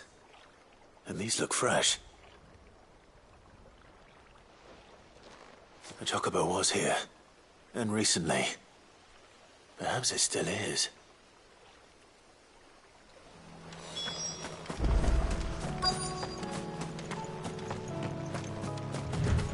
I don't hear anything.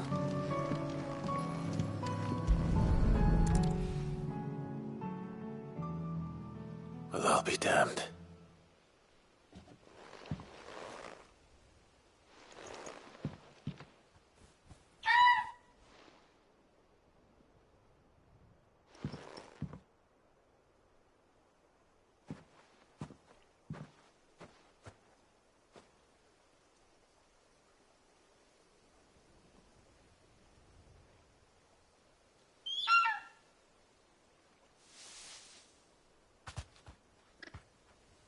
It's all right. I'm not going to hurt you. Just borrowing a feather for my friend.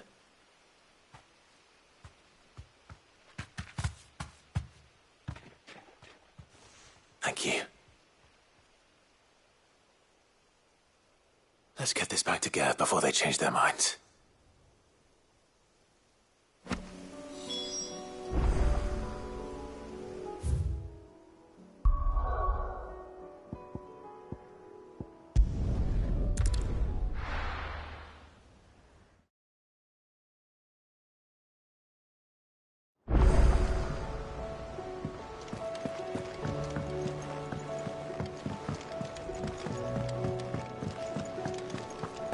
It was no trouble at all. Still, I appreciate it.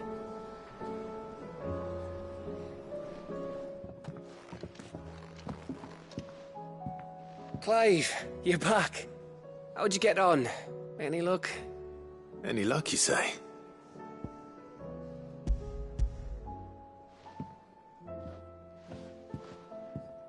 Crystal's crack. Is this what I think it is? Where in the hell did you find it? It's a long story.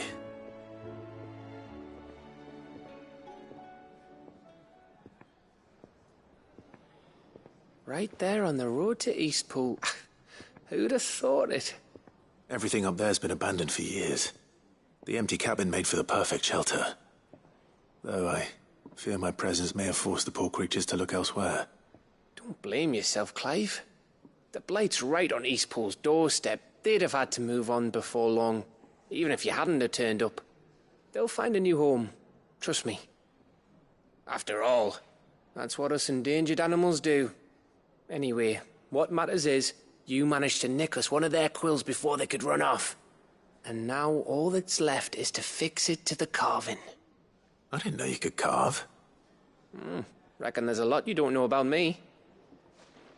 Like the fact I'm as good with a whittling knife as I am with a sword. And that bone Ember gave me's a dream to work with. What did you say it was from again? An Avis? But it weren't your Avis, Sid. I slew one of my own at last. So all those long nights in the pit finally bore fruit. I'm proud of you, Ember. Don't speak too soon. I ain't done my trial yet. There we go.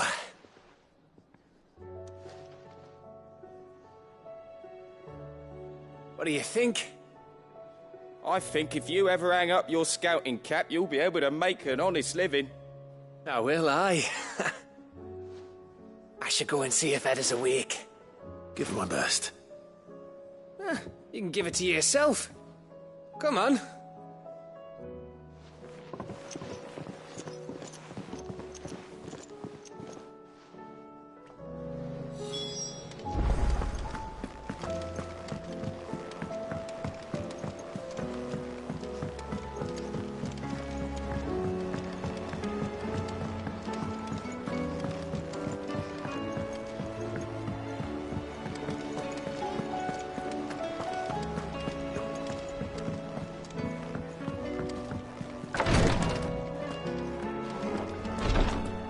Ty's tea stop.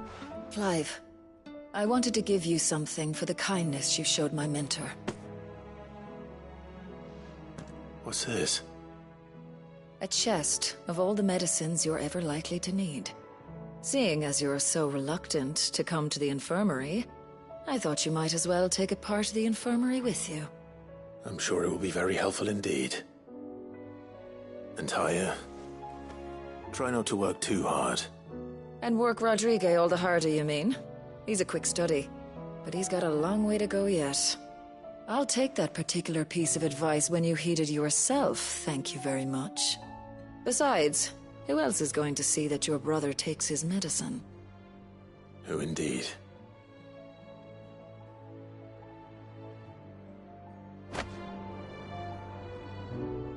I'm glad I was there for his final moments. He deserved the peace he chose.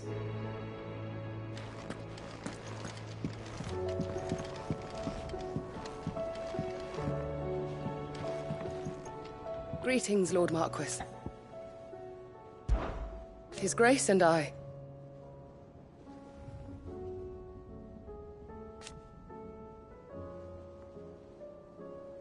At first,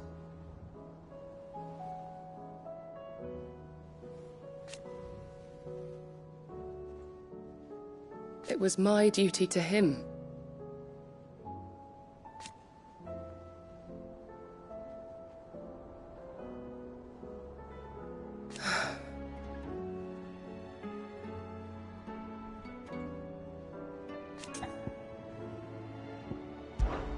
My lord. I am.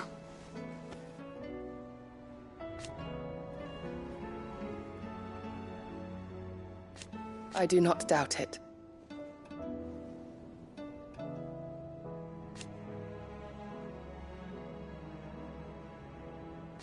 Thank you, Yode. May you return safely.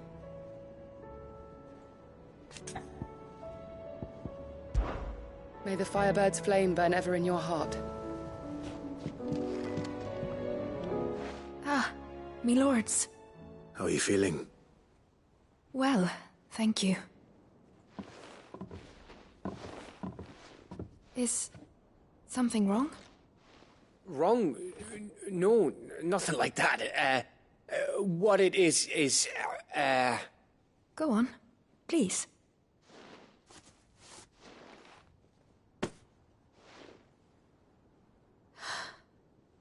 It's beautiful.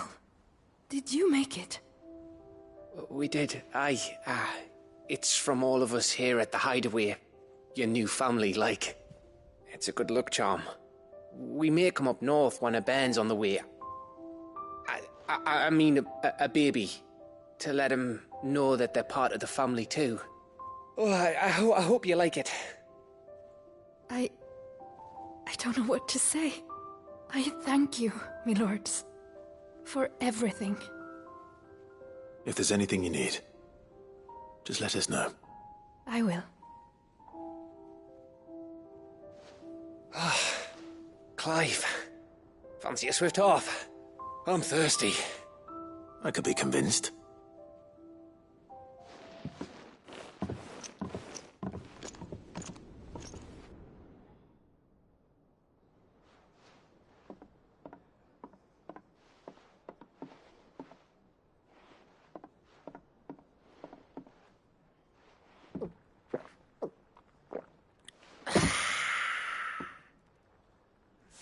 Don't you think you've had enough? Oh, we're celebrating. I'm gonna be a father. I think Edda might have something to say about that. You know what I mean. Bit of light in these dark times.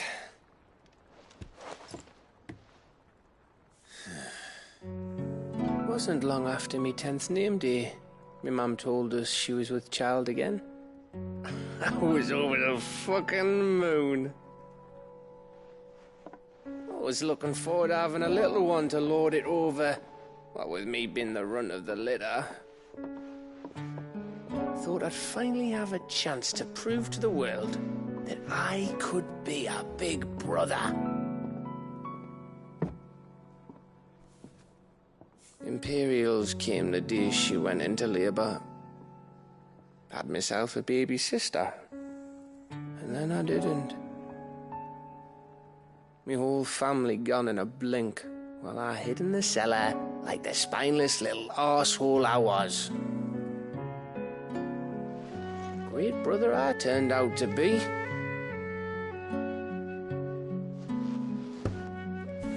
I'll never be a leader. And I'll never be a hero. I'm just a daft little dog who comes running when his master calls. I'll never be like you, or Sid, or Jill, or even Torgal. Have you finished? Maybe.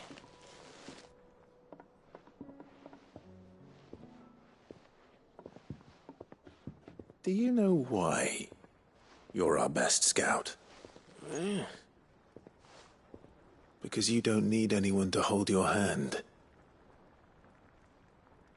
Without your resourcefulness, your courage, your determination, I don't know where we'd be. Maybe hanging off a cliff like, That was only the once. Exactly. You learned from it.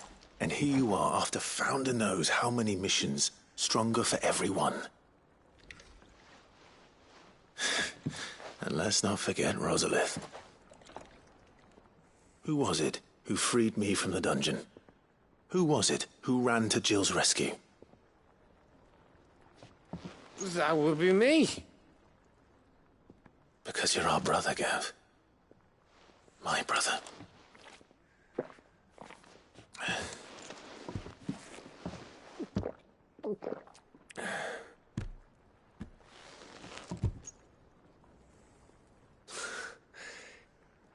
Your brother.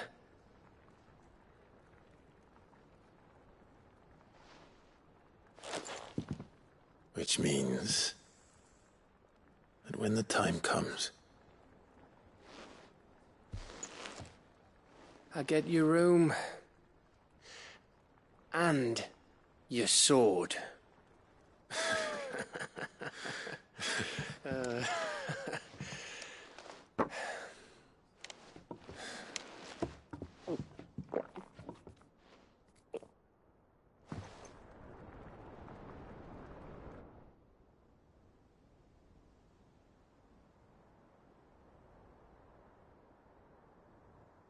I may have had one too many.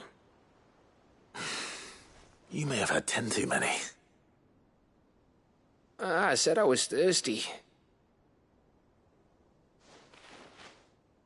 Better get back to work anyway. After I walk this off. Clive? What is it? Thanks for, you know. I know.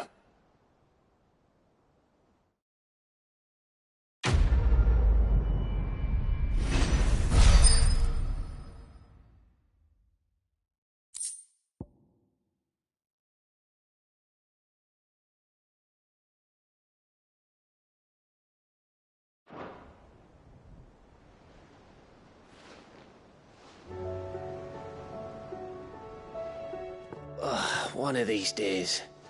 One of these days, I swear, it's gonna be me who drinks you under the table. If by under the table you mean retching on my boots half the night, I reckon one of those days was yesterday. Ha ha, you think you're so funny. But just wait till we crack open the bottle I left in your chambers. That stuff's strong enough to burn the horns off a behemoth. Sounds like I'll be needing some new boots.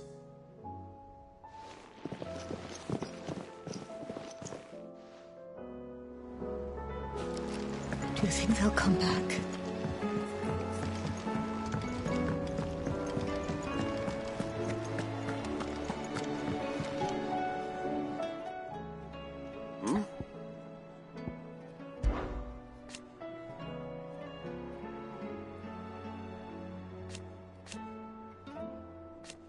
Huh.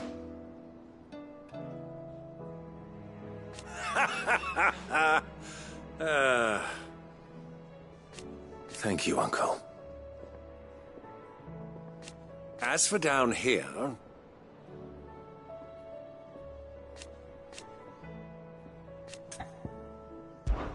Clive, my boy! Rutherford informs me that we owe you our thanks. Hadn't intended for you to get involved, but such are the times we live in, huh? I would have done the same for anyone else. You're far too modest, Clive. You'd make a terrible nobleman. But tell me, is the realm truly in as dire a state as Rutherford suggests? From what little I saw, you were right to be worried. I suppose I should have expected the worst. But I was rather hoping the great and good of the realm might have things a little more under control. Alas, it seems that firm leadership is in short supply these days, and without it, the people are bound to lose their way. We must move quickly. But where do we start? True, the challenges that face us are many. But in my estimation, there are two key areas to be addressed before any other. The realm's armies and her larders. As you've seen firsthand, it's every man and woman for themselves out there. Certain cities have banded together to try and maintain some semblance of order, yes? But such cases are few and far between. And yet, the only remedy for the chaos that faces us is unity. A unity that transcends even the borders laid down by our ancestors. In short, if Storm does not stand together, she will fall apart. But how would one even begin to unite the realm? The armies, my boy. As I told you already, we begin by restoring order among the ranks of those sworn to maintain it. Sadly, I doubt I could convince even the lowliest gaggle of privates to dig a latrine together. But I do know someone the High Commanders have been known to listen to on occasion. Field Marshal Eugen Havel. I thought he was retired. He was, until an Akashic army tore through Randalar and killed most of the rank and file. There is no man alive more capable. Literally. And as luck would have it, I've already spoken with him on the matter. Of course you have. And he's agreed to help. On one condition. That he first speaks with you personally. Havel has always been a man of frustratingly rigid principle, and he has certain qualms about clasping arms with, well, with an outlaw. I extolled your many virtues as best I could, of course, but the old goat was adamant that he be allowed to appraise you in person. You don't mind, do you, my boy? Of course not. As long as chaos reigns, we will never build a better world. I'll do whatever it takes. And if the Field Marshal wishes to speak with me in person, then so be it. That's the spirit. I'll leave for Randalar at once. Would you send a Stolas? Of course. Rutherford is already in the Dalmekian capital. I'll have him tell Havel to expect you forthwith. Excellent. Thank you, Uncle. No. Thank you, Clive.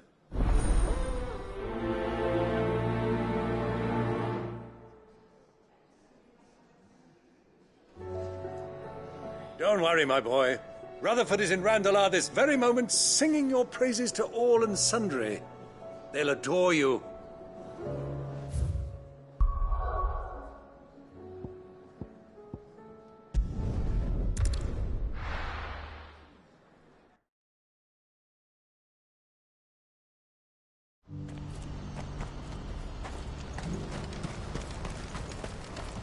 Well met. May Gilbert smile upon you. It's good to see you. When we fled our childhood home,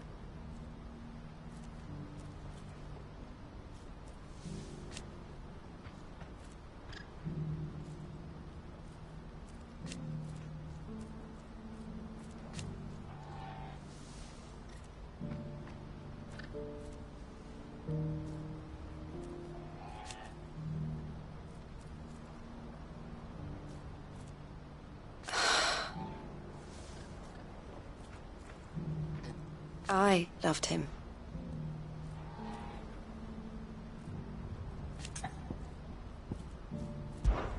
Did I tell you?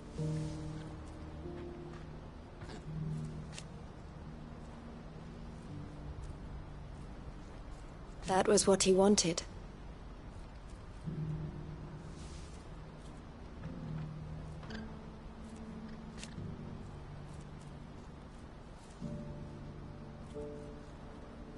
no matter how hard it might be.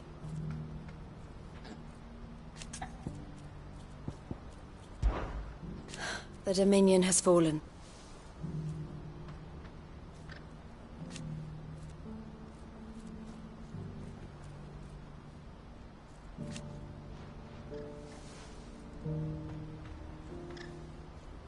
The Crimson Caravans must set an example.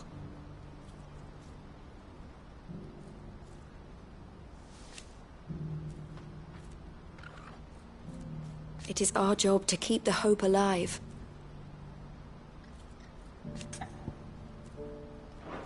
Take care of yourself, Clive.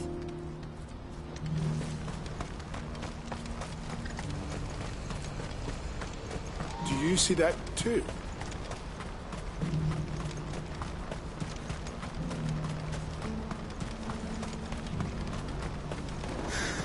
What is it? Don't ask me. Oh, please. Just make it stop. I'm scared. Nothing good's gonna come of this, I'm telling you. Just looking at it's enough to send a shiver down your spine.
Can't be Rutherford, can it?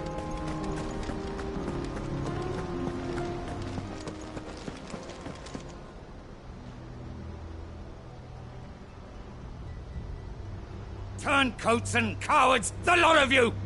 If it's a fight you want, it's a fight you shall have! Allow me. I don't need your... Please, Field Marshal, oblige him. This won't take long. You're right. It won't. Men, finish him.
You're finished!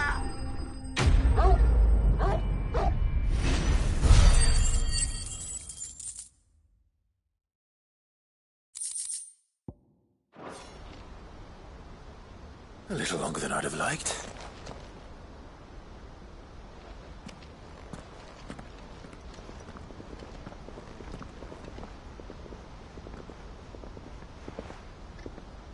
Field Marshal Havel, I presume. Are either of you injured? No, my lord. You arrived just as our escort turned on us. Fucking traitors! I'd heard reports of soldiers in the outlying regions abandoning the oaths they swore. But I hadn't thought the corruption had reached so close to the heart of the Republic. It's a fucking disgrace. Your interfering old bastard of an uncle tried to warn me, of course. My lord Marquis. Or is Sid the Outlaw more to your liking? Call me what you want. It doesn't change who I am, or the urgency of the message I bring. My uncle has a plan to right the realm, and he needs your help to see it through. Before I agree to anything, I'd have you answer one question. What do you stand to gain from all this? I won't deny that I might benefit from further chaos. But I seek a new beginning for all of us. And while the choices I've made may not always have been the right ones, I know I made them for the right reasons. For so long, so many of us have been told how we could live, how we could die, when it should have been our decision all along. Now we have a chance to put things right. But in order to take it, we must stand together. Even if it be beside those with whom we don't see eye to eye.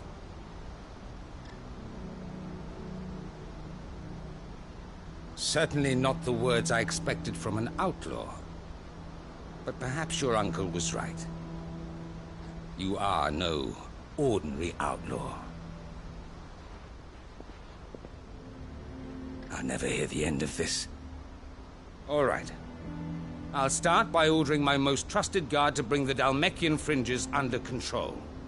Next, I'll make contact with my counterparts in the Imperial Army and see if I can't convince them to try and restore order in their own territory. Thank you, Field Marshal. But they are not the only ones we will need to convince. What do you mean? I don't doubt that I can bully some sense into a few generals. But those they answer to require a different kind of persuasion. And when it comes to honeyed words, well, we will need an envoy. One who can court even the most stubborn of statesmen. You, perhaps? I'm flattered. But I'm no diplomat either. And I have other problems to attend to. What we need is a skilled arbitrator. And I may know just the person. Is that so? And would he happen to be an outlaw too? Of a different kind, perhaps. Well, beggars can't be choosers. I suppose we'll all have to find a little of the outlaw in ourselves if we're to make it through this. Very well. Send your man to me right away. I shall.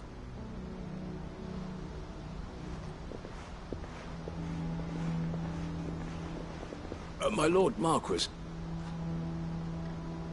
Your Lord Uncle bade me escort the Field Marshal to his manor in Port Isolde. And I will see that my associate joins you there. Very good, my lord.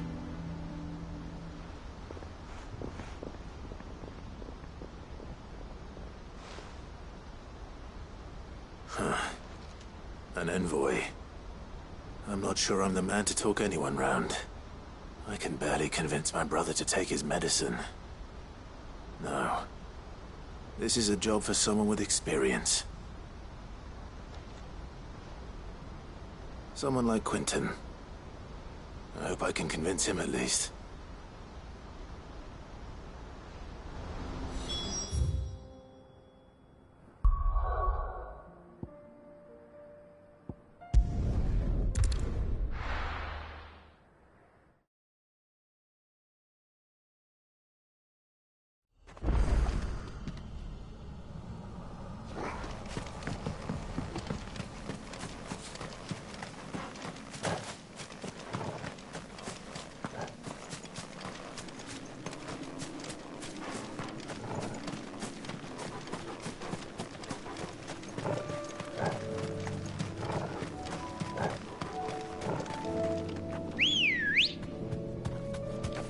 Ready, go?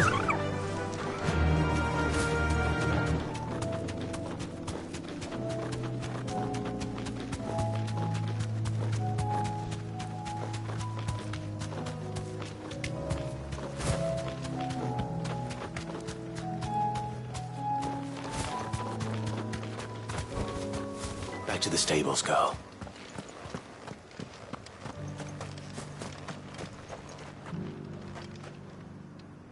Quentin, I have a proposal for you. Do you now? Something tells me you'll be asking more of me than a cask of Gotand gold. Go on, then. Propose.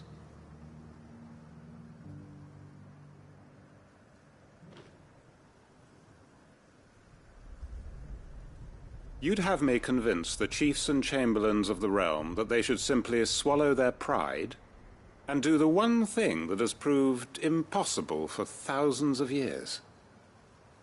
Was there anything else? Perhaps I can fetch you a meat pie as well. I know it's a lot to ask, but I can think of none better suited to the role.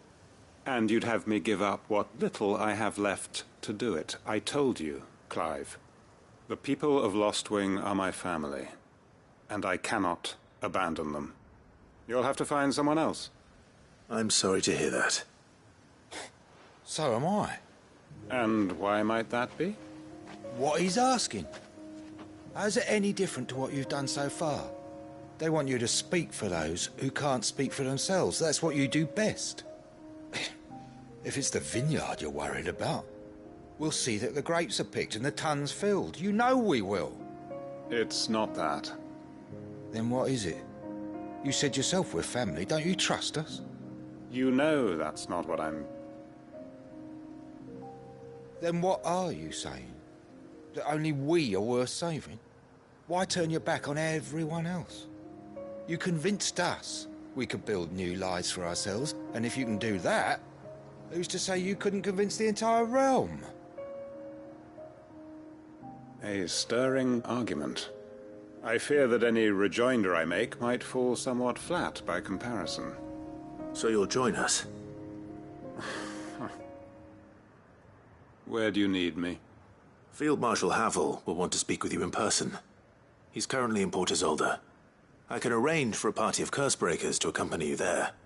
That would be very much appreciated. I hear the roads are far from safe these days. Hopefully not for long.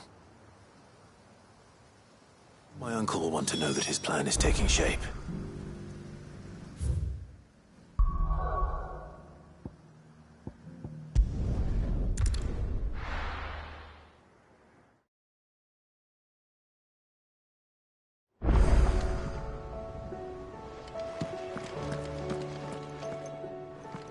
Uncle, I bring good news. The Field Marshal has agreed to your plan.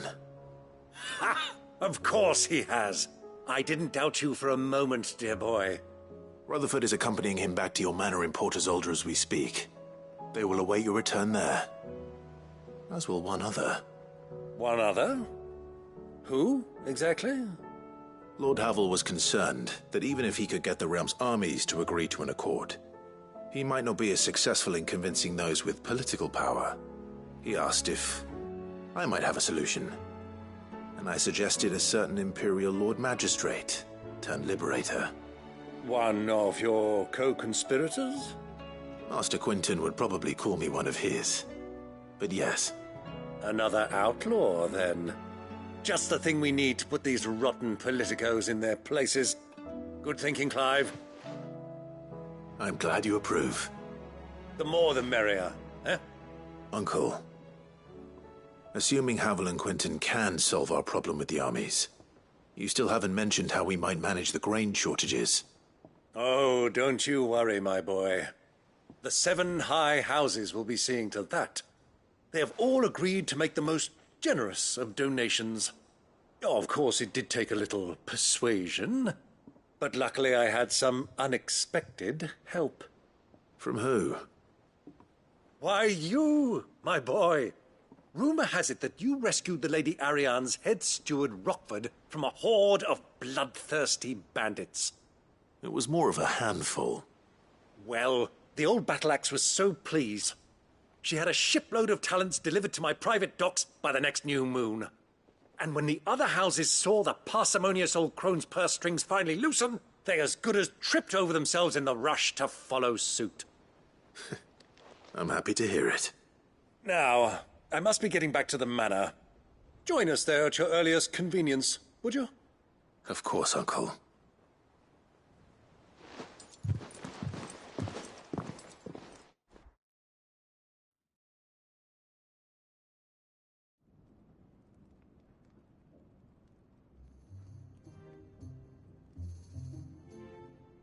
And how, pray tell, will we get that grain to the capital if the roads are still overrun with Akashic? You'll find another bloody road. I only have so many men, and I'm not about to send them headlong into an ether flood. That is, unless you'd have them turn as well. Well, they'd certainly eat less. Says the man with a belly bigger than a band of curls. My soldiers actually need their rations. Without any food to keep them going, they'll be dead even before you've sent them on your fool's errand. If I may, gentlemen, perhaps I might suggest an alternative approach. Though supply routes are indeed disrupted, there is no shortage of ships. Indeed, they bob away in every bay from here to Randalar, awaiting a safe haven. Allow them to make port and fill their bellies full of grain. And once those who crowd the cities are fed, ferry the displaced back to the countryside to work the fallow fields. But I'm sure that you wish to continue your discussion. Forgive the interruption. Two such firm friends as yourselves need no help from the likes of me. Rutherford spoke fondly of the great bond between you. Us? Friends? I can't stand the man! Clive, I'm beginning to question the quality of the company you keep. And what kind of company were you expecting him to keep? The man's a criminal! Criminal? How dare you? You are not fit to breathe the same air as this fine, upstanding young gentleman. Upstanding? He calls himself Sid the Bloody Outlaw! Once more onto the breach.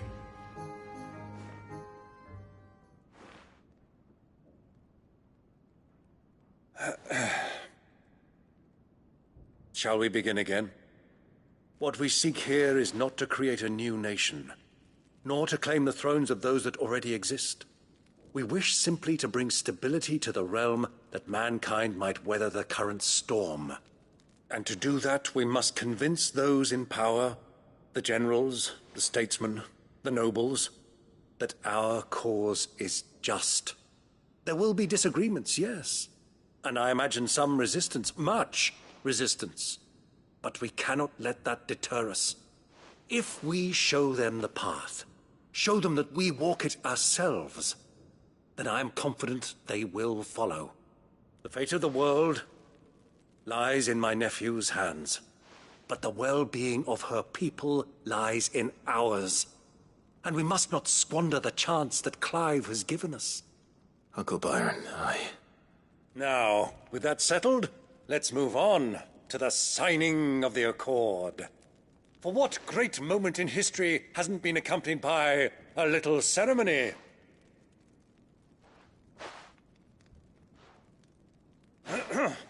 Citizens of Valisthea, I present to you the Triunity. Rutherford, Mike Will.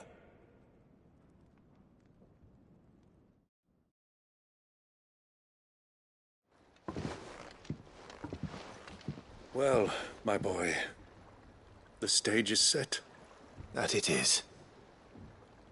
This is the role you were born for. Now I ask only that you trust in the talents of your supporting cast. We shall play our parts to the best of our abilities, that you might have the opportunity to shine.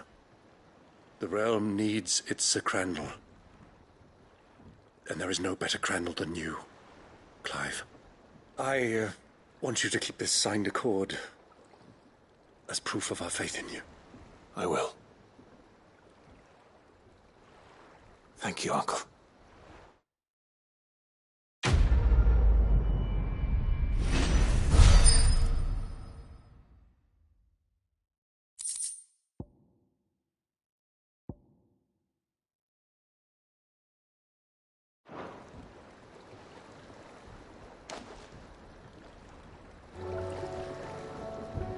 Sorry, can't take you where you need to get to, but the Argo and me will be waiting when you get back. What do you think that thing is? And how the hell is Sid gonna deal with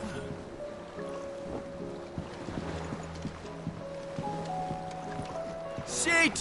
You have my word. I will not leave this pit until I can besten Avis with my own 2 hands.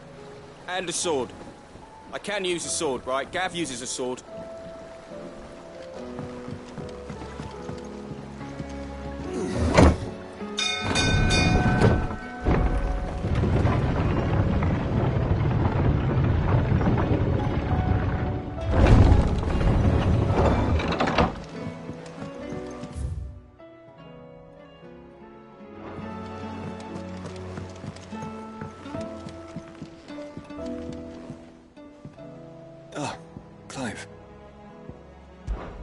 This is it then, brother.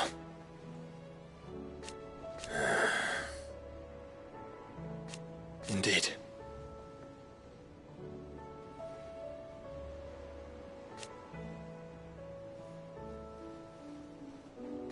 You're wrong.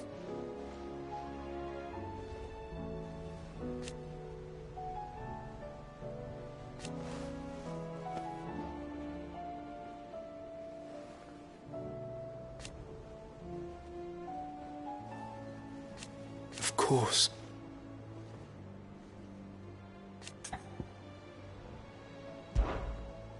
Joshua, what's wrong? And don't say nothing. It's... not nothing. I've received word from Cyril. The Undying have found Father's will, or something akin to it. His will? How and where? In the crypt beneath Rosalith Castle. After Kupka was kind enough to drive out the Imperials, the Undying took the opportunity to recover what relics of the Duchy yet remained. And in the process of doing so, they found a letter from Father. I'm surprised anything survived down there. Cyril asked that I join him in Tabor at my convenience. I have been meaning to go, but... would you join me? Of course. I want to know what's in that letter as much as you do. Very well. I am ready to leave when you are.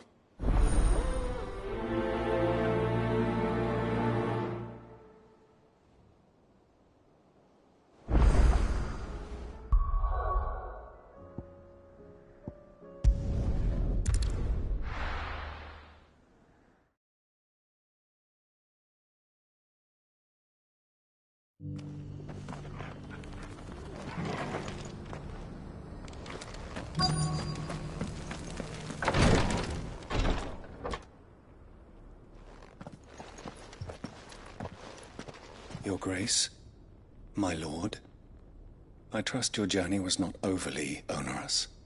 Cyril, you found a letter from Father? Yes, I have it here.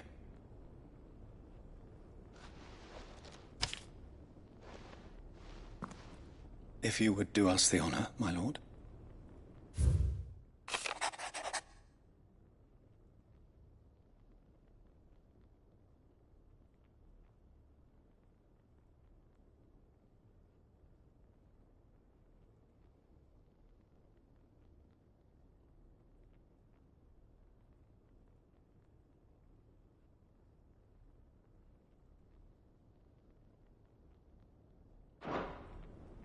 An inheritance.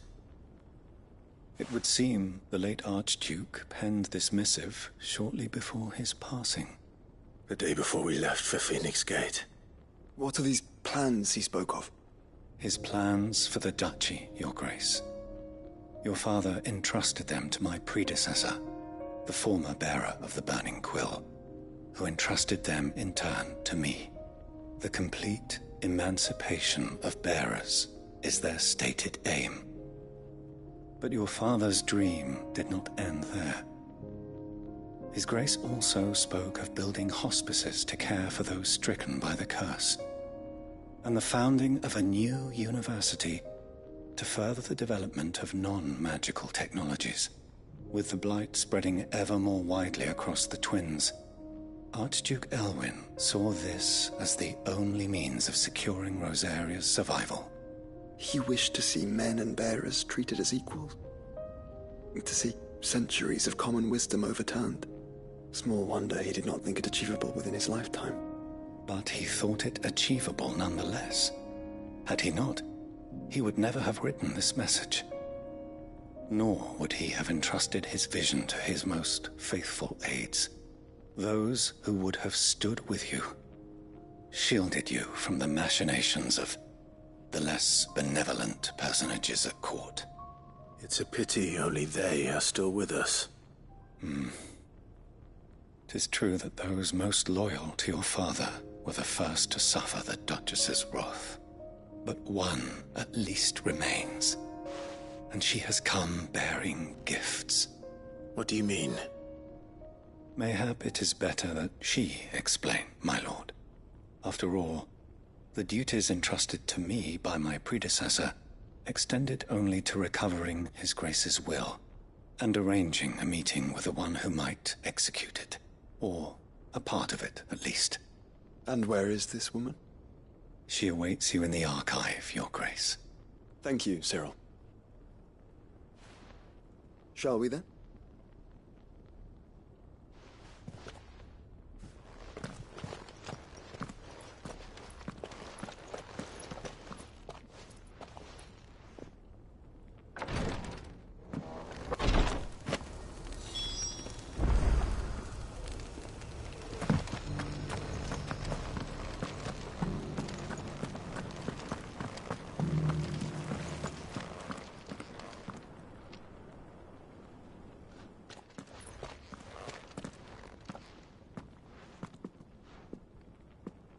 My lord, Your Grace. I hardly recognize you. I am Goditha, retainer of House Rosfield, loyal servant to the Phoenix and his shields. Your father, the Archduke Elwyn, entrusted me with the delivery of a gift. I only hope you can forgive my tardiness in bringing it to you. Lift up your head, Lady Goditha. You have our gratitude for your service to our house and to our father. I merely did my duty, as any proud Rosarian would. My lady, perhaps you could explain a little more? What exactly is the gift you bring? As I'm sure you know, it has long been the custom for the children of House Rosfield to be presented with certain keepsakes upon their coming of age. Indeed it has. Our father often spoke of the day when our turn would come.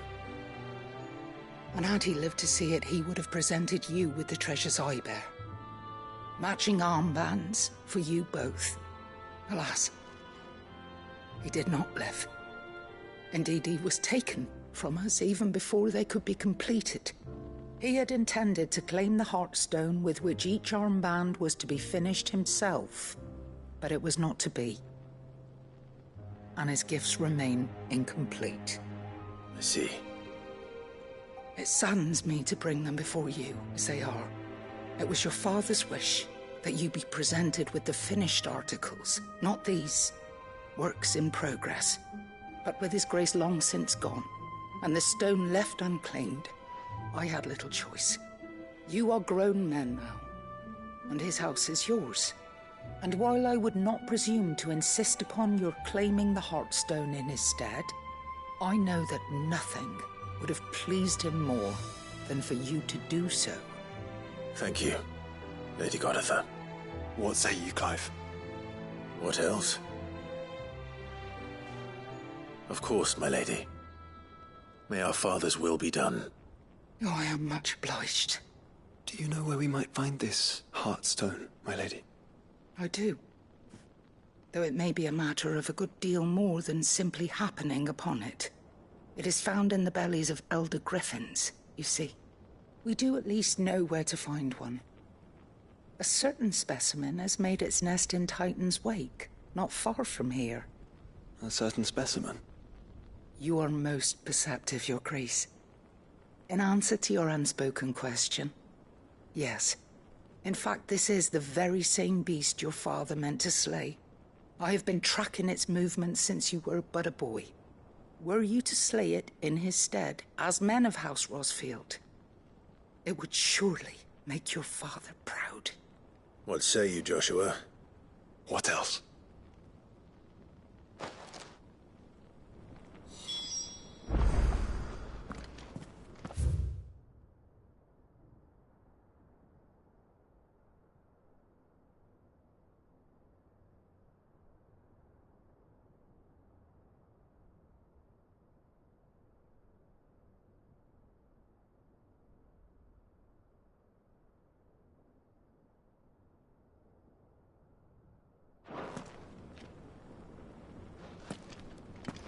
The Undying are not the only secret fellowship in this realm, you know. There are others, each working for their own ends. Why, not so very long ago, a society committed to discovering how one might cast magics without a catalyst was found to be operating throughout Valisthea. They were denounced as heretics, rooted out, and driven from our shores, never to be seen again.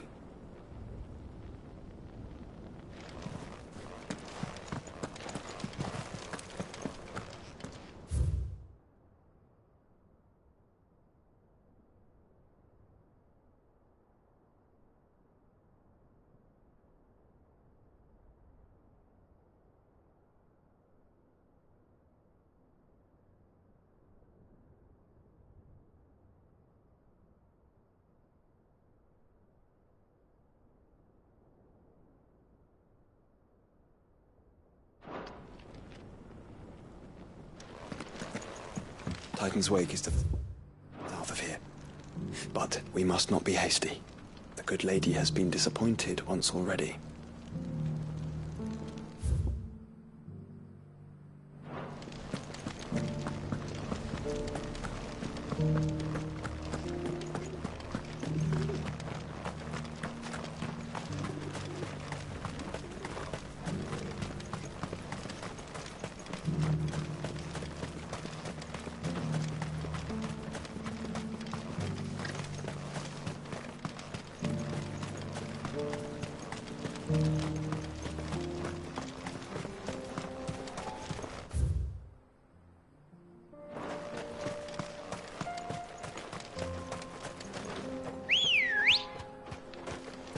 Ready, go?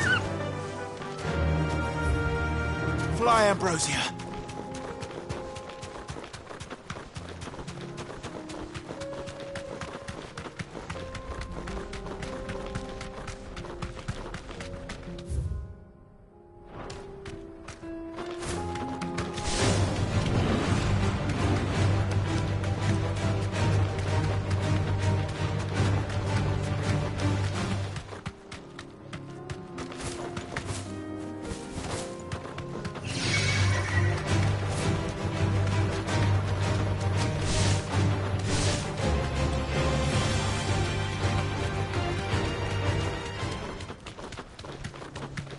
Eyes peeled, Joshua. You deserve a rest.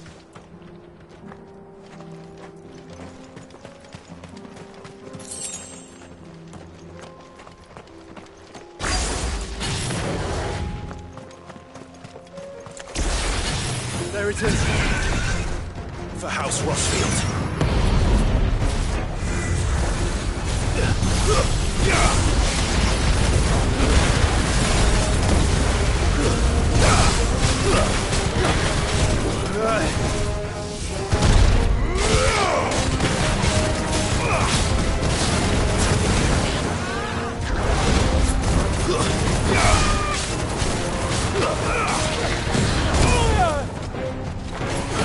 That's better. う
this the Heartstone? I expect Lady Goditha will know.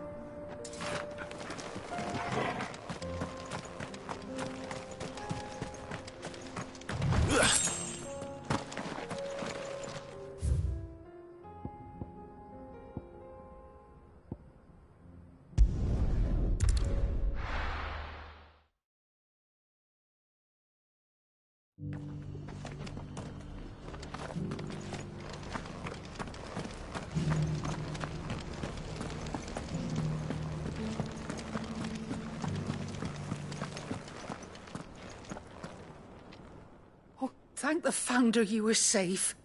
The Griffin is slain then? And the Heartstone claimed.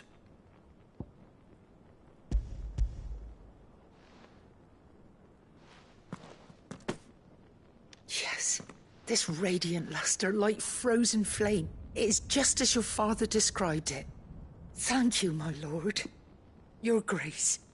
Your father would be so proud. Lady Goditha, the lapidary is ready. Thank you, Cyril. I will be with him shortly.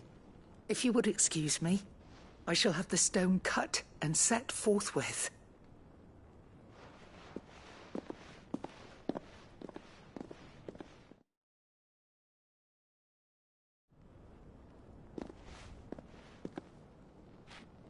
The armbands are complete. Pray, take them. They are yours, after all. Heartstone is harder and more enduring than garnet, or even ruby. It symbolizes unwavering will and devotion. And the graven vines encircling the stone represent the unbreakable bonds between you. It's a message. Father knew we had enemies both inside and outside the duchy. Enemies who would thwart his vision. Only with unwavering devotion would it ever be realized. And only if we stood together, as Phoenix and Shield, as brothers in arms, only then might those enemies be overcome. Indeed. His Grace knew the enormity of the task he would entrust to you, his heirs. But this was more than just a message. It was a promise. That he would always be with you. Thank you, Lady Goditha, for remaining the steadfast custodian of our father's will. Forgive me, my lady, but there is something I don't quite understand. The Undying told me that after Father died, Mother claimed all of the ducal treasures for her own. Even if the armbands were incomplete, she would surely not have overlooked them. So, how were you able to keep them from her? Because I was the keeper of the vault. Though I was but a lowly servant, your father spoke to me of his intentions for the bands, of the deep love he had for both of you, and his hopes for your future. In the days before the disaster at Phoenix Gate, I discovered that the Duchess had ordered her jewelry be sent away from the castle. It was then that I knew she meant to betray us. I tried to warn your father, but it was too late. When word of the fire reached Rosalith, I knew my time was short. So I took up the armbands and I fled into the night. And thank the Founder you did. Yet my duty to your father was incomplete. Not knowing what else to do, I followed the Griffin, thinking I might claim the Heartstone on its passing. And so my pursuit continued, until Lord Cyril appeared before me. He informed me that His Grace's will had been recovered, and that his sons were alive and well. Lady Goditha, on behalf of my father and all the people of Rosaria, I thank you for your loyal service. As do I. Thank you, my lord. Your Grace, for coming back to us, for giving my service meaning.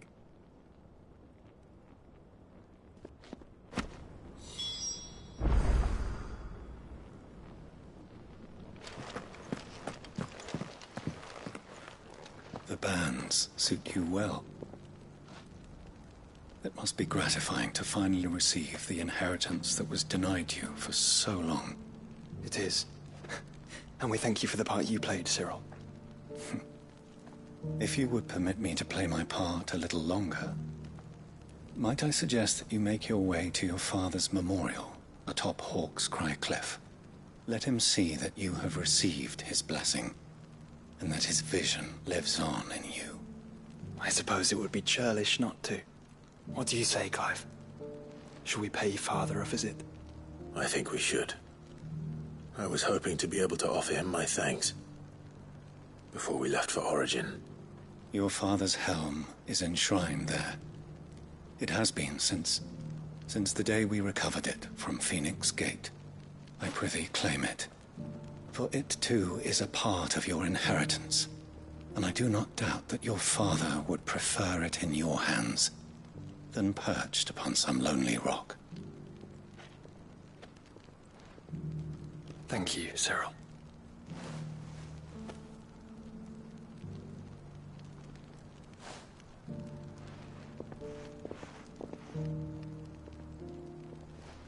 Come on, Clive. He's waiting.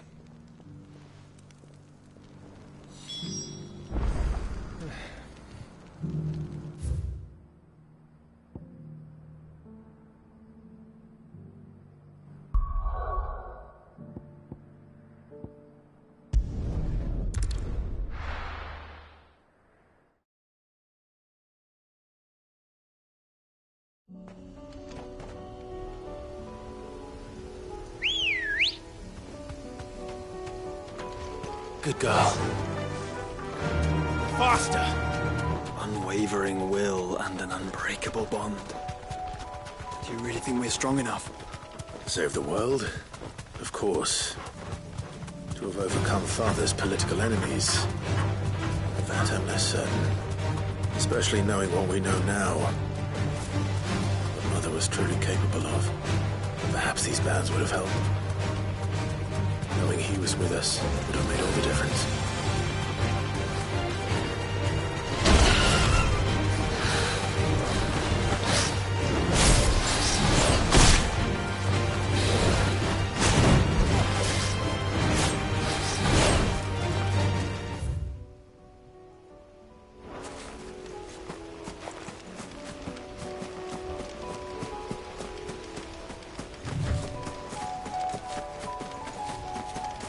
It's just back there.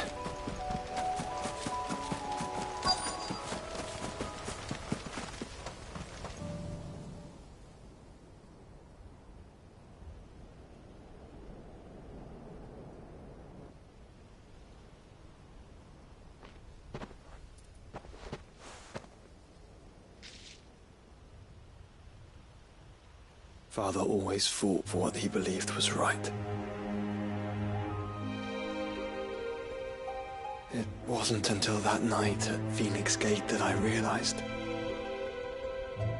I had never fought for anything. I always had someone else to do the fighting for me.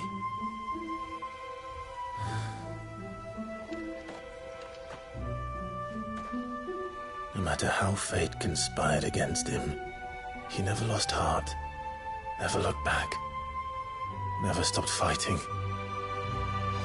To me, he was the greatest of men. And I've been trying to live up to his ideals ever since.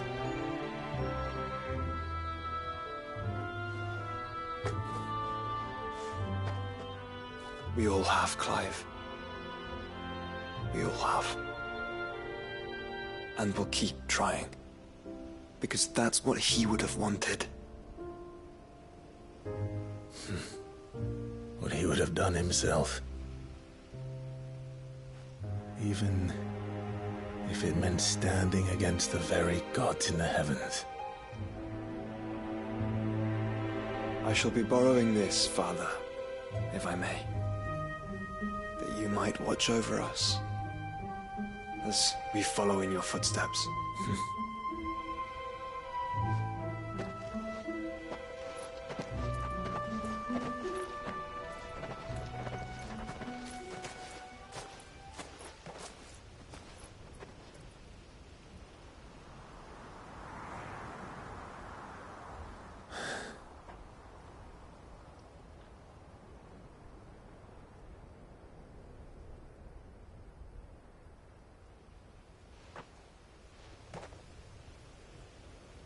We won't lay you down.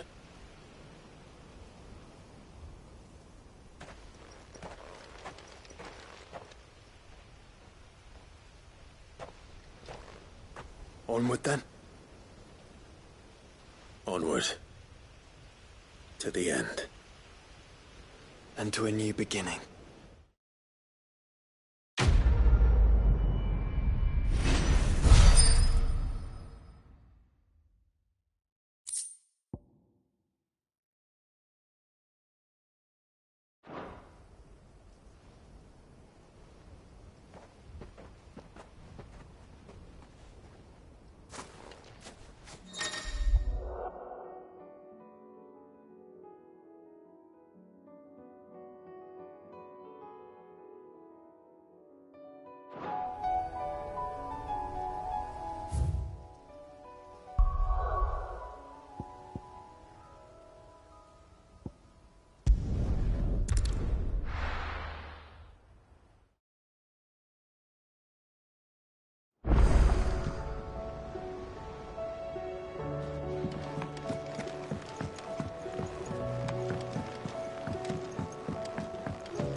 If Joshua's worried about Jill, I should go and speak with him.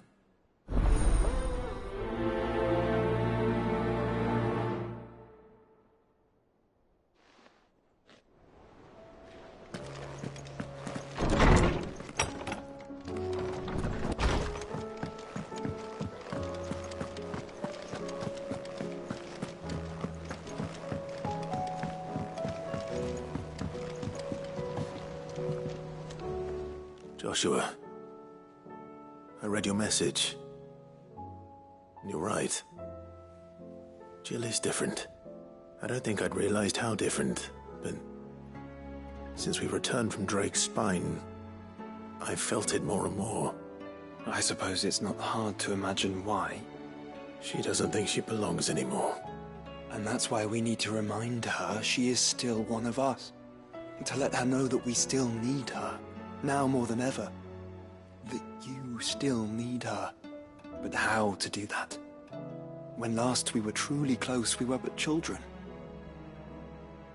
Of course. Do you remember the time we accompanied Father on his annual tour of the Duchy? And Jill and I broke from the procession to ride up Man's Hill. To see the snow daisies, I remember. It was the first time Father had allowed us to join him. And when he realized you were missing, he had the entire retinue down to the pot boys combing the countryside. In the rain. A thunderstorm forced us to take refuge in a grove of oaks before we'd even made it halfway there. It was the Lord Commander who finally found us, and needless to say, he was none too pleased. Then it seems you and Jill have unfinished business. What do you say? Man's Hill. It's not that far. Oh, true. Though I suspect it is also much changed. Little in southern Rosaria remains as it was when we were children. You're saying I should go and scout the area for bandits? I'm saying we should first go and see if there are actually still any snow daisies left. What would you do without me, Clive?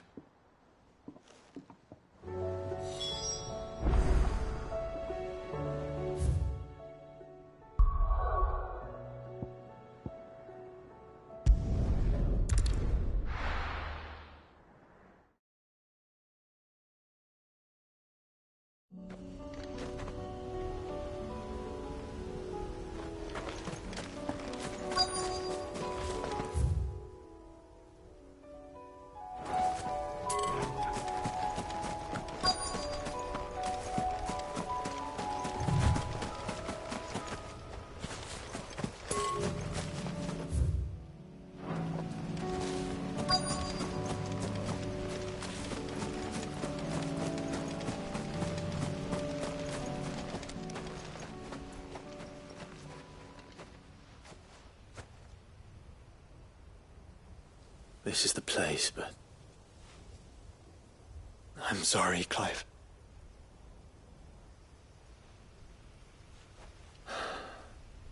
There's nowhere been spared. What do we do now? We keep looking. Man's Hill cannot be the only place where snow daisies grow. Perhaps, but... it's the only place I know of. Knew of.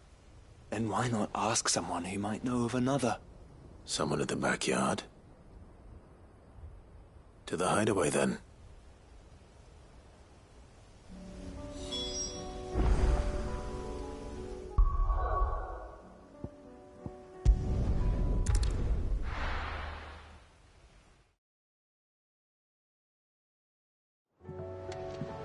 Let's hope one of the gardeners knows where to find snow daisies.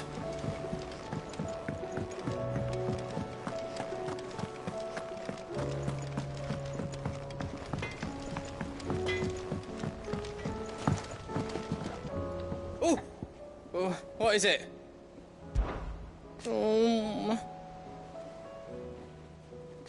It's hardly everything.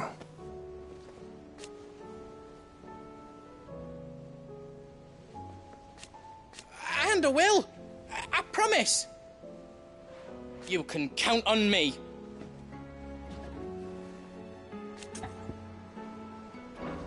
Be seeing ya! Say what you will.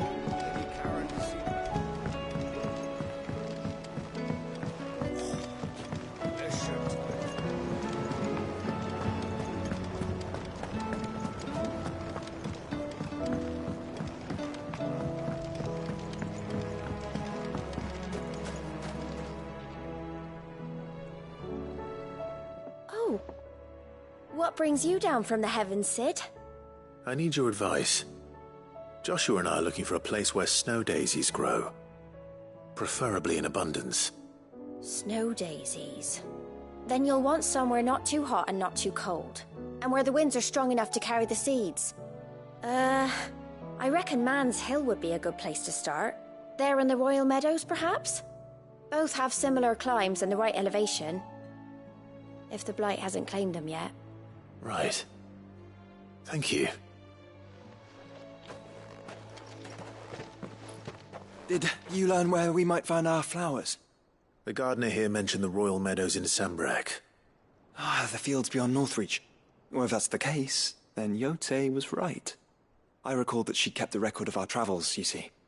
So I asked her if she'd perhaps noted anywhere that snow daisies grew, and she mentioned Oilafeist Bay. Whose shores border the meadows. Off we go, then.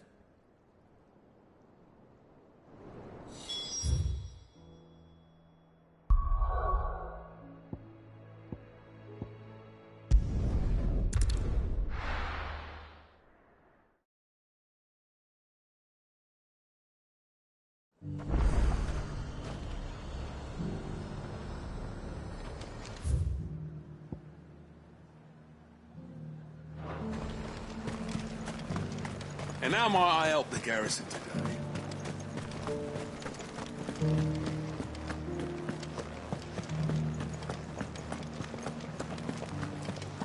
Looks like you've got a thirst. But enough talk. How about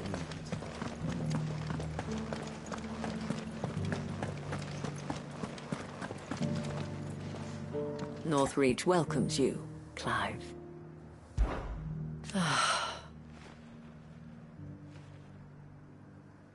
For his part,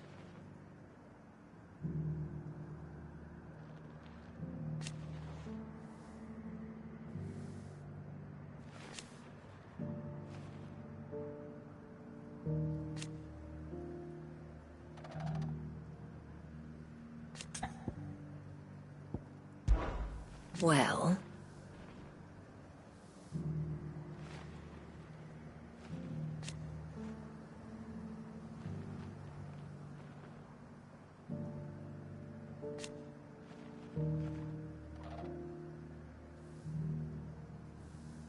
why, yes. And who knows?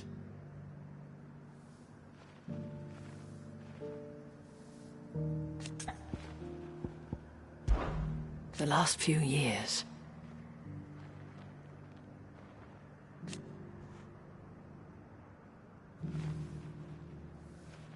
hope,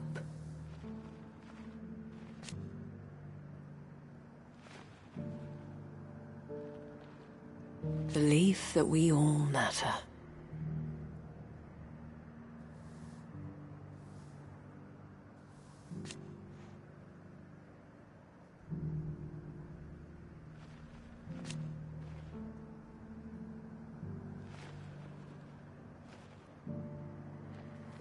And should the skies grow even darker,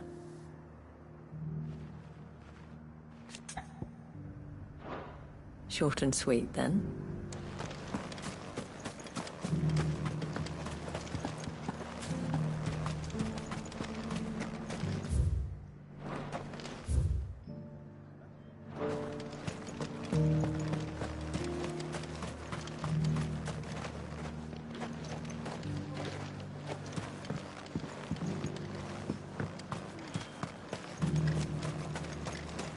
Do be careful.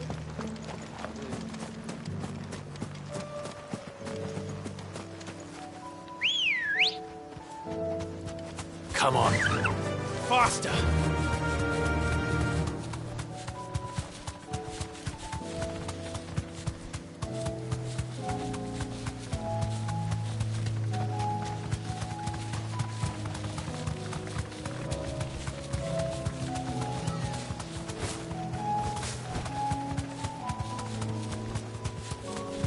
The meadows are vast. Where do we even start? Yote mentioned the coastline. We can start there.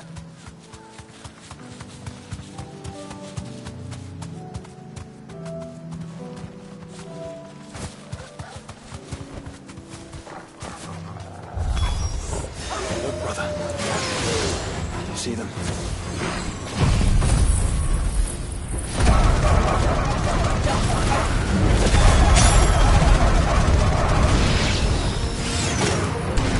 Flowers and our friends.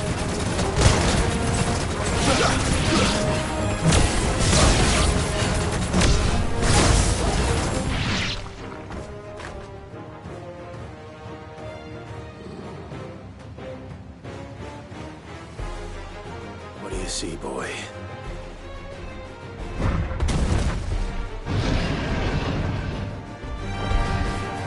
Let's hope this is the last one. Only one way to find out.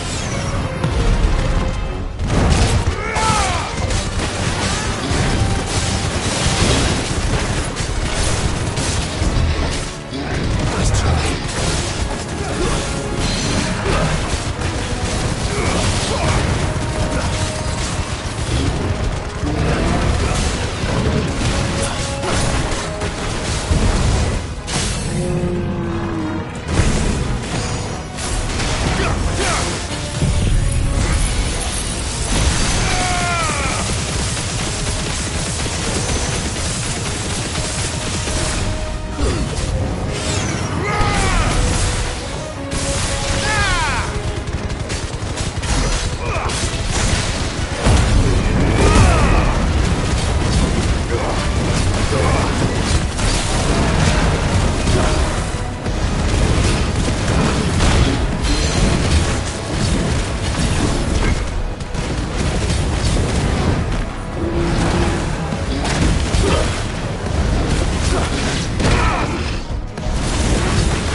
That was harder than I expected.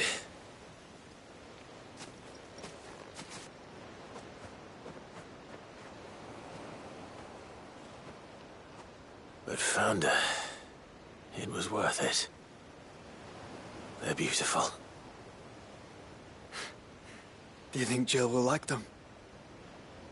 She'll love them. Come on. Let's go.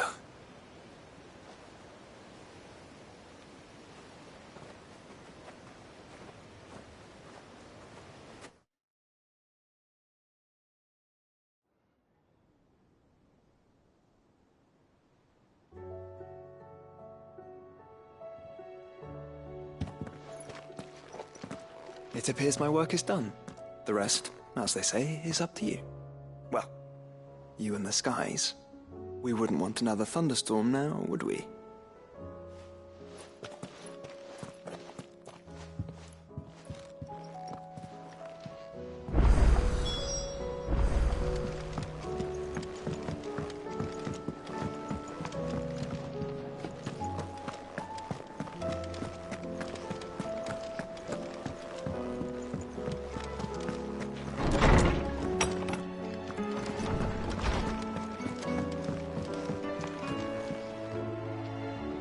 Jill, there's something I'd like to show you. There is? And where might this something be? It's, not here. Now, I know this is sudden, but how would you fancy a trip to Oriflamme?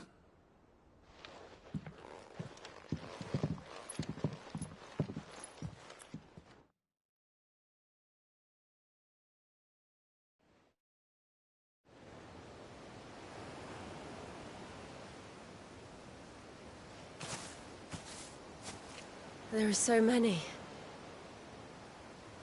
This is what you wanted to show me.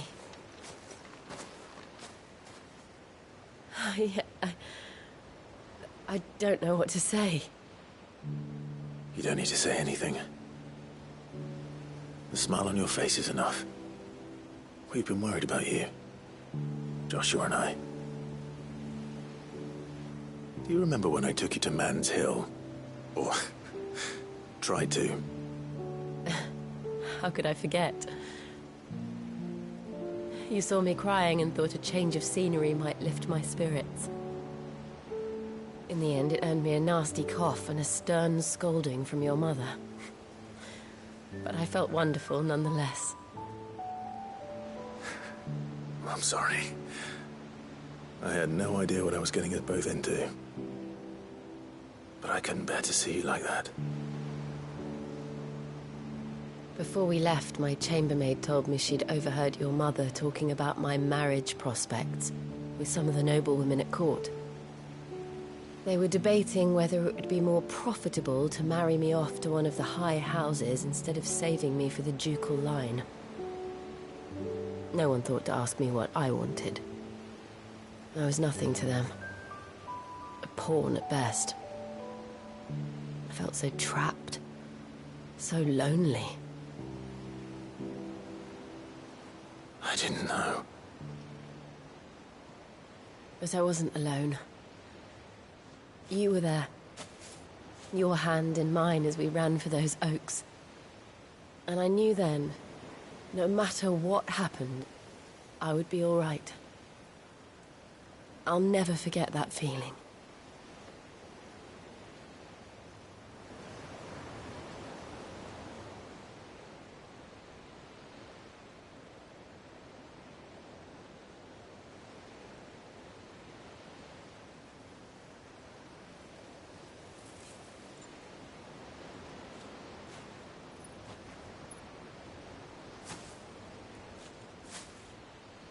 Before we broke camp, the morning after the storm,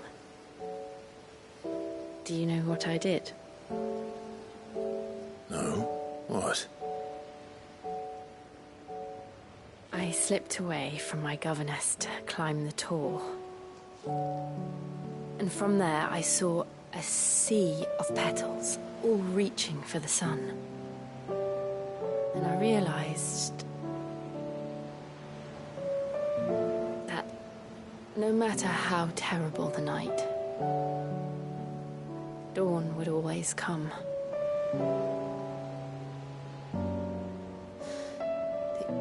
That you would always come for me. And you have. Again and again.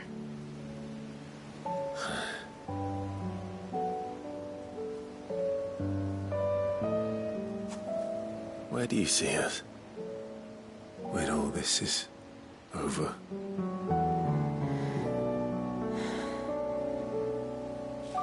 I don't know.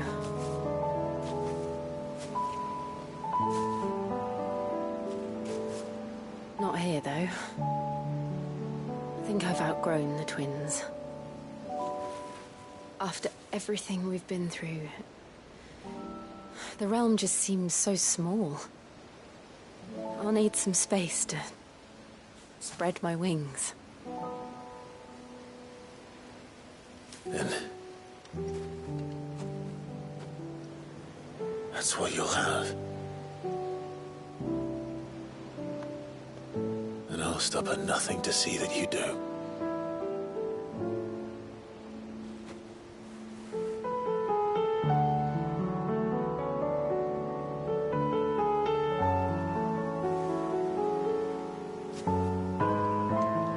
I never was much good at garlands, but it'll have to do.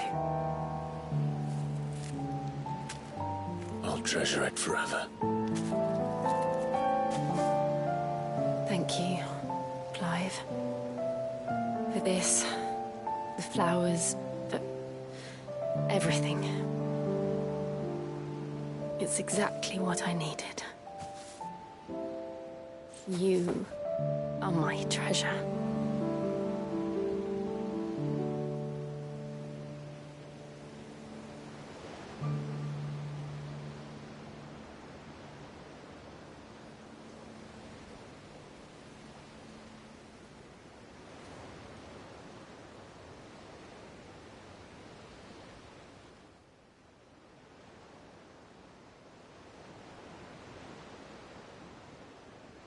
We should probably be getting back.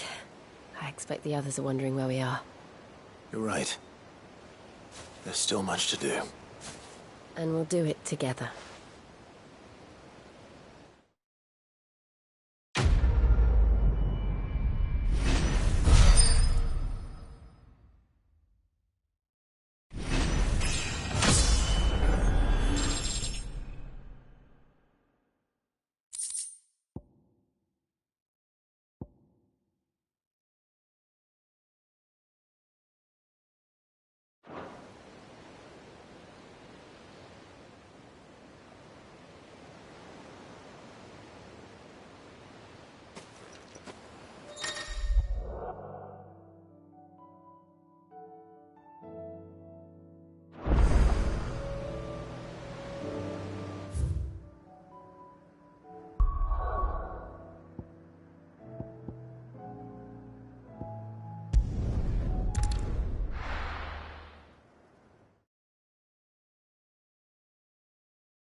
There's something about it.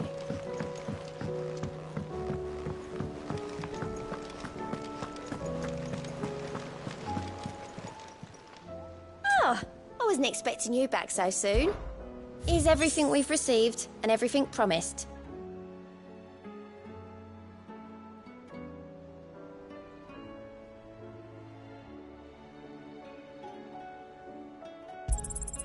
Here you are.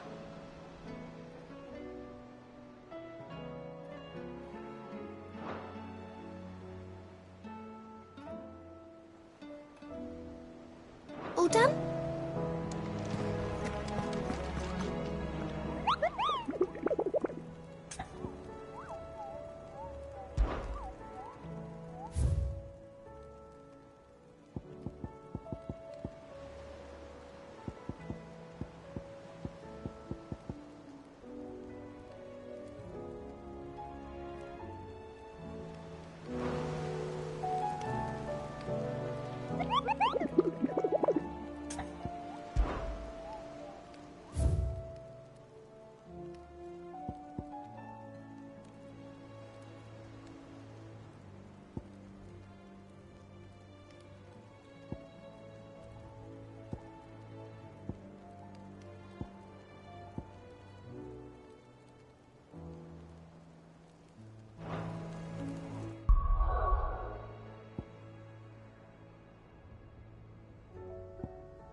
And how might I help the garrison today?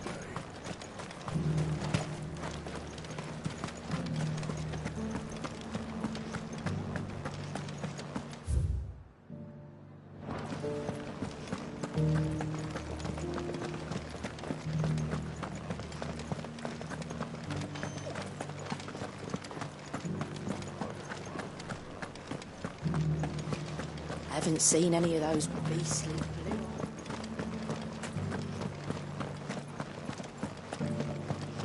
Do be careful. I will.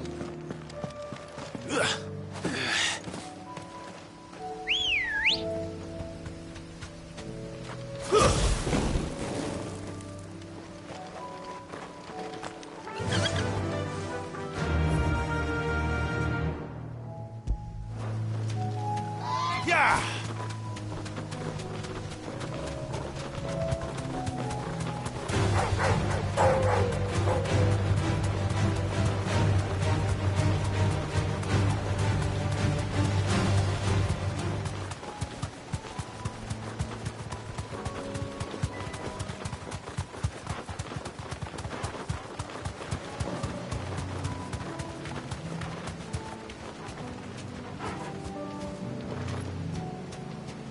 You deserve a rest.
company.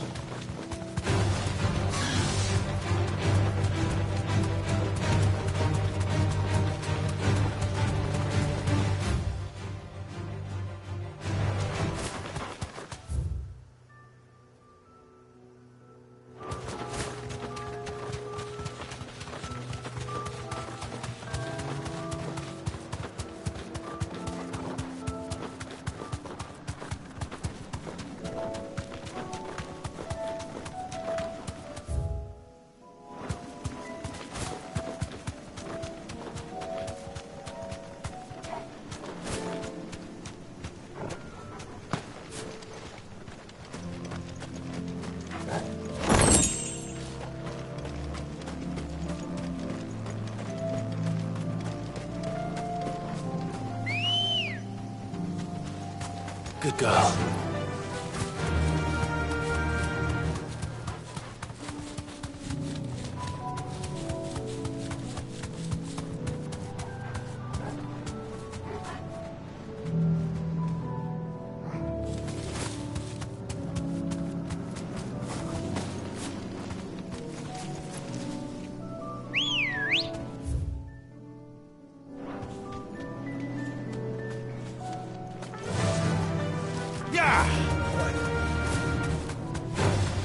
No holding back.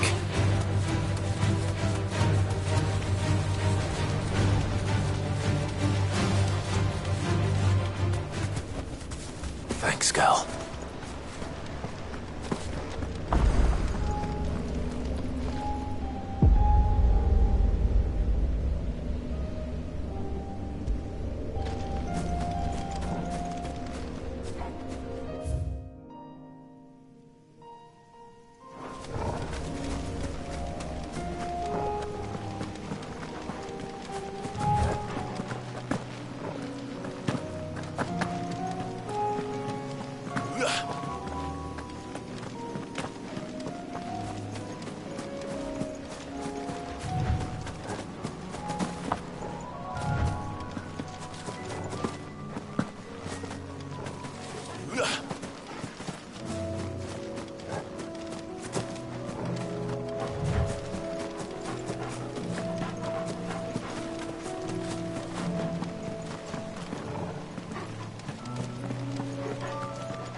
Good girl.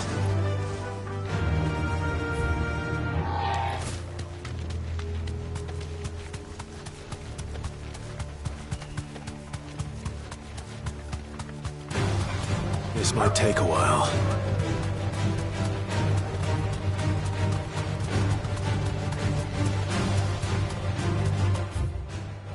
Quiet.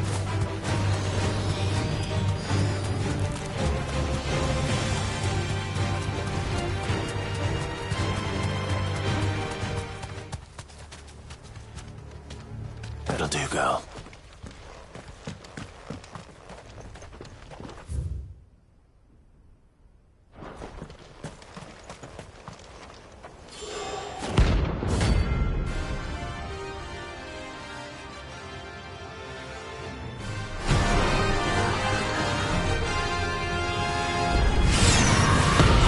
Madness lives on.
Rest in peace.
And how might I help the garrison today?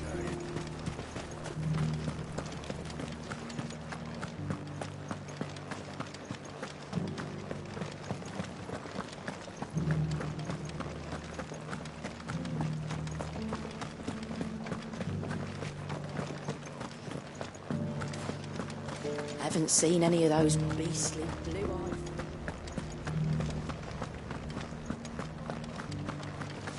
Do be careful. I will.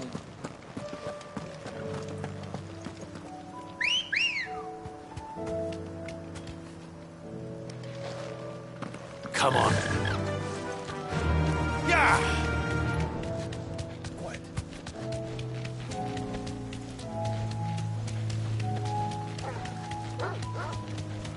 Have care. All right.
Who drove His Highness to madness on your knees!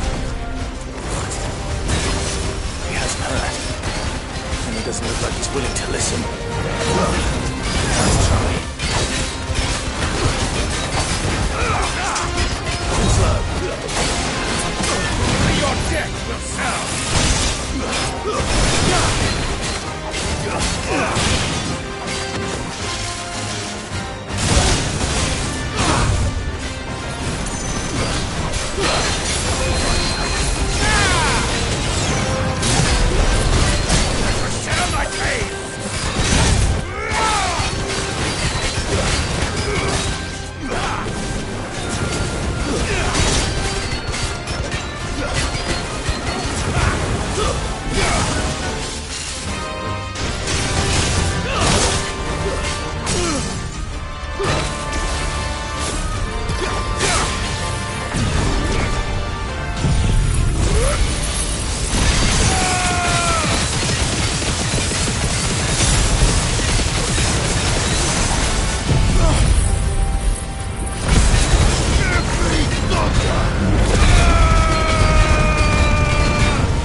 glad to have you back at his side.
You're not from the forest.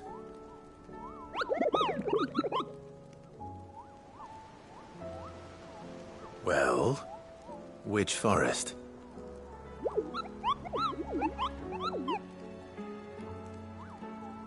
Then what were you going to tell me?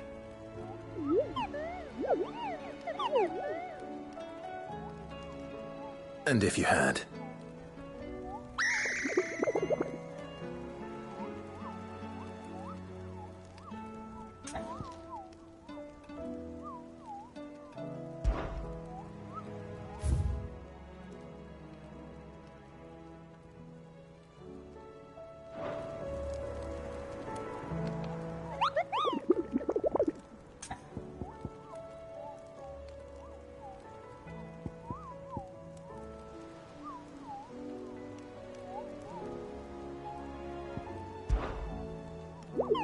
You're not from the forest. Well... Then what were you going to tell me?